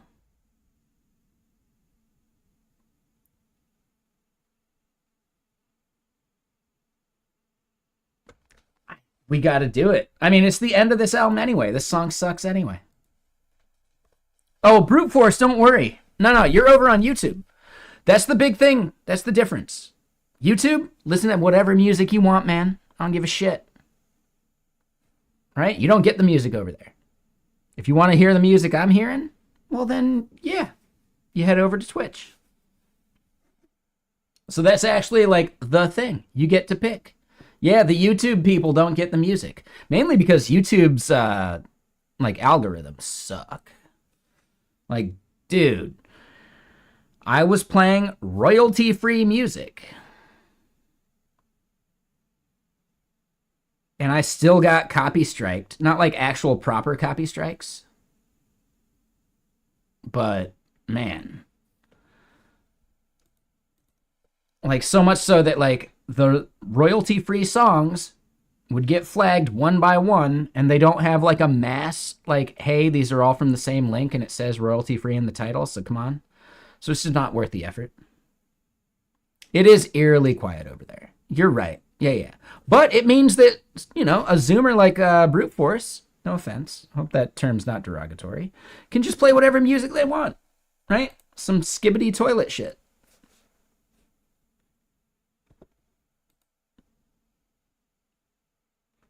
You know I'm just having fun. Don't take it to heart there, Brute Force.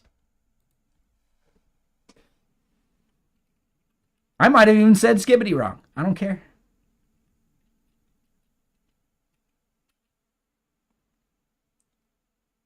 All right, so hold on. Incubus science. I just want to figure out, like, hold on. We'll just let it play. Fuck it.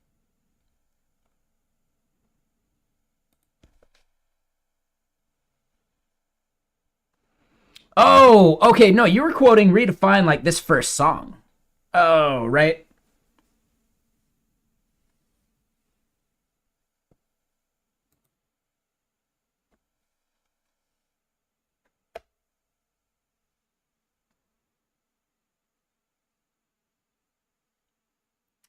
It's about the same era. Yeah.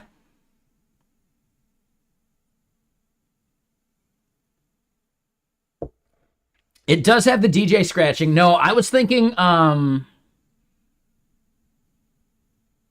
is it, I think it's the song right after Glass that goes into Magic Medicine, where it does some, like, right?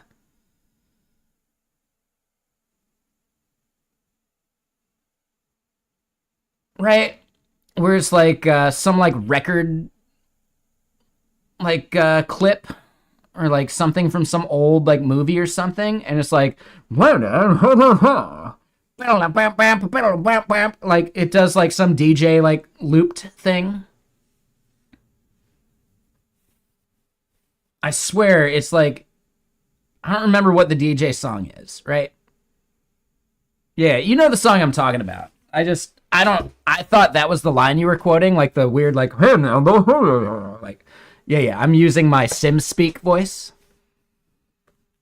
I speak fluent SimSpeak.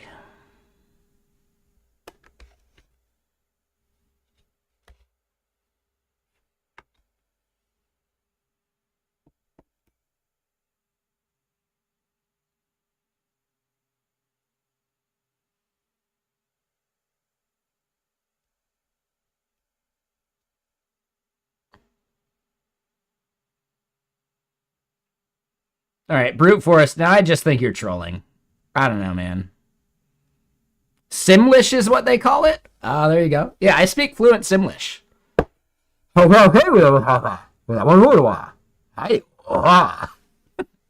was my apology, brute force. You're welcome.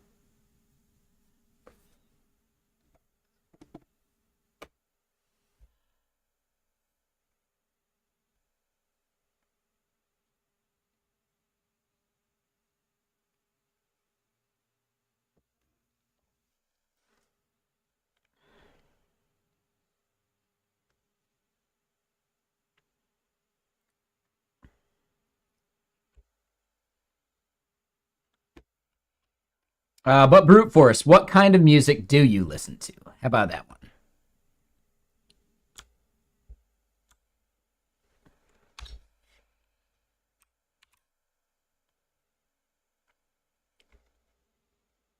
Lil Uzi Vert?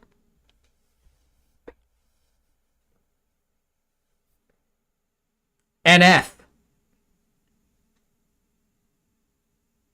My eyes couldn't roll back in my head any farther. I'm sorry. Holy shit, dude. I'm sorry. That's fucking hilarious to me. NF isn't bad? Really? All right. Okay, never mind. Hold on. Let me look at this.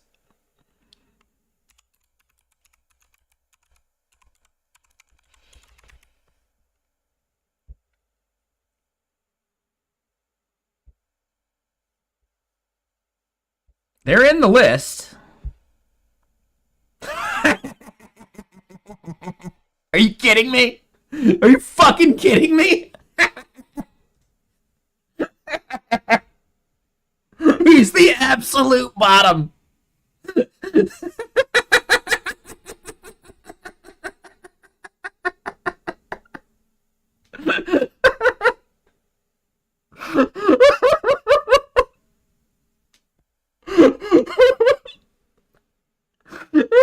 Oh shit. Oh man. I'm sorry. Oh my god, dude. I'm not apologizing for shit. Oh my god, dude. Woo shit. Jesus. Yeah, later, brute force. I get it. That's fine. No, thank you.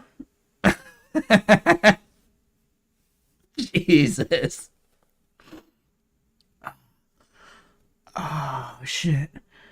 Dude has a smaller vocabulary than fucking. Oh, God, why am I spacing on his name right now? The guy that barks in his songs. DMX. There it is. Yeah, yeah.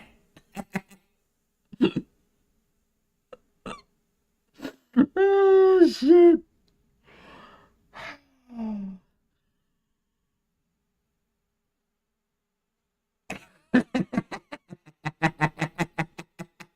What's up, Keegan's life? Whatever, brute force. Yeah. You're 19.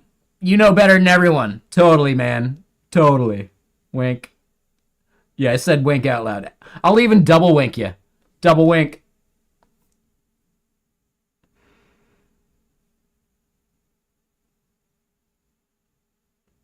Because you are. How dare you call me what I am? Oh my god. Woo. Okay, we gotta do another one of these. But we should be nice. This is the number of unique words used within an artist's first 35,000 lyrics. NF is the bottom.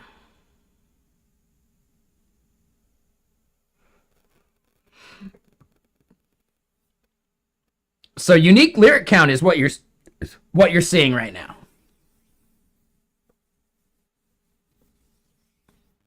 Yes, he's on the list. He's at the bottom of the list. He has a smaller vocabulary than DMX. He has a smaller vocabulary than Lil Uzi Vert.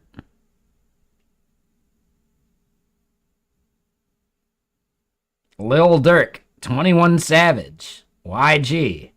The fact that Wiz Khalifa is down there so low is actually kind of crazy.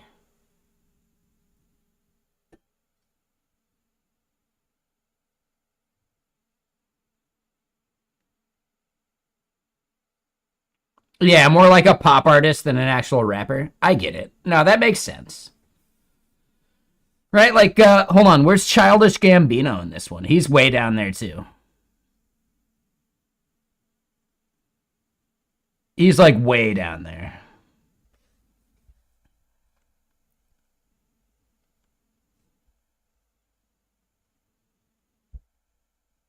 All right. He's not that far down there, at least. I mean, Mr. Elfman, I would absolutely judge indie artists by being on this chart. Would I judge a pop artist by being on this chart? No, because you wouldn't make a chart for pop artists and their vocabulary.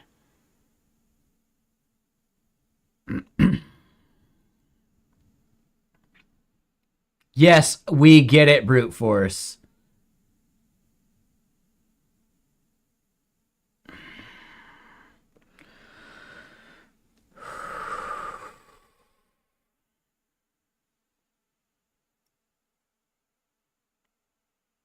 Dude, everybody beats NF. All right, like, come on, man. Meanwhile, look at actually good hip hop like MF Doom, right? Aesop Rock, like, dude.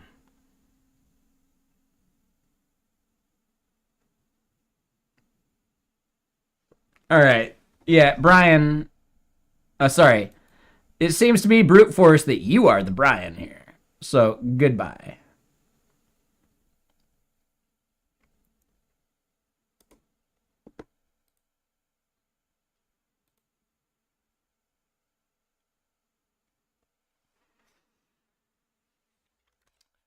Here's the best part. I've been watching The League again, and the fact that Rafi calls Kevin Brian the whole time is even better. Dude, Brute force, you're fucking Rafi.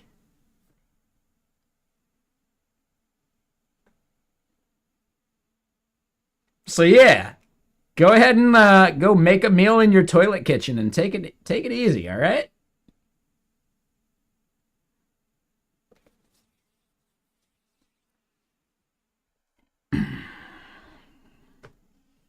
And yeah, Keegan, no, they're definitely trolling. Definitely trolling. Is Beyonce in the list? Wait, no, wait. Beyonce's even in the list? All right. Oh, okay, okay. There's like another list, maybe? Where'd you get the Beyonce thing?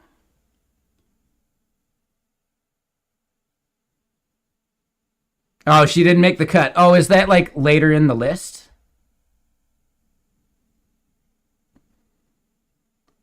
Oh, she's like way down there. Okay. Right, they even like mention it. It's a really, really good article. It's in the text. You mean, how can you expect me to read while I'm also trying to see things?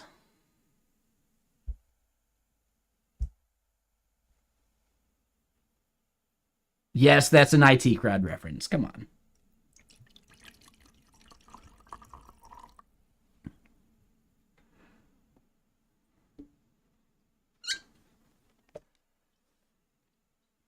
Now, like, it becomes really obvious that my favorite artists are at the top level because, yeah, I like 2000s era, like smart rap, right? Blackalicious, Aesop Rock. I need to listen to Bus Driver. I haven't before. I'm not going to give him a try here on stream, like fresh without any context. It is boomer rap. I'm okay with it. It's better rap.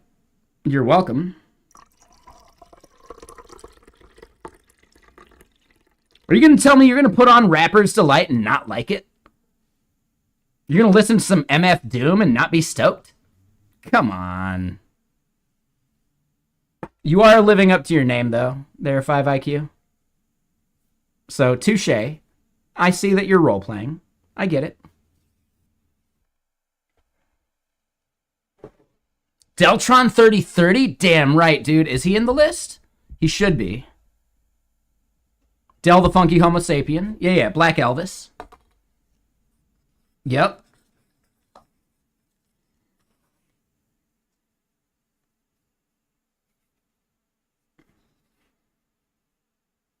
And it's actually, yeah, like, look at it this way. You can actually recognize things by their era, right? 2000s era hip hop, the pinnacle. So fucking good. Oh my god, man. Can you recognize that as time goes on, besides 2000, like, basically the 2010s?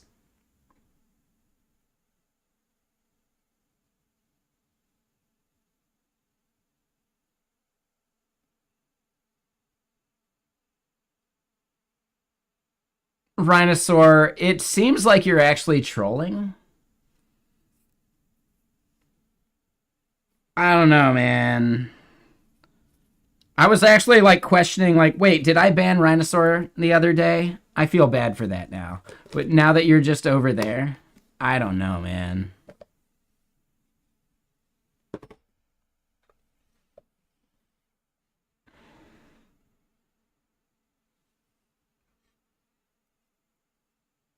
I don't know, man.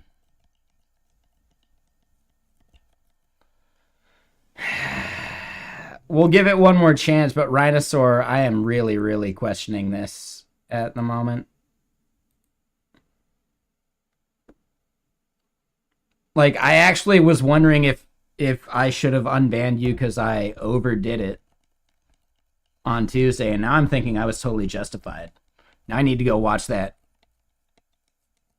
Now I need to go watch that VOD. I don't think I was as over the line as I was.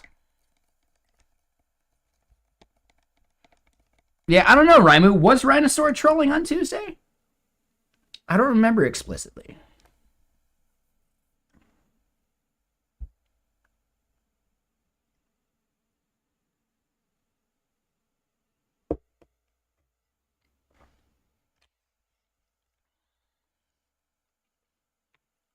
And yeah, you're right, Raimu. I totally fed a troll.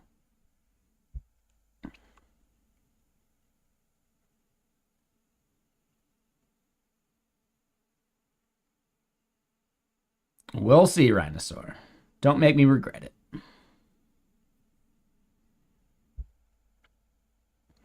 But yeah, it is very interesting to see that basically like the 2010s, because this article's from like 2019 or something,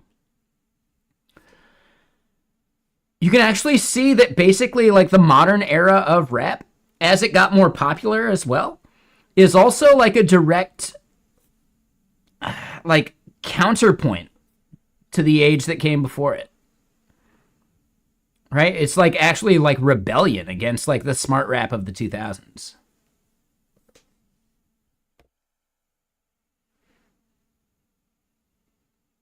Like there's something actually really interesting about the fact that modern rap and hip hop has gone the exact opposite of the progression that we were seeing, right? From like 90s to like the 2000s being like that good. It is a pendulum. Yeah. Yeah, right? Like modern rap totally created a mumble rap genre as like a direct rebellion against the smart rap of the 2000s. Like I had a friend from the snowboard age who was into like gangster rap. Like he actually hated what I am calling hip hop, hippity hop. He would call it smart rap. He hated both.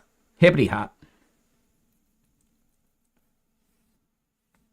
It was a pendulum. You're not sure that there's anything to it. The article actually contradicts the dumbed down hypothesis. Wait, really? Hold on. Where am I missing that part?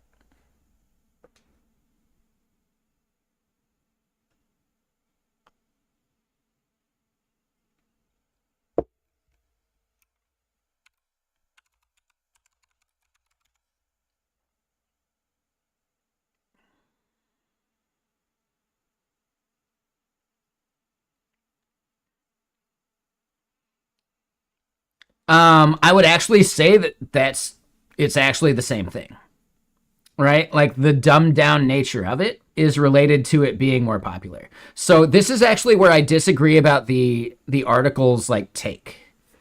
I fundamentally disagree with their take on it. I think yes, as things become more popular, it has to appeal to the masses. Hence why newspapers have to read at a 6th grade level.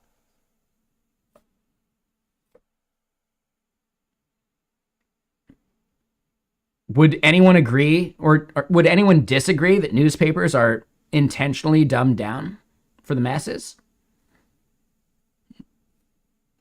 And I know newspapers, bad term, but modern media.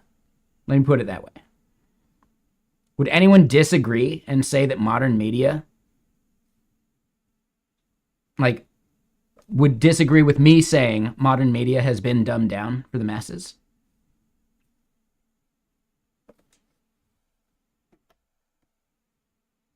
Oh, and that last song. Shit, hold on. We're at 18 minutes in.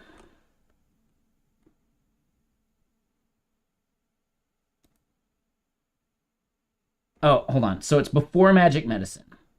Like the bam bam bam bam bam. This part.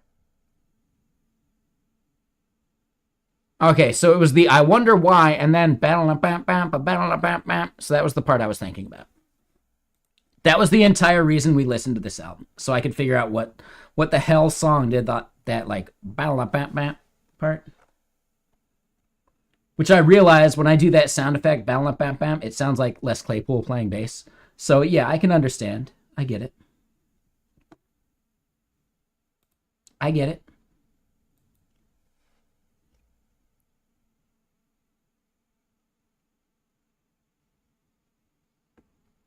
Hegpets, 1000%. Yes. Hey, you know that thing where you're using like visual context to do stuff instead of like someone saying it out loud? Can you have them say it out loud? Because we have to like cater to an audience that isn't even necessarily watching. They just have us on in the background. That's basically the key of it, right? Because streaming media is no longer catering towards people actively watching. They're catering towards passive watchers. Yeah, I remember that article. It was interesting. And boy, it sucks. Like, not the article, but the reality. God. Boy, it sucks.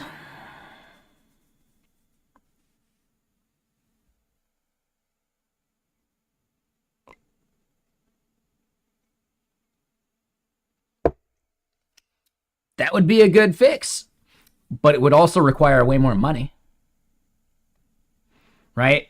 To have something actually like consciously like chaptered in that way. Oof.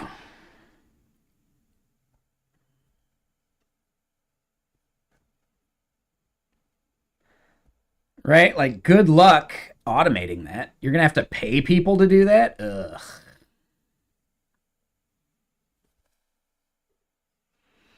Yeah, Sergeant Pepper. Look at the difference between Morrowind and Skyrim. Right? Morrowind didn't have, hey, here's a marker, just go there. Instead, Morrowind had you actually read your journal. You need to walk past this third left on the right inside of this one city to talk to this one person and, ask them about this one specific thing.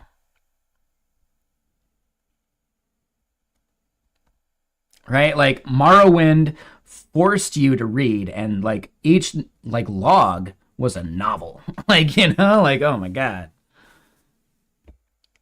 And here's the sad part. As a gamer, I really do enjoy just a marker sometimes. Sometimes I just want a marker. Let me just mindlessly walk towards a thing, please. So there's a little bit of a mix. That's a little bit of my Zoomer brain.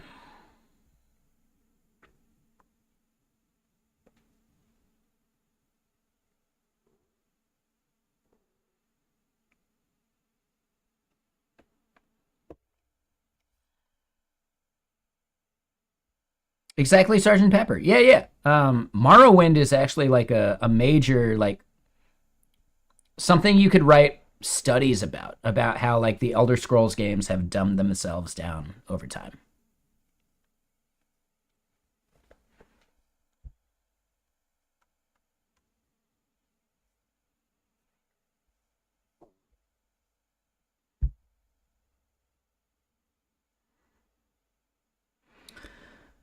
The fact that ICP has a bigger vocabulary than this shit. That's just sad. That's just sad. Well, isn't that special?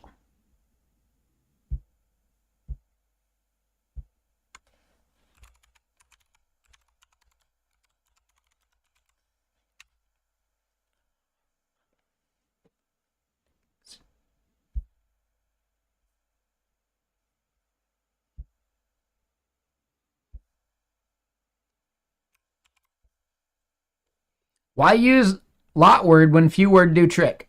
Yeah, it's not many. Many's multiple syllables. Come on. Come on, Steel Toad.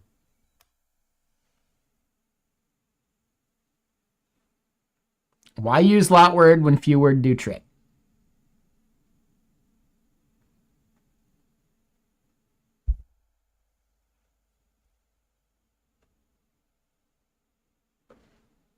Double plus good. I believe, what is that? 1984?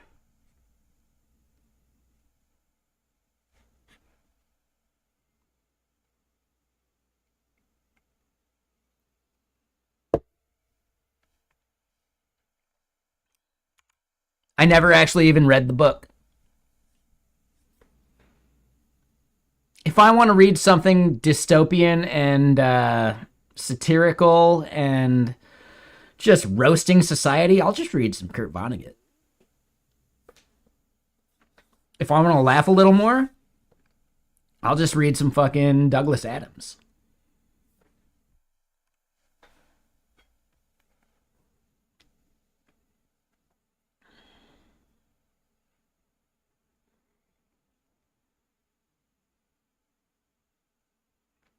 They did call it Newspeak. Yeah, for sure. I remember.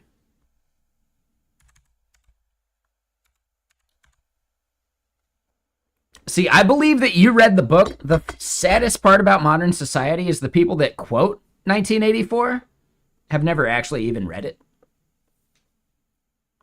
Which is why you basically won't hear me reference it, because I haven't read it. I understand the themes and all that bullshit. It's just, I don't enjoy the writing. If I'm being honest. I'm actually really picky about prose.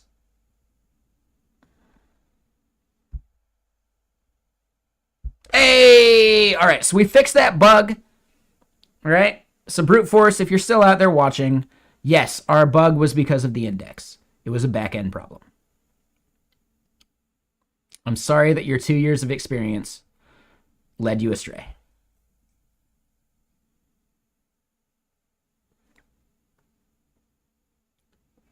And hold up, Rhinosaur, did you just dox yourself by saying you're their younger brother?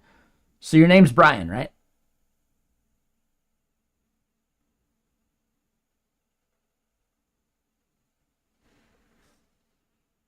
Blame your brother for doxing you.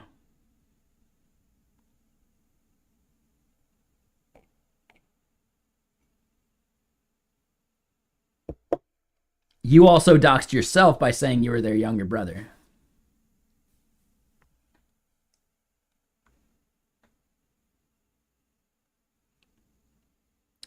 Yeah, this album's actually like solid start to finish. It's pretty rare.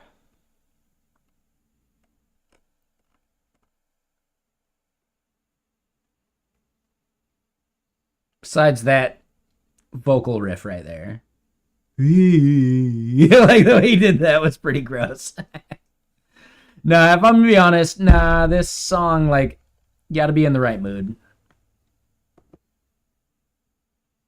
And I'm just not. You think they're gone? I mean, they're over on YouTube. There's still 5 people there. They could be there.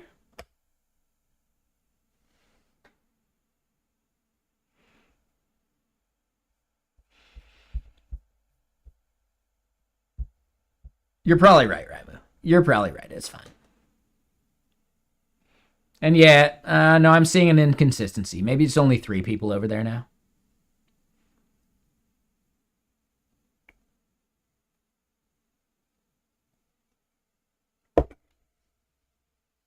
All right, let's switch to water. I should be better about that.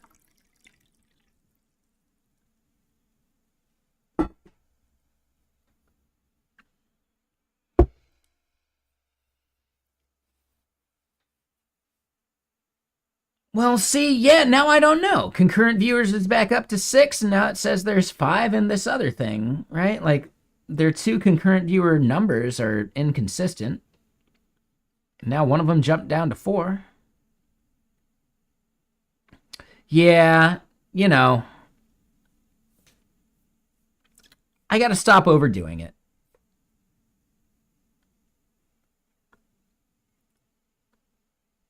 It's just so easy once you've had like 2 to have a third. Once you had 3, like, it's so much easier to have a 4th.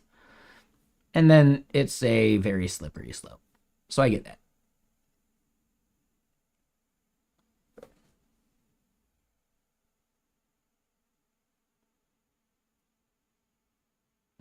Yeah, as a streamer, they show me a concurrent viewers like number. So, Raimu, I believe participants is basically only people who have chatted within like the last X amount of time. 2 is too few and 10 is not enough. Yeah, but also I still regret some of the interactions from Tuesday. Okay?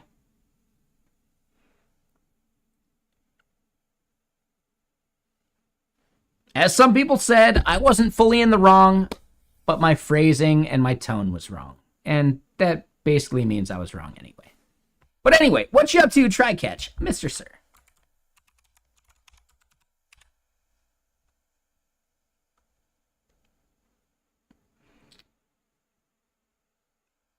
So you were doing a stream titled Software as a Service with Bernie Monblet. And I see the cone, like I knew that it meant with, but that means you're speaking Spanish on your channel normally, which I love. Man, we've seen so many like streams spring up speaking Spanish and Portuguese and like just, I don't know, it's really awesome.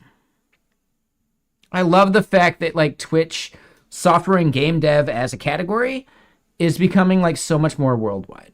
Like that's awesome. You guys are great. Like I love that. It used to be very like US and like Germany focused.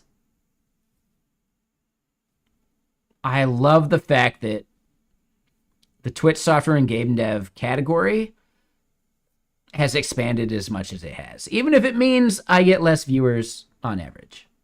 Worth it. Worth it. Right? Because the rising tide lifts all boats, you know?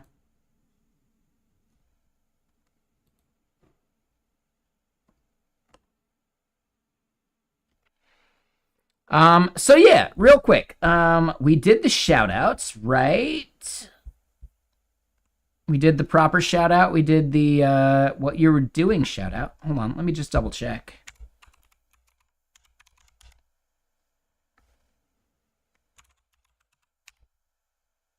All right, we didn't do that one yet. And I don't even follow you yet. So there we go. That was way better. I'm glad I did that.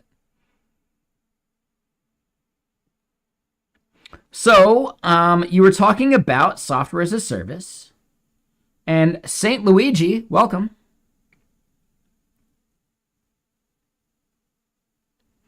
But yeah, no worries. Like, I get it.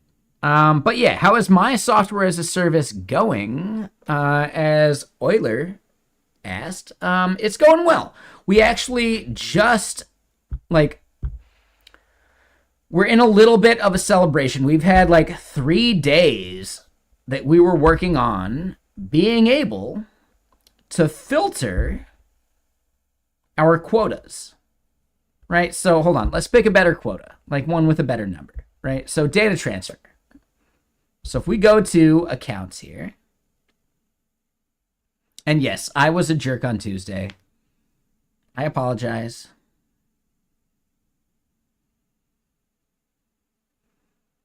It would be too easy to blame the whiskey. Instead, I have moments where I'm kind of a jerk. I'd like to fix those. Quitting whiskey wouldn't solve it. I'm still kind of a jerk sometimes. So I need to work on both. Less whiskey and also not being a jerk. I'm working on it, all right? But the thing we worked on today, we're going to deal with a couple UX issues here that please don't judge me by, but if I were to start changing this and we go to megabytes, God, yeah, I really do hate that loader that prevents us from doing anything. If we then go from, let's say, 50 up to the maximum, ooh, there was one account that actually should have been...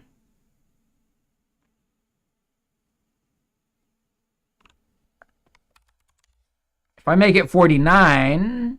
No, hold on. Let's just say 40. Oh. Yeah, there it is. So that 51 I was looking at, I think we've got a bug with like the difference between megabytes and mebibytes as an example, right? So like using 1024 as a base versus 1000 as a base. So that's definitely a bug we have. We'll work on it. We'll get it. It's okay. We don't need to concern ourselves with that right now. I think that is a nice to have bug rather than something that would prevent MVP. So if you're curious about the architecture stack, is how we do that. Right? Docs marketing, Astro, dashboard, React Mantine, backend, Lambda, and a homegrown wrapper around a thing called Architect, which means DynamoDB is our backend. Earlier today, right, you're seeing like the quota part. If I just type in 200 for megabytes, we get the ability to filter by a specific quota amount for users, right? So bam, yeah, pretty cool. Let me do a basic gist of what Waltr actually is. So if we look at balances, yeah, just consider you have a game currency, right? We're using dollars right now, but we could easily convert it to like blue crystals or red crystals like League of Legends does,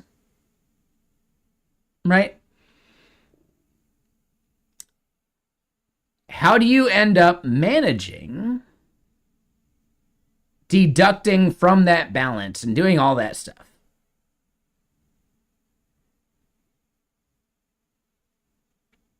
No, we had an attentive moderator that triggered those commands. So yeah. The Nightbot thing, I triggered that with stack. Like, we just have commands, right? We had a mod that did today, like the plan for today. So yeah. Nightbot is actually like old school. It doesn't think about any type of like context.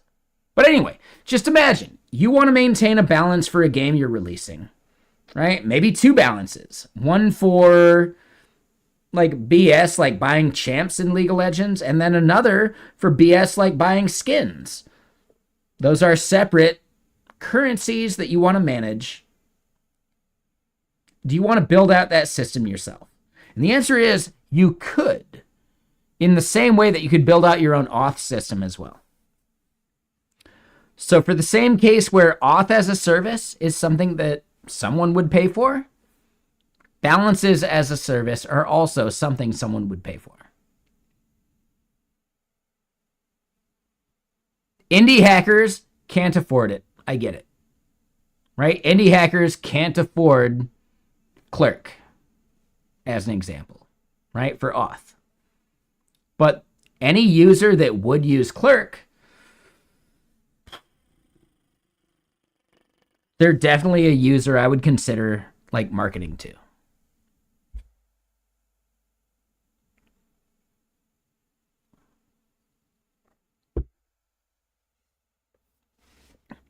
So the main gist is, right, that's a balance, right? You spend $20 and you get $20 worth of some kind of like shit coin or some bullshit, right?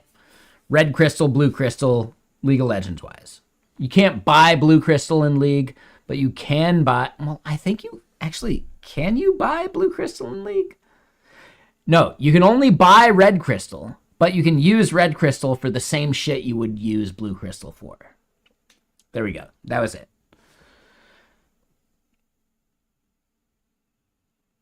What's the monetization plan? Does it scale with transaction volume? I think I'm planning on scaling based upon monthly active users in the same way Clerk does.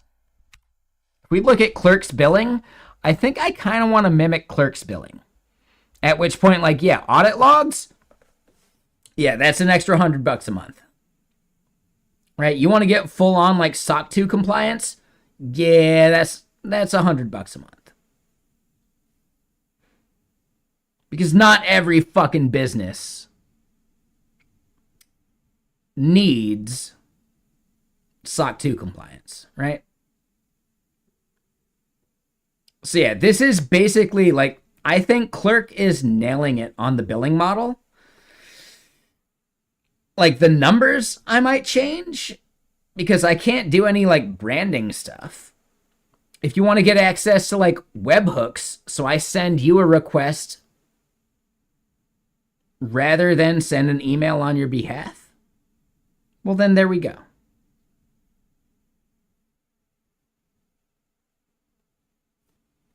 Dude, what is this song? Oh yeah, I forgot that. Yeah, there's like just some bullshit songs on this. Deep Inside, Calgon?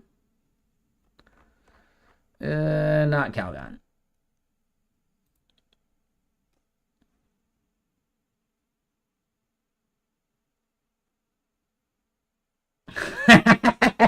I just saw this. The person who is hosting this album is named Gal Gadot.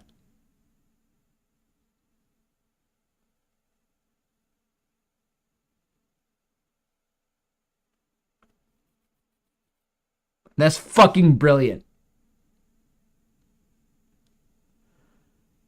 Oh my god. Like, wow.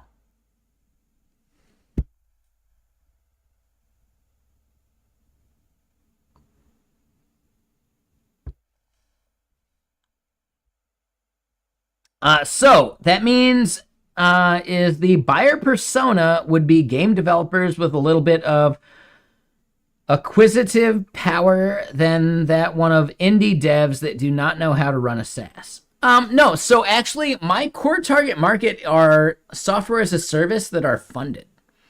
If we just think about it, if I were to get into a Y Combinator cohort, every single other company within that Y Combinator cohort could consider using me. Which is why I'm actually like kind of confident if I can prove out the business, I might be able to like go Y Combinator. Or at least like check out other VC. Because this is a thing that, right, like VCs in general want their businesses to use the businesses that they're already paying for. This is a thing that every single like VC who funds software as a service would invest into because they could encourage their other software as a service to just use this. Only if I actually solve the problem right. So that's a big if. But if I do it right, yeah, VCs will fund me simply because I'm a thing that other VC-funded projects would need to use anyway. That's the main goal. I'm not saying it's right, because what the fuck do I know? But I am saying that I think there is value.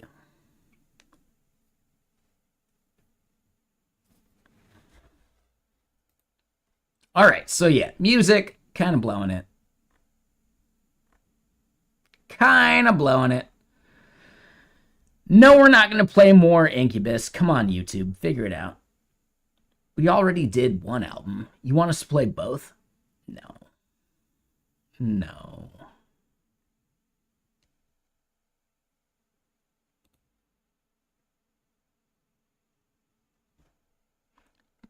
Do we go to some fucking Bardcore? Ooh, I think we go to Bardcore.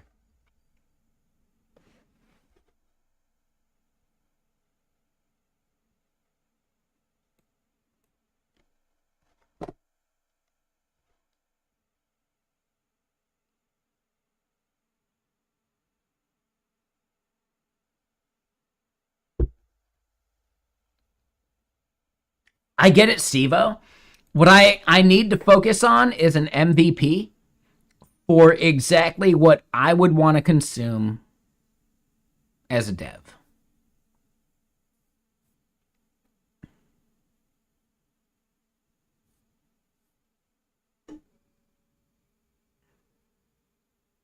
So keep in mind, this is another company's product.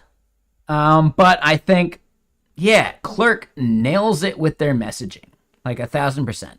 So what Steve-O is saying is, yes, I agree with Steve-O, also 1,000%, but I need to release this in a way that it's actually consumable, and I need to start actually building other products on top of it so I can actually dog food it and understand like the pain points other devs would have. Right? I don't need to like rest on my laurels and let other people do it. No, this is not my site there, Luigi. This is Clerk, and Clerk is actually the model for what I'm talking about. The indies I want to pitch to, like, oh my god, we know so many like indie game devs just from this category alone. I could chat with them right fucking now. Like, yes. Game devs are actually like my core prove out the idea market because they're not back end devs. Indie hackers are actually like the least market I'm considering because indie hackers could just build it themselves because they can't afford to pay for a service. If I can prove it out with game devs or other like smaller businesses first, I can absolutely prove this out with other like software as a service. My free tier will be really, really, really like reasonable. For sure, Steve-O. Like, yeah, Clerk has a reasonable free tier. I'm not going to have any like branding to use. So the paid plan would actually involve, well, yeah, do you want to send like, and I don't know if it's obvious, if I go to create a new balance, yeah, like notifications when your balance is low, etc. Like overdrafting, and when do you want to send a notification when someone overdrafts enough? Well, then, okay, right? Like we can send these messages on behalf of our users, right? Like very much like Paddle does, etc. But my goal is, well, eventually could I make it a webhook system? And that's where someone would pay like extra for me to just send them a request and then they send the email. Right? So, yeah, I think that's a big portion of the monetization strategy. Is it removing my branding? No, it's just removing the need for me to send an email on your behalf. Problem solved. Right? Like there is still value to that because you want to control that entire thing, the entire fucking template and all that shit.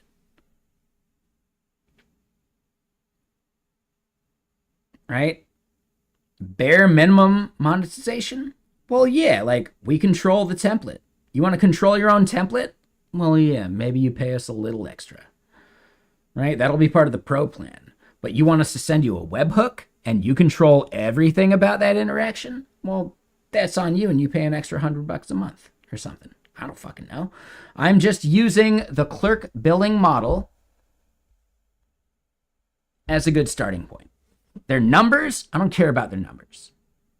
I just mean like the value add, like the checkboxes that they have, you know? That's where I think there's like, they are nailing it with like the value add perspective.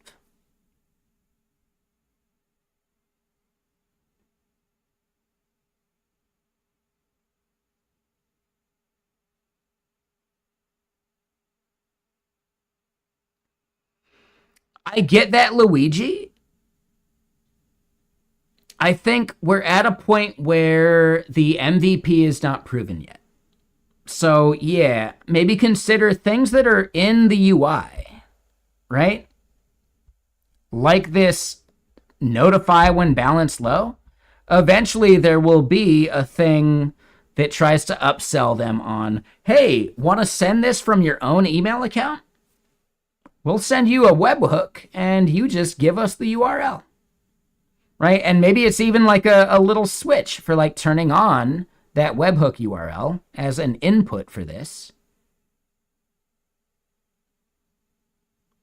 The moment you click that, then it does something. Yes. Oh, we are listening to medieval versions of all sorts of cool music. Yes, this is Gangster's Paradise. Absolutely. Good ear, Raimu. You are also old enough that there's probably a doctor's appointment you're missing.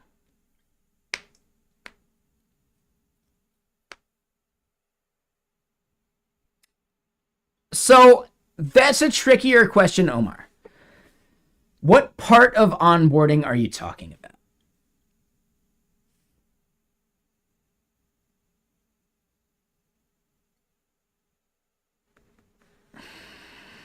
Winter stasis, that's a little too far, but yes, that was the joke I was making, so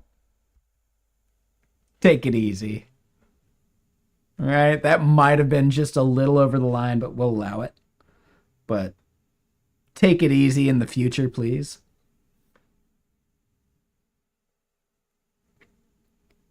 You know, like you get it. I appreciate you But man, like, I don't know. That's a bit of an oof as a comment. But we'll allow it. Just, I don't know, be a little chiller.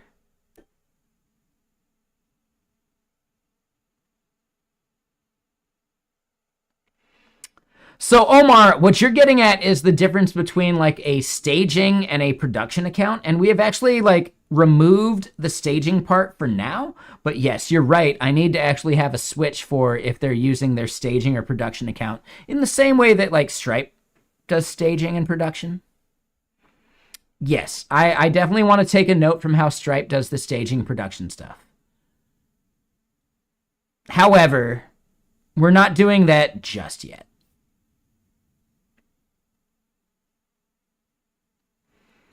So Luigi, it would be more like they click the button to activate it and they get presented with a modal. I think that's actually the better move rather than graying it out. I think they go to turn on the webhook and it's like, hey, sorry, webhooks are actually part of the premium plan or some bullshit like that, right? Like, I don't know the messaging, but I believe, yeah, you try and turn on a feature. Maybe I put an icon next to it or something. You click it and you don't have that plan, well, then we prompt you. I think that's the move there. But I don't know for sure. I'm speculating. This is actually, when I'm talking about MVP, I think I'm actually talking about me being able to use it. So I might try and launch without some of these features and then just A/B test turning them on and how we deal with that.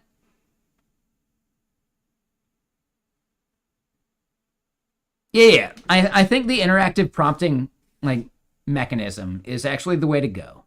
But I will launch without that completely. I'm happy to launch without that because I want to launch something I can consume and then I can evaluate what my gaps are just on the free tier. Like, I don't even care about the pro tier at this point.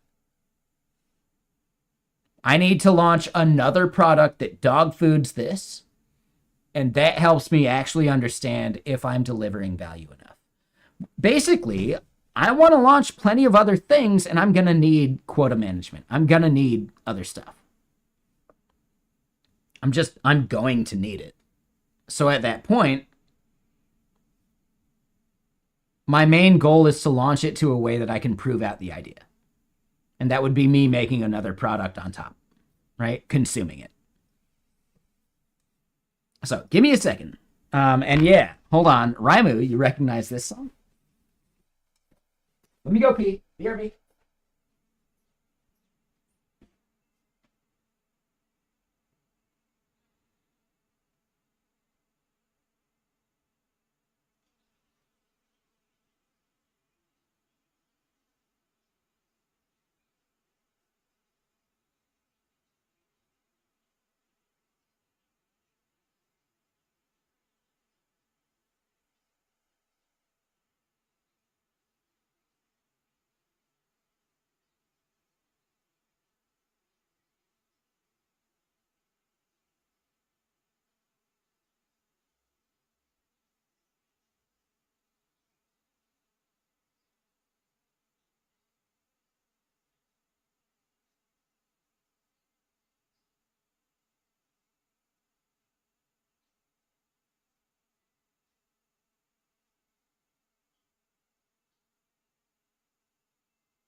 Okay. And I'm back.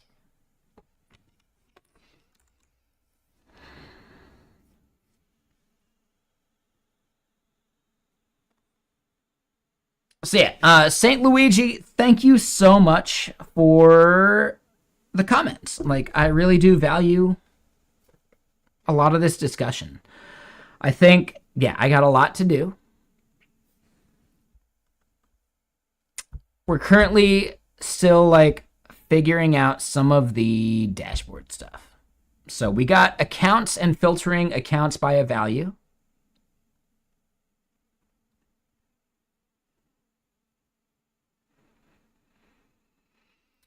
And after testing environment, a testing on the deployed environment, I feel like that would still be sandbox. So here's my point. Like, Stripe only has 2 environments. They don't see value to a third. I think they're a good model for how we separate sandbox and real. I could be wrong.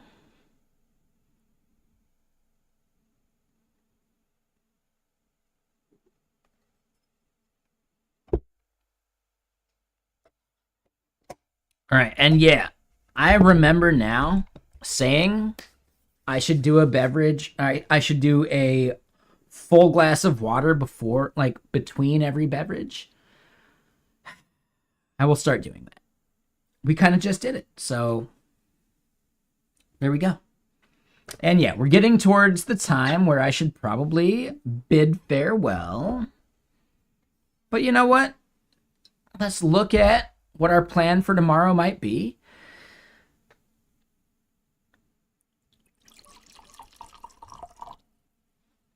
I want to start establishing the quota filter on the usage and adjustments pages.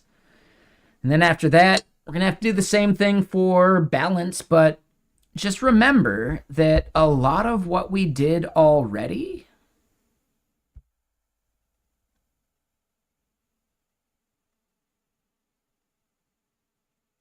yeah, I get it. Yes, a glass of water would benefit everybody, right? Between all sorts of stuff. So yeah, here we are, right? We could do it to days. And yeah, that's a UX problem. That one we'll solve completely separately. This is not a problem for this part. But if we say something that is between, I don't know, 3,000 and, I don't know, 5,000, then bam. Okay, so our filters are working great for usage. We need to do it based upon the individual transactions now, just so people can like sort and filter better. And is this part actually MVP? I don't know. But it's helping me realize my data access patterns, and that's really important for DynamoDB in general.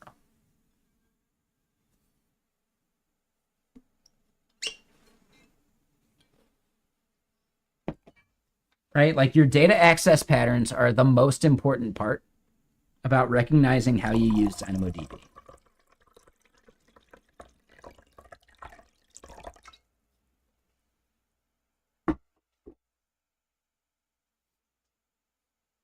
There you go. Exactly standard. Nailed it.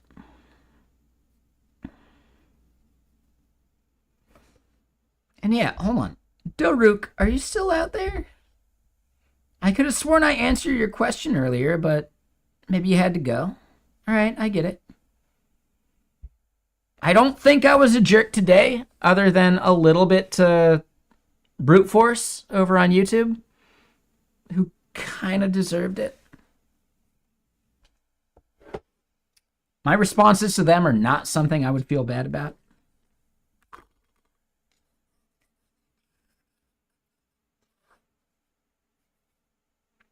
But I do feel bad about my interactions on Tuesday. So anyone that got caught up in that, just recognize, I'm sorry. I don't think abstinence or abstaining from alcohol is actually the move. I just need to be a better person, while also cutting down on whiskey. So a little bit of A, a little bit of B.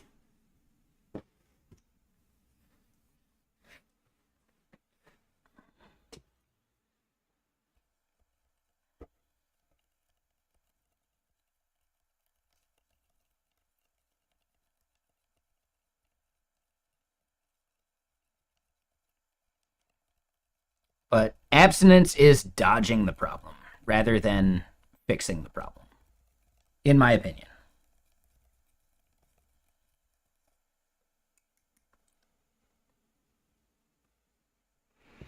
I wouldn't say fireworks. We did have some spicy moments. Part of the issue is, number one, I overreacted on someone. But we also had a bunch of people like pile onto it.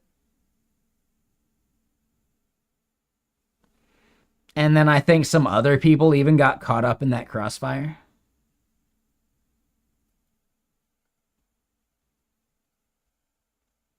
What I mean basically is, yes, when I'm a jerk sometimes, there are hate watchers who will chime in with basically the same shit they've said for years, right? They don't actually mix up their messaging. How dare you? I hope you become better, blah, blah, blah. I'll never watch you again because you're just a bully. Now, keep in mind that the same old trolls don't say that alone, because real people also say that too. So there is definitely some truth to their statements. But also just there are people that bandwagon and hate when we're having a less than good moment. People that don't have good intentions. And it's tough. But would less whiskey do it? Maybe. Some of y'all might not actually remember when I've had these moments without any whiskey. So instead, it's a me problem. Definitely a me problem. But I give the trolls too much fodder as well.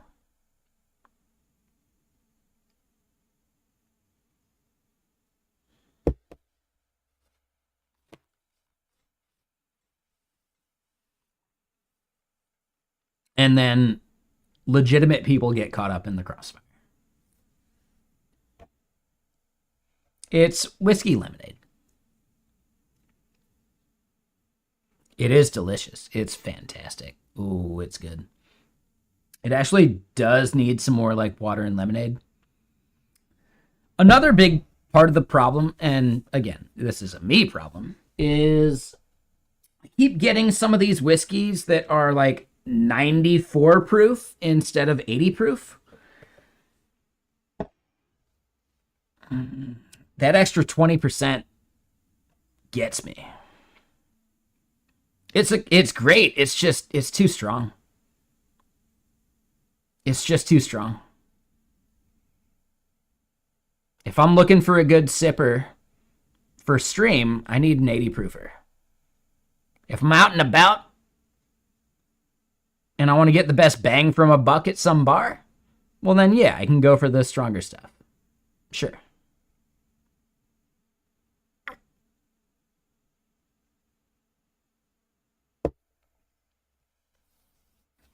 No, I get it. It's the big difference between sipping something on a budget and sipping something with no budget in mind because I'm at home and it was cheap as fuck. If I'm out drinking at a bar, well, yeah, I might opt for something stronger so I don't have to buy as many. If it's only $1 more, but I'm getting 20% more value, well, okay then. There's something to that. Right? There's like some like dollar economics there.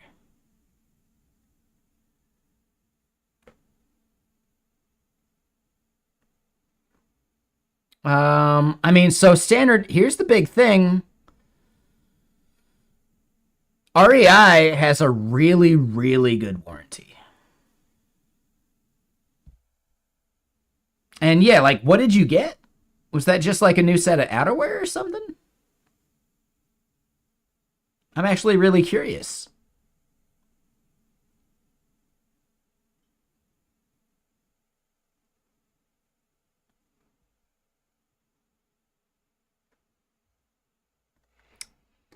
No, I get that, Donkey Fish. I could be way better, though. Like, nah, man, like, dude, what you're describing right there, I should be totally okay with. And there is a little bit of the parasocial thing, but it's not that bad. I will say, yes, some people will make some comments, but I should be better at handling them. Right? So that's all I'm getting at. Again, I'm gonna take at least 80% of the blame for stuff going off the rails on Tuesday. At least 80%. I may have been right with what I said. I didn't say it correctly, though. I didn't, I said it earlier. It's not always what you're saying, it's how you say it. And I fuck up on the how you're saying it part. I do, right? My tone, my phrasing, etc.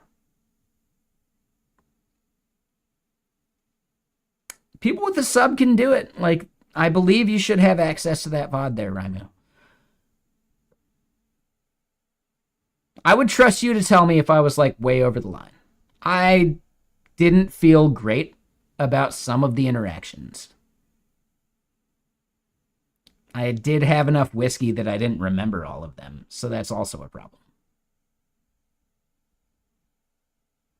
As a person that prides themselves on their memory, well, yeah, whiskey does harm that. And if I have enough that I don't remember exactly what I said, but I don't feel great about it, I can take the blame on that one.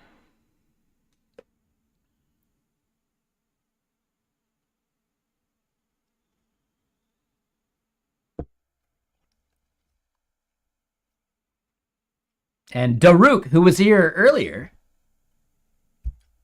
they did nope out the moment I started drinking, so I get it. They're still not happy about the interaction on Tuesday. I get it. I did apologize. I think they got thrown under the bus in a way they shouldn't have. But when you get, like, the other people, like, glomming on, that's also not cool. Which Pirate Software is well aware of right now, right?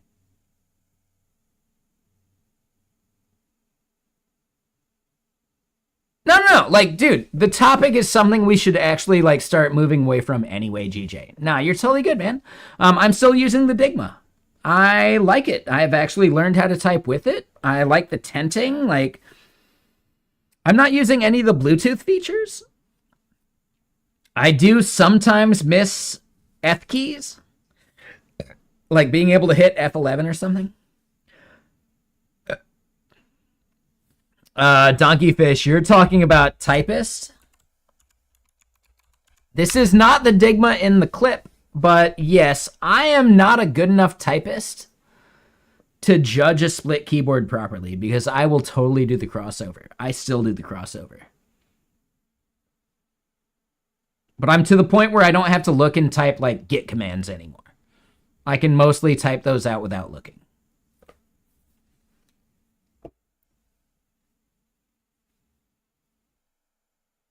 So, yes, I've gotten used to this keyboard as much as I would get used to any keyboard.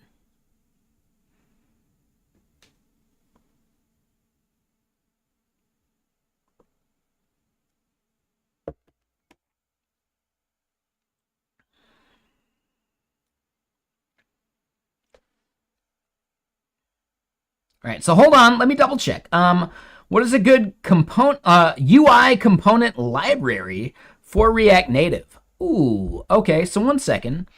I have used Native Base. I have used and liked Native Base, but it does seem like, yes, they have deprecated it to move towards a thing they call GlueStack, and I have never used GlueStack, so I don't know. So just keep in mind, this is not a recommendation. This is simply pointing out something related to something I've used before because they deprecated the thing I like.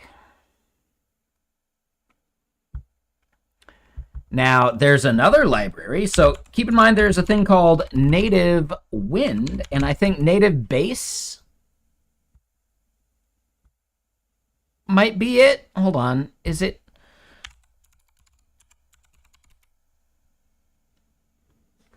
Wait, native base is the one I just looked at, right? Yeah. No, so not native base. Native wind UI? Native wind UI might be another one to check out. And I've met the dude that maintains this. He spoke at the Chain React conference in the past year. Super cool dude. I don't know. Worth checking out. I have not used it, so this is not an official endorsement. But really nice dude. I'd happily chat and drink beers with him again. Technically, I had the whiskey, but he was drinking a beer. It counts.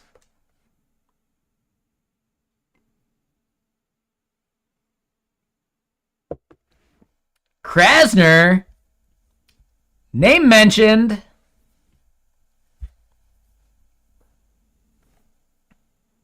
Krasner, you out there right now?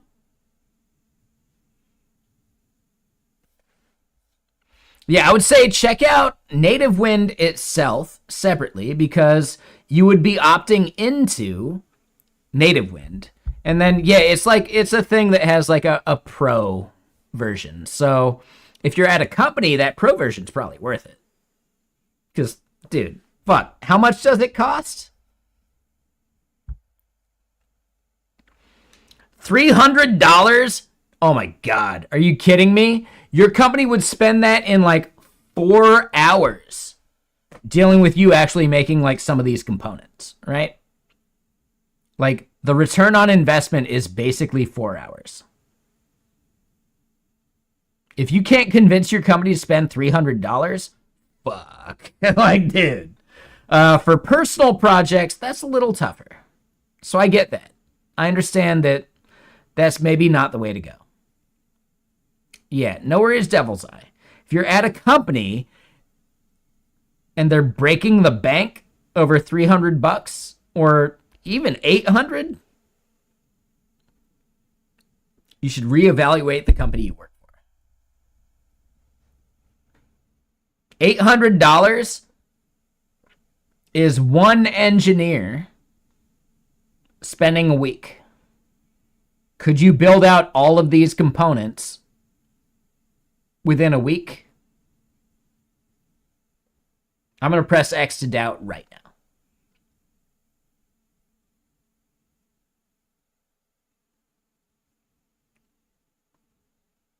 Wait, did you just dox yourself? Do you want me to remove that?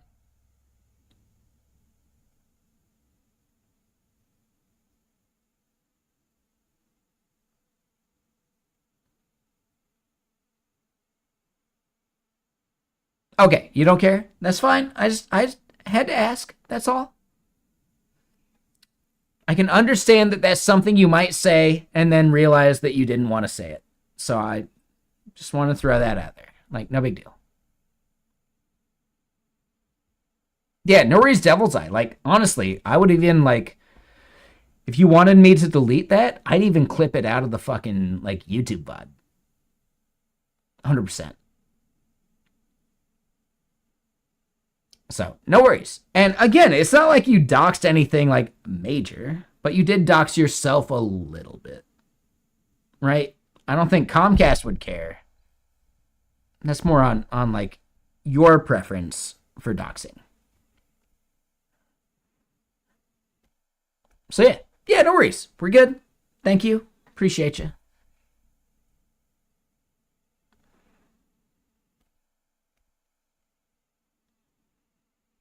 But yeah, if y'all don't know, I will happily remove stuff from the VOD if you say something you didn't mean to.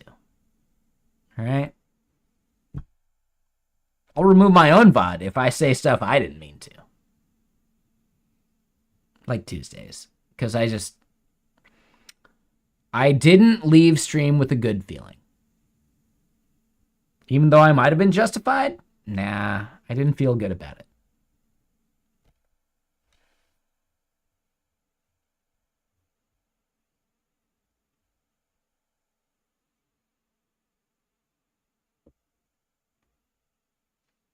Oh, Donkey Fish, that was gaming stream. That's a different thing. Gaming stream gets wild. Gaming stream was fine. Dude, I didn't feel any remorse about what I did on gaming stream other than maybe missing a meeting or two. I didn't miss a single meeting. Keep that in mind. No. Like, I'm totally okay with that part. Should I have done it? No. But I wasn't the asshole over on gaming stream.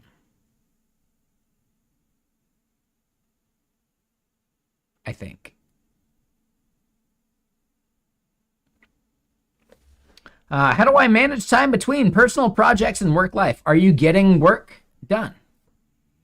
That's actually the important bit. I do have some work stuff that I need to finish.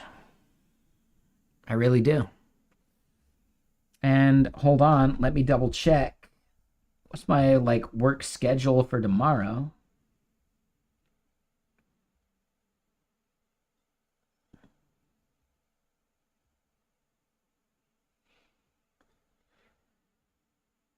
Dude, I got so many fucking meetings tomorrow. Damn.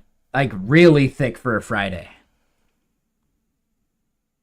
Yeah, no worries, Luigi. Thank you so much for coming in on the raid. I really do appreciate you. And I want to launch this product, and I would love to have you evaluate it if you're actually a software as a service person.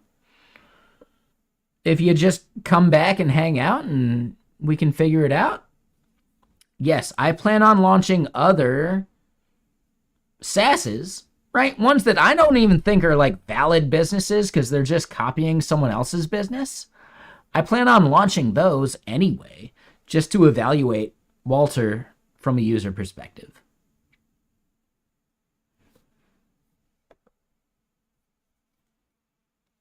So yeah, at some point, if you'd like to help with that, big thumbs up.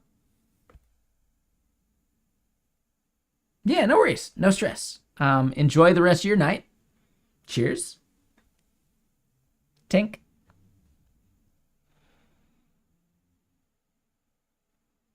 Yeah, for sure.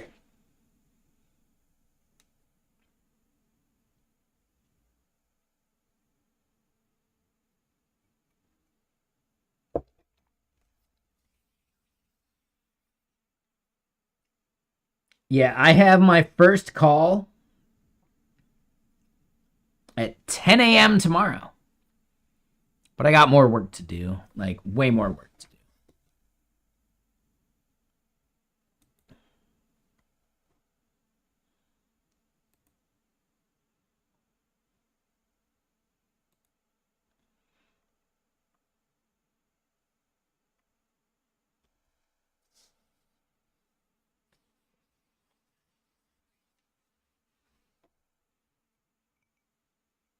One at 9 a.m.? Oof. I had one at 9 a.m. I should have woken up at 8 to do some video stuff for it.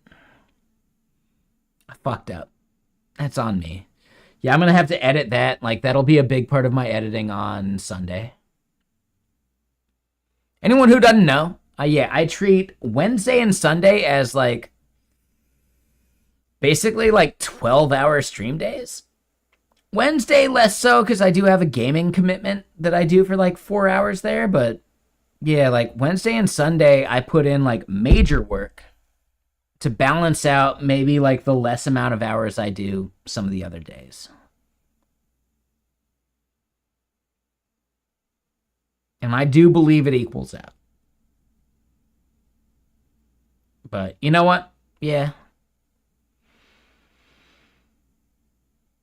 If I'm not meeting expectations, well, that's on me. I guess I'm not making hours work. To me, a job is not the hours you put in. The job is, are you delivering the value they're paying you for?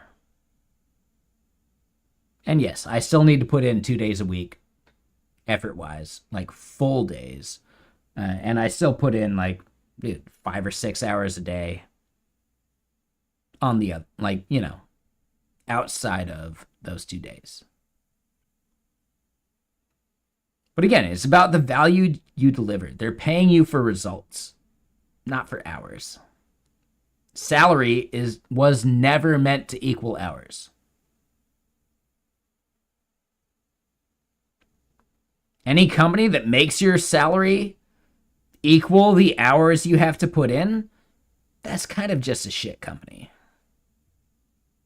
They're paying you for productivity, for value, not to be a butt-in-seat. Butt-in-seat companies, boy, they suck. Ugh, soulless, ballless, just the worst of the worst. And yes, I am quoting Bill Hicks and his, like, Musicians Against Drugs rant. We're whamming, and we drink Coke. Boy, they suck.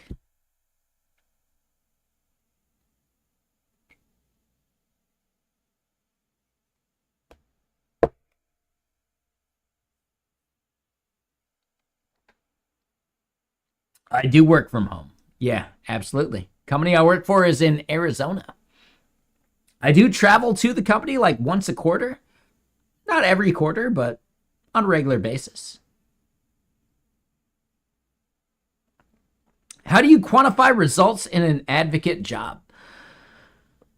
It doesn't actually fit metrics that well, but there are metrics you can count on in, like, am I delivering video content as people need it?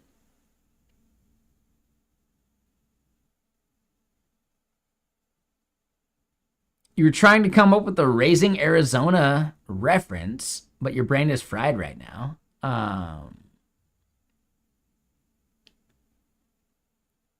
Honey, we need the Huggies, okay? Yes, I had to rob the place because we needed the Huggies. I don't think that's a direct quote, but you get the reference, right?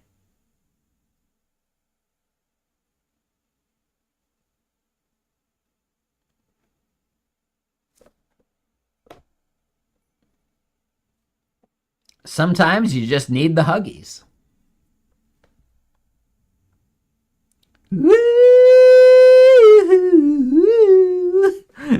I can just do the song and we're set. I can say any fucking line or word I want and then just do the and we're fucking set, right? I can say anything and do that poor man's yodeling and we're set, right? Gold.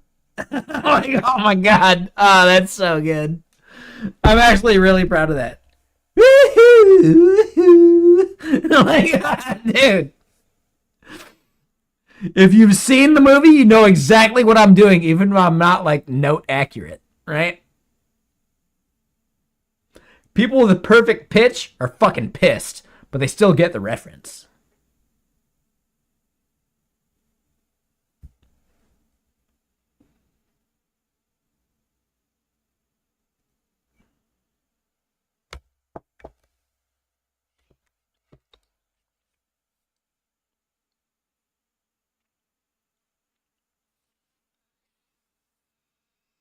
All right, so we're at 8 p.m.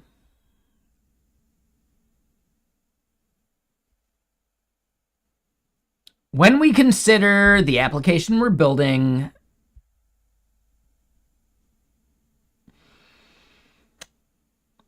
quota accounts are done, right? We got, like, the days, we got the UX part finished, like D for days, like, oh my god, H for hours, sure, why not?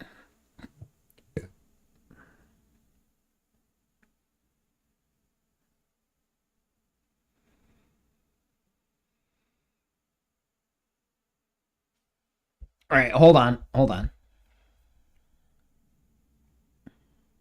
You'd pay a non-trivial amount of money to have perfect pitch. Those folks are wizards. Yeah, my mom has perfect pitch. I believe I broke her brain when I was learning to play guitar. And I was playing some, like, Rage Against the Machine riffs. and I hit maybe the wrong note. And I was like, nah, you know what? I don't care about the notes. I just want to make sure I got like the mechanics. I believe I broke her brain when I said that.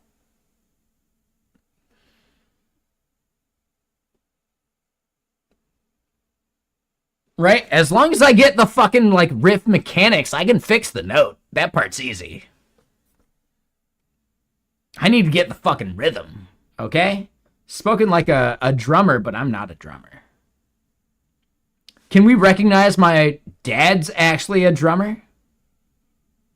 And my mom is like I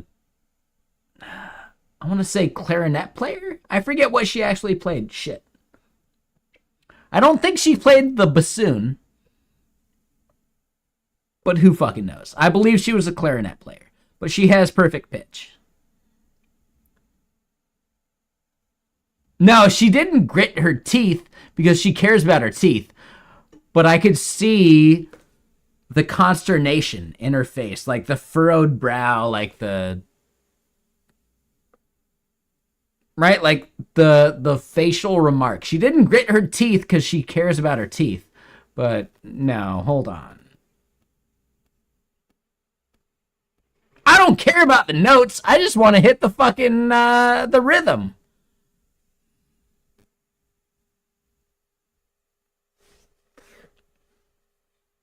Right? Like, I wanted to hit the rhythm at the fucking tempo. And then, like, the notes, that's the easy part.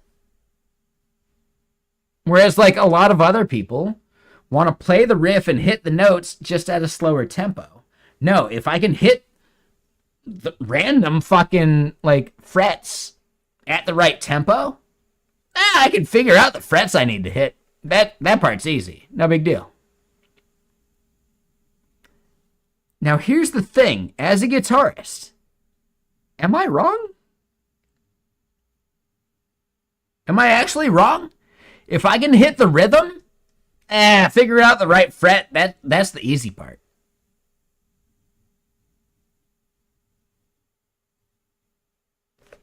I'm just saying, like, any guitarist out there, you can't play a riff till you can play it at the rhythm. Playing the right notes? You can figure that out eventually. No big deal. Guitar's a bit fuzzy, in my opinion. Guitar is a fuzzy instrument. Like, technically, bass is a percussion instrument. And guitar, somewhat less so, but no, still, like,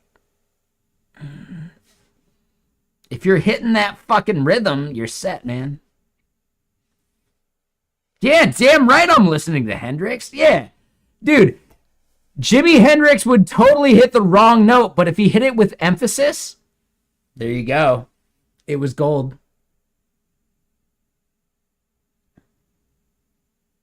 Hey Jude. Hey. Right? Like the Hendrix version of Hey Jude is totally better. Yeah, Jimmy was fuzzy in more than one dimension. All right? So yeah, there we go. Science. No big deal.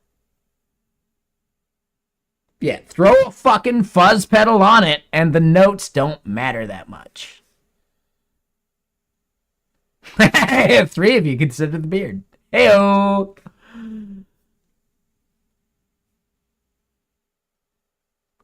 Ooh, Victor Wooten is actually like, dude. So Alan, just recognize my dad and my older brother totally typecast me as the bassist, and they weren't wrong. They were not wrong whatsoever, right? Like, I am fully a bassist. I can play the wrong fucking note, but if I'm hitting the fucking... Dude, if I'm hitting that rhythm, me and the drummer are in sync. Who gives a fuck? Yeah, guitarist, figure it out, man. Singer, you got this shit. Me and the drummer, we're one, right? We can feel each other's heartbeat as a bassist. Me and the drummer, yeah. We're both percussion instruments as a bassist.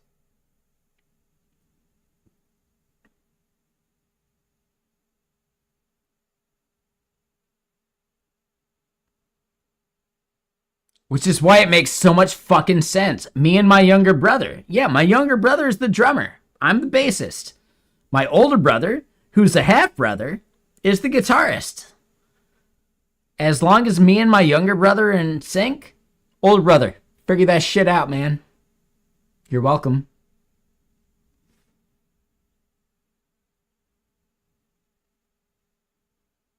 Huh. I didn't think about that till just now. This is like a major fucking epiphany I'm having.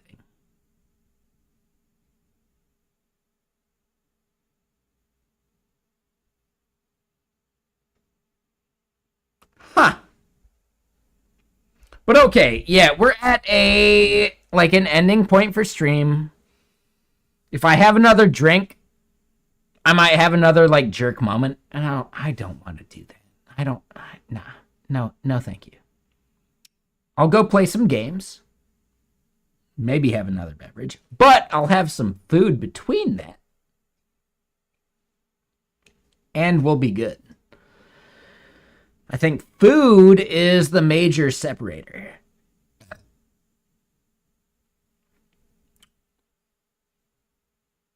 And again, everyone that felt slighted on Tuesday, you are justified for your opinions. If you're willing to say just a simple apology, I'll take 80% of the blame. No problem. Like, I already do take 80% of the blame, but people that got banned, just have a little ownership over why. Just the smallest bit. I'll take 80% of it. You don't have to be like, I'm totally wrong. No. Were you slightly wrong? And then, yeah, some people maybe not, but the people that were not even slightly wrong, well, I'll take 100%. But it does require, like, other people reaching out a little. So yeah, Raimu, you're saying like you got to go watch the VOD. Dude, you've seen me be a jerk before.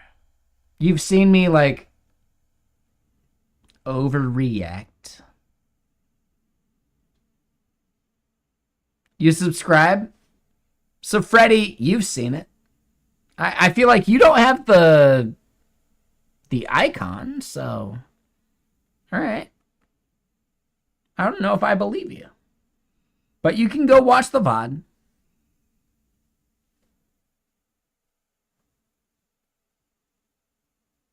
I take at least 80% of the blame for the bad moments we had. Oh, you subscribe on YouTube. Oh, that's fine. Nah, that's okay.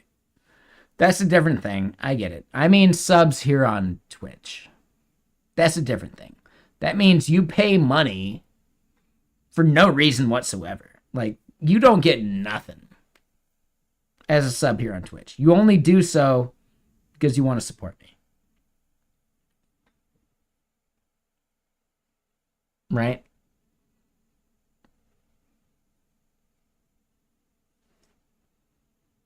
Subs here on Twitch don't get nothing other than like not having to see ads. You can just pay for Twitch Turbo and not deal with that on any channel. You know that, right?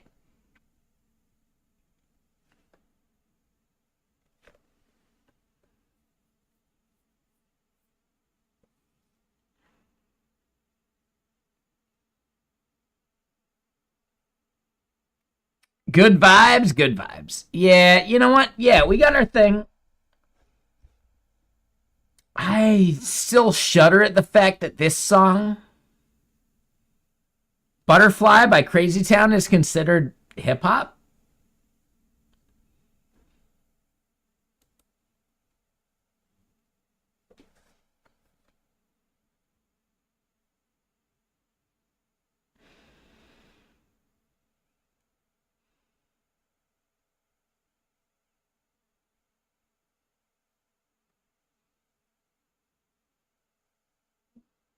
Crazy Town is considered fucking hip hop? Hold on. Before we go, I just gotta hear this. And then yeah, we'll totally raid some.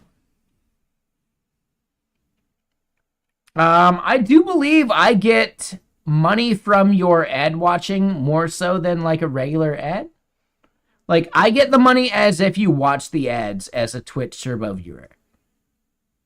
So, Janhua, like, yeah, man, like just do it. Like you don't have to sub to my stream. Like you're a mod anyway. Like I trust you. I like seeing the subs, so like come on, man. Don't make me say you should unsub, but nah, you probably should.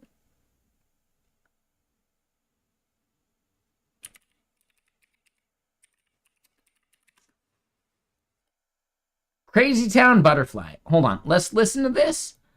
This is not hip hop. It's a good song. I'll admit that, but I don't know, man. Why? Ugh.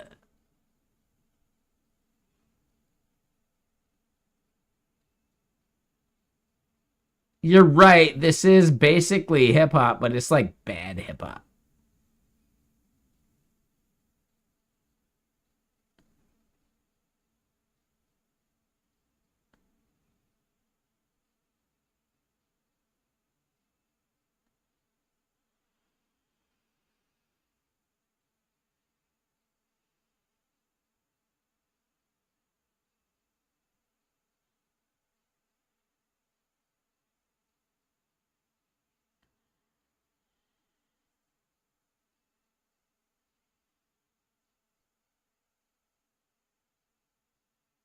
Donkey fish.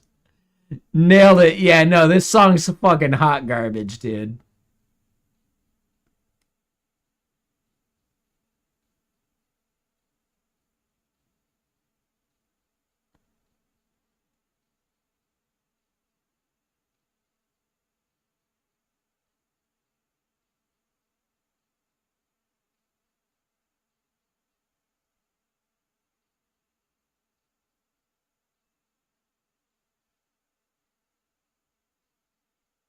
Oh my god, Devil's Eye. Really?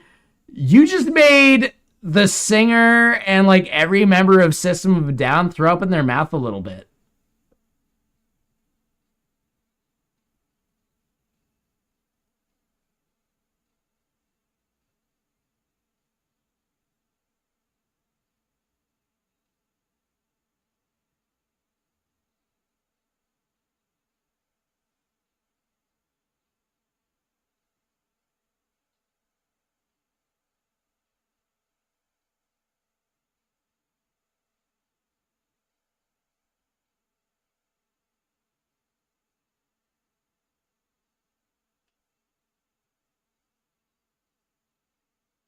Ah, there you go. Yeah, so the difference is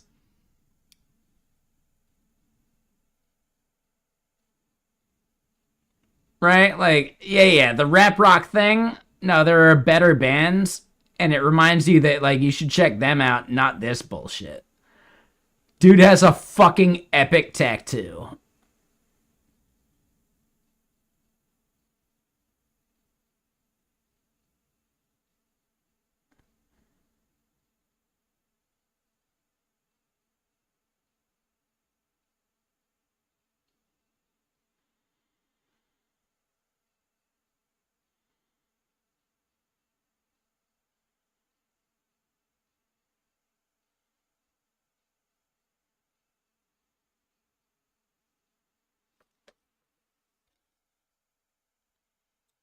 So hold up. They did the fucking in the video, they did the West Borland playing guitar like dance move.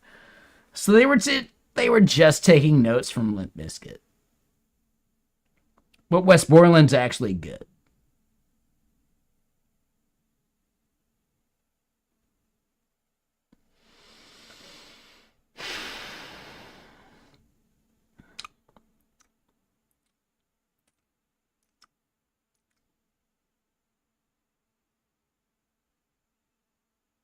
All right, so Crazy Town deserves all the hate they get. They are, dude, why were they in a hip hop bardcore playlist? They're not hip hop. They're pop. They're bullshit. How's it going? One website. Oh, man. Over there on the YouTube, you missed out on the worst thing you might have ever heard in the past 10 years. That was Crazy Town's Butterfly. It's a good riff. Like, it's a good, like, backing track. And then the lyrics are just hot garbage. The vocals. I'm sorry. Like, no.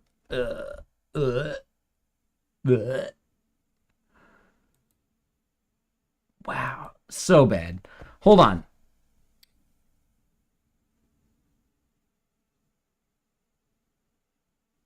Is there one new metal song? There you go, Devils. You're right. That's like the one new metal song we could actually like use. System Sugar. Wow. Wow. Wow. Wow. Wow. Wow. Wow. Hey. Wow. Wow. Wow. Wow. It's actually good though.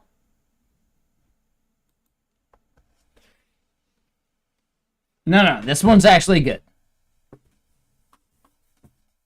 And then, yeah, we'll go raid someone.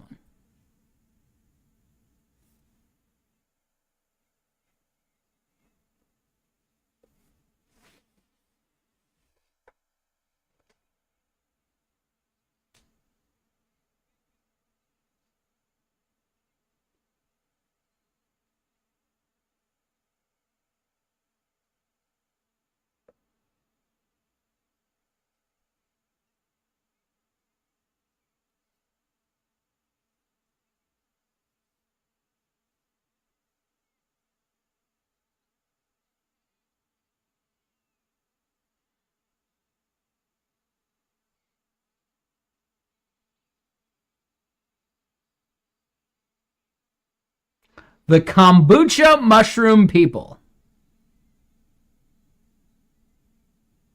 Yeah, exactly, Devil's Eye.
So I went to high school with the cousin of the lead singer.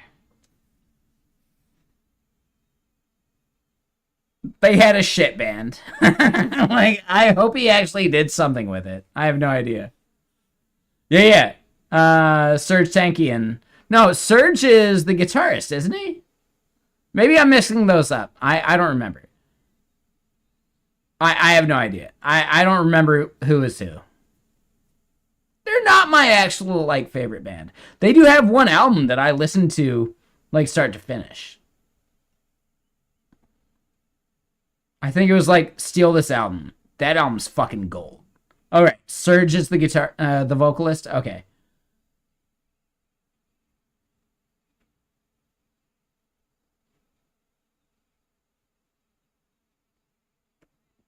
Oh, Darren's the guitarist? Okay. Yeah, I don't know the dude. Yeah, I don't know.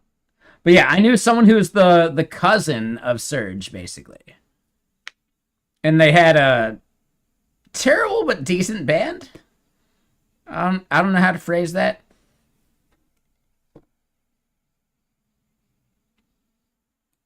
All right, we do one more song. Because, hold on. This song's fucking good.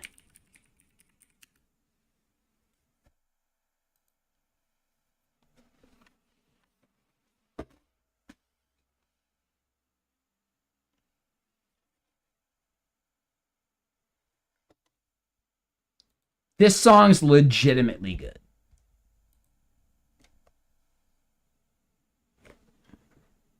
Right?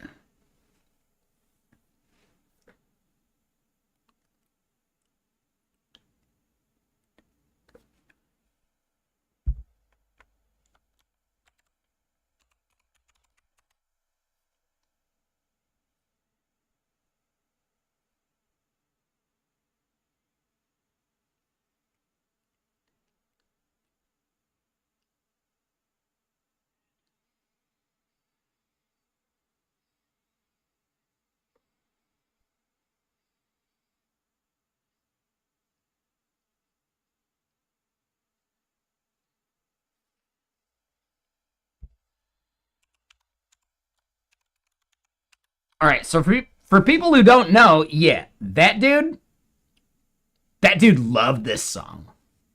And I still do.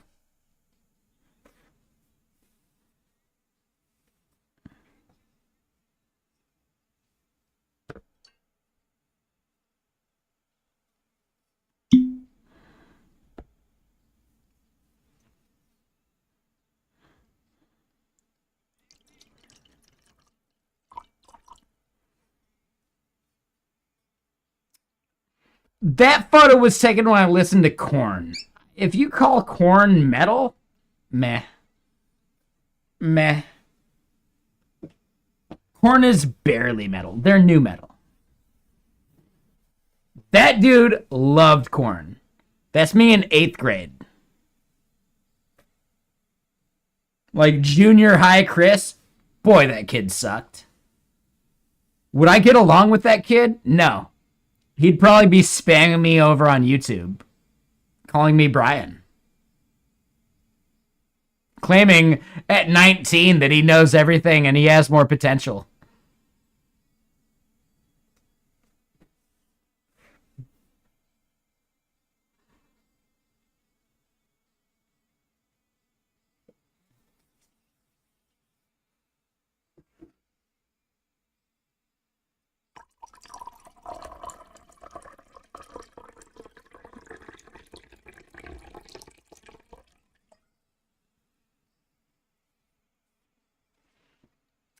Yeah, if your taste doesn't change, you're not growing.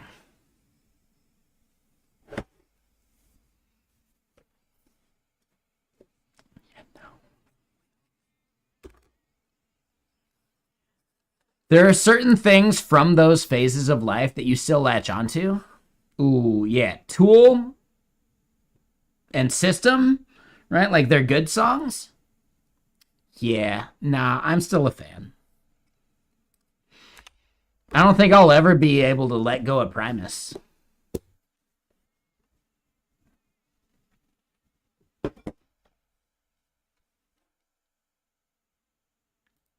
All right, so yeah, fantastic fucking song, right? When you think System is just that, like, sugar song, come on, no, Spiders is legit. Like, dude, yes, I learned how to play that bass riff, obviously. Why wouldn't I?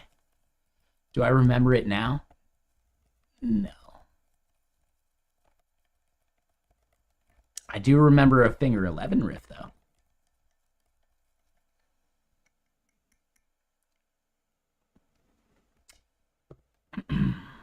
So yeah, right? I think we're good. Let's go raid someone. Yeah, it's 8 p.m. Not so much, but I do recognize the value that he has given the rest of the film world.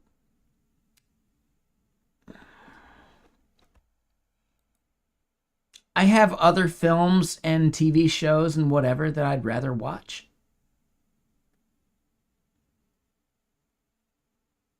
But yeah, rest in peace, man. I remember hearing him, or not hearing, but reading about him saying that, yeah, he has to, everywhere he goes, he has to bring an oxygen tank with him. He was not long for this world. He made it to 78, smoking like 20 cigarettes a day. Or more.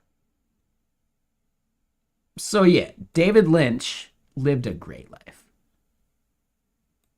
To feel bad for him is to actually discount the life he lived, in my opinion. Just saying. Am I a fan? No, I'm more of a John Carpenter fan. Yes, I will watch John Carpenter films with pure reverence. David Lynch, depends on the movie.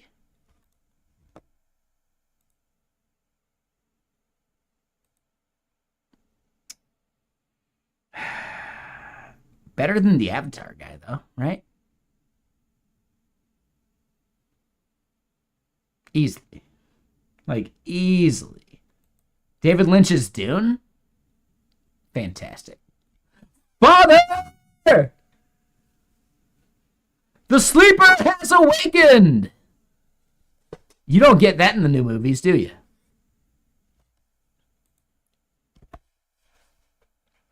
Right? Does Timothée Chalamet say that fucking line? I don't think so. I don't fucking think so. All right?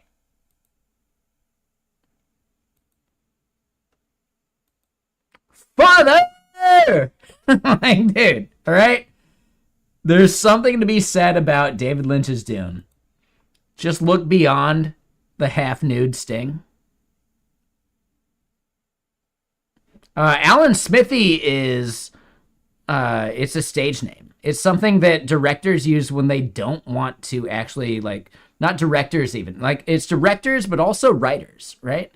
When they don't want to acknowledge the thing that they did. Yeah, so Alan Smithy is just a pseudonym.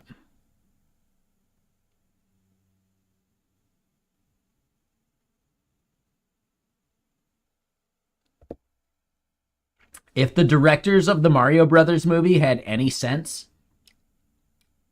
they would have gone by Alan Smithy.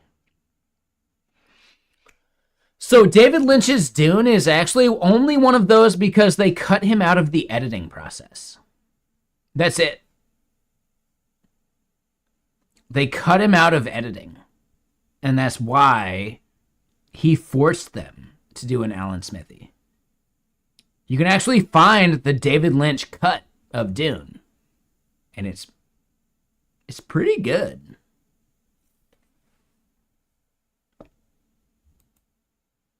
You can actually find the David Lynch cut of Dune. I'm pretty sure, right?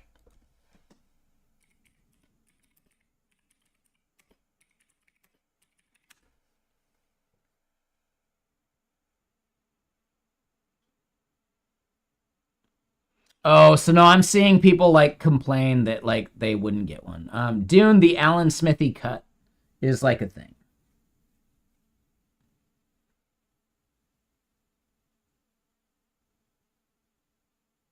No, technically there was another Dune adaptation. Before that, Hodorowski's Dune, which has a really good documentary about it. Hodorowski's Dune. I totally like spelled it wrong. But no, there's like a documentary about this one director that would have taken it way fucking crazier. Like, oh my God, you think David Lynch's Dune was weird? Oh my God. Have you never heard of Hodorowski? Oh, this is a good watch. Just like the making of Hodorowski's Dune and like a film that would never get released. Mind-blowing. It's really fucking good. Hodorowski is also like he's the dude that did The Last Temptation of Christ or whatever, right? Like with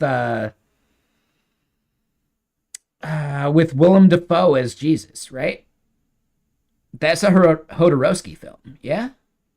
I could be wrong.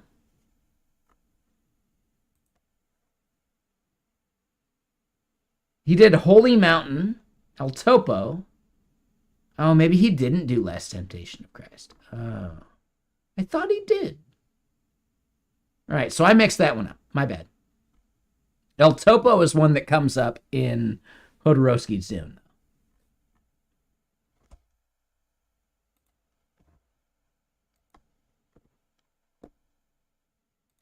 Yeah, my bad. I mixed them up. But yeah, let's go raid someone. Come on. Yeah, we're just ranting now. We're not getting any code done. Let's go raid somebody. I do love this part, though, like where we can just chat and chill and hang out. But I don't want to overdo it. I don't want to be an asshole. Which I am prone to be. At least according to some people.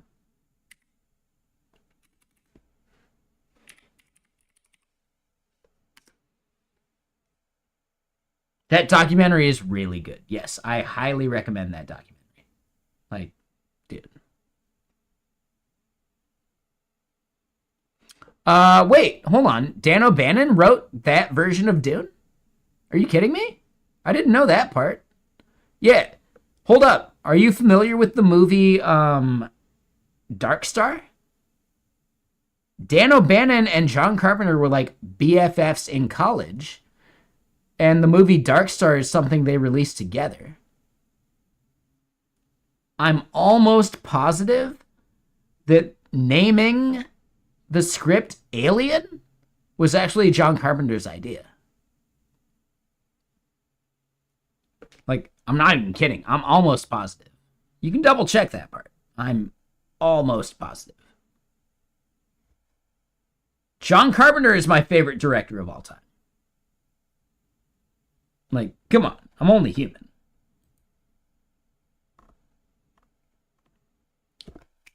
Someone said to Jordan Peele, how does it feel to be the greatest living horror director? And he said, there will be no John Carpenter slander in this house. Jordan Peele is also a huge fucking John Carpenter fan. With good reason.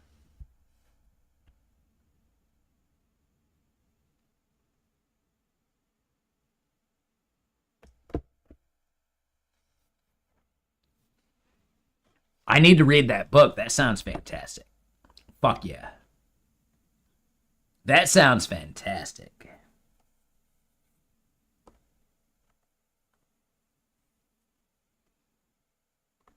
All right, so we did go raid Snow Cone on Tuesday, so we should raid someone else, I guess. I'm tempted to raid her again.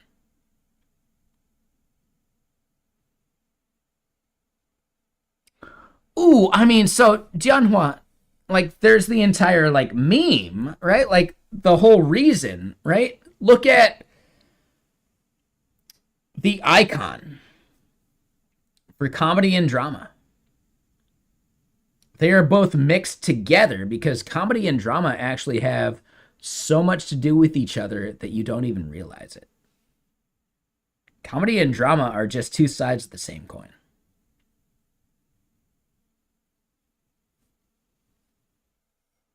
Play video games, watch basketball, and eat popsicles. He came here to play video games, watch basketball, and eat popsicles, and he's all out of popsicles. Did you know We Leave Tonight that line was actually written by Rowdy Roddy Piper? He wrote it for WWF, and they didn't use it, but because he was the writer, nailed it. So John Carpenter was like, hey, you got any like lines from wrestling you want to use? Rowdy Roddy Piper said it, and he was like, yeah, do that. Boom. History was made. So much so that the movie Anchorman parodies that line. I came here to chew bubblegum. Hold on. What's the line? I'm only good at two things. Reading the news and screwing. So what's it gonna be today? Screwing? That line is a direct reference to The Thing. Or it's not The Thing, sorry. They Live. Brain fart. My bad.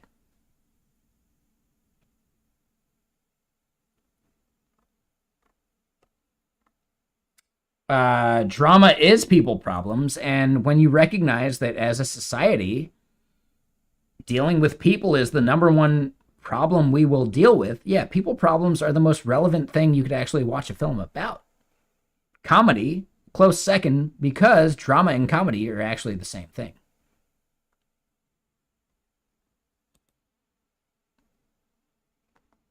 Hence why those icons are so always like connected to each other.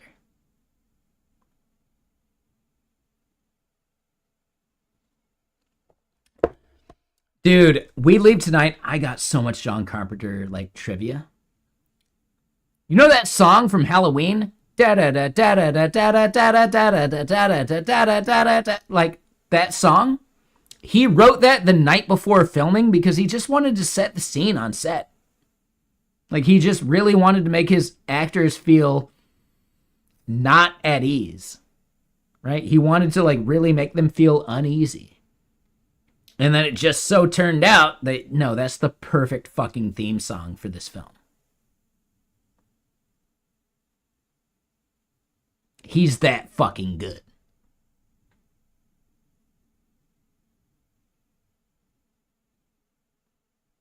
Another little tidbit you might not know. When Snake Plissken is flying in on that hang glider into New York, and you see this like 3D grid of the city as he's flying in, and like, yeah, like the, you know, home base is seeing this 3D grid from like what Snake Plissken is seeing too. Yeah, they didn't have a 3D effects budget. This is fucking like 1983, 1984 or some shit. You know what they did? They had an entire set blacked out and then made a 3D grid like model city out of like reflective tape and then lit that tape in a way that made it seem like 3D or neon. Do you want to know who came up with that idea and who like lit that scene and all that shit? James Cameron. He was the director of photography on Escape from New York. So I'm not a big fan of James Cameron as a director, but holy shit, he's really good as a director of photography. Hence why all the films he's made are really like visually pleasing.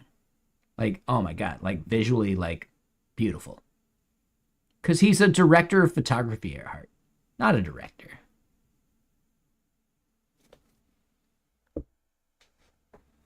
So yeah, Jianhua. I brought that one full circle, didn't I? You're welcome.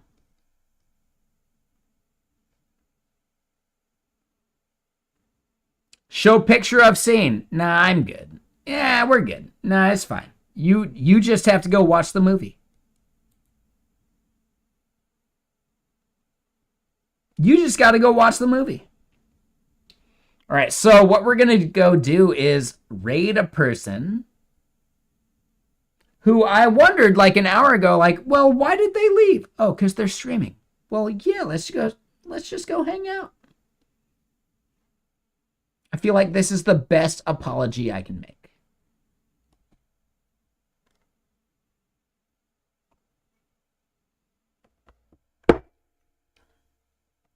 Nah, just sleep? No, dude. I'm gonna go play games. I got chow mein to make. Come on. Now, we're going to go raid Daruk,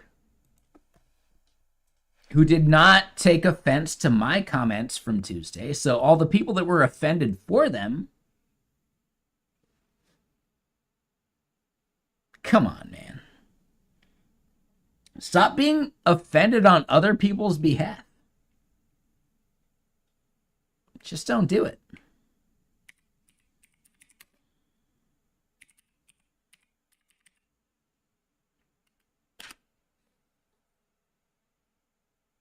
Stop trying to be offended on other people's behalf.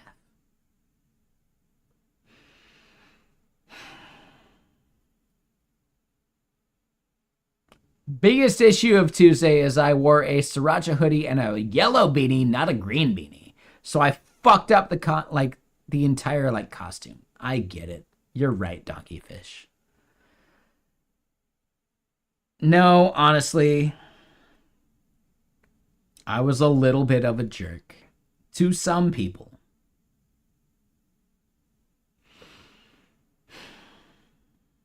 But some people took more offense than the person I was actually a jerk to. Which is fucking weird, man. Like, some people just want to be offended, I guess. I don't know, man.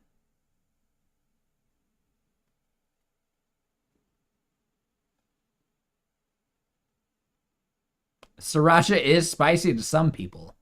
Those poor people. Oh my God. There's better food. But anyway, YouTube, thank you for the lurk. Appreciate you. We're going to go raid someone named Dohrook. Dohrook on Twitch. And hopefully see you there. But yeah, YouTube.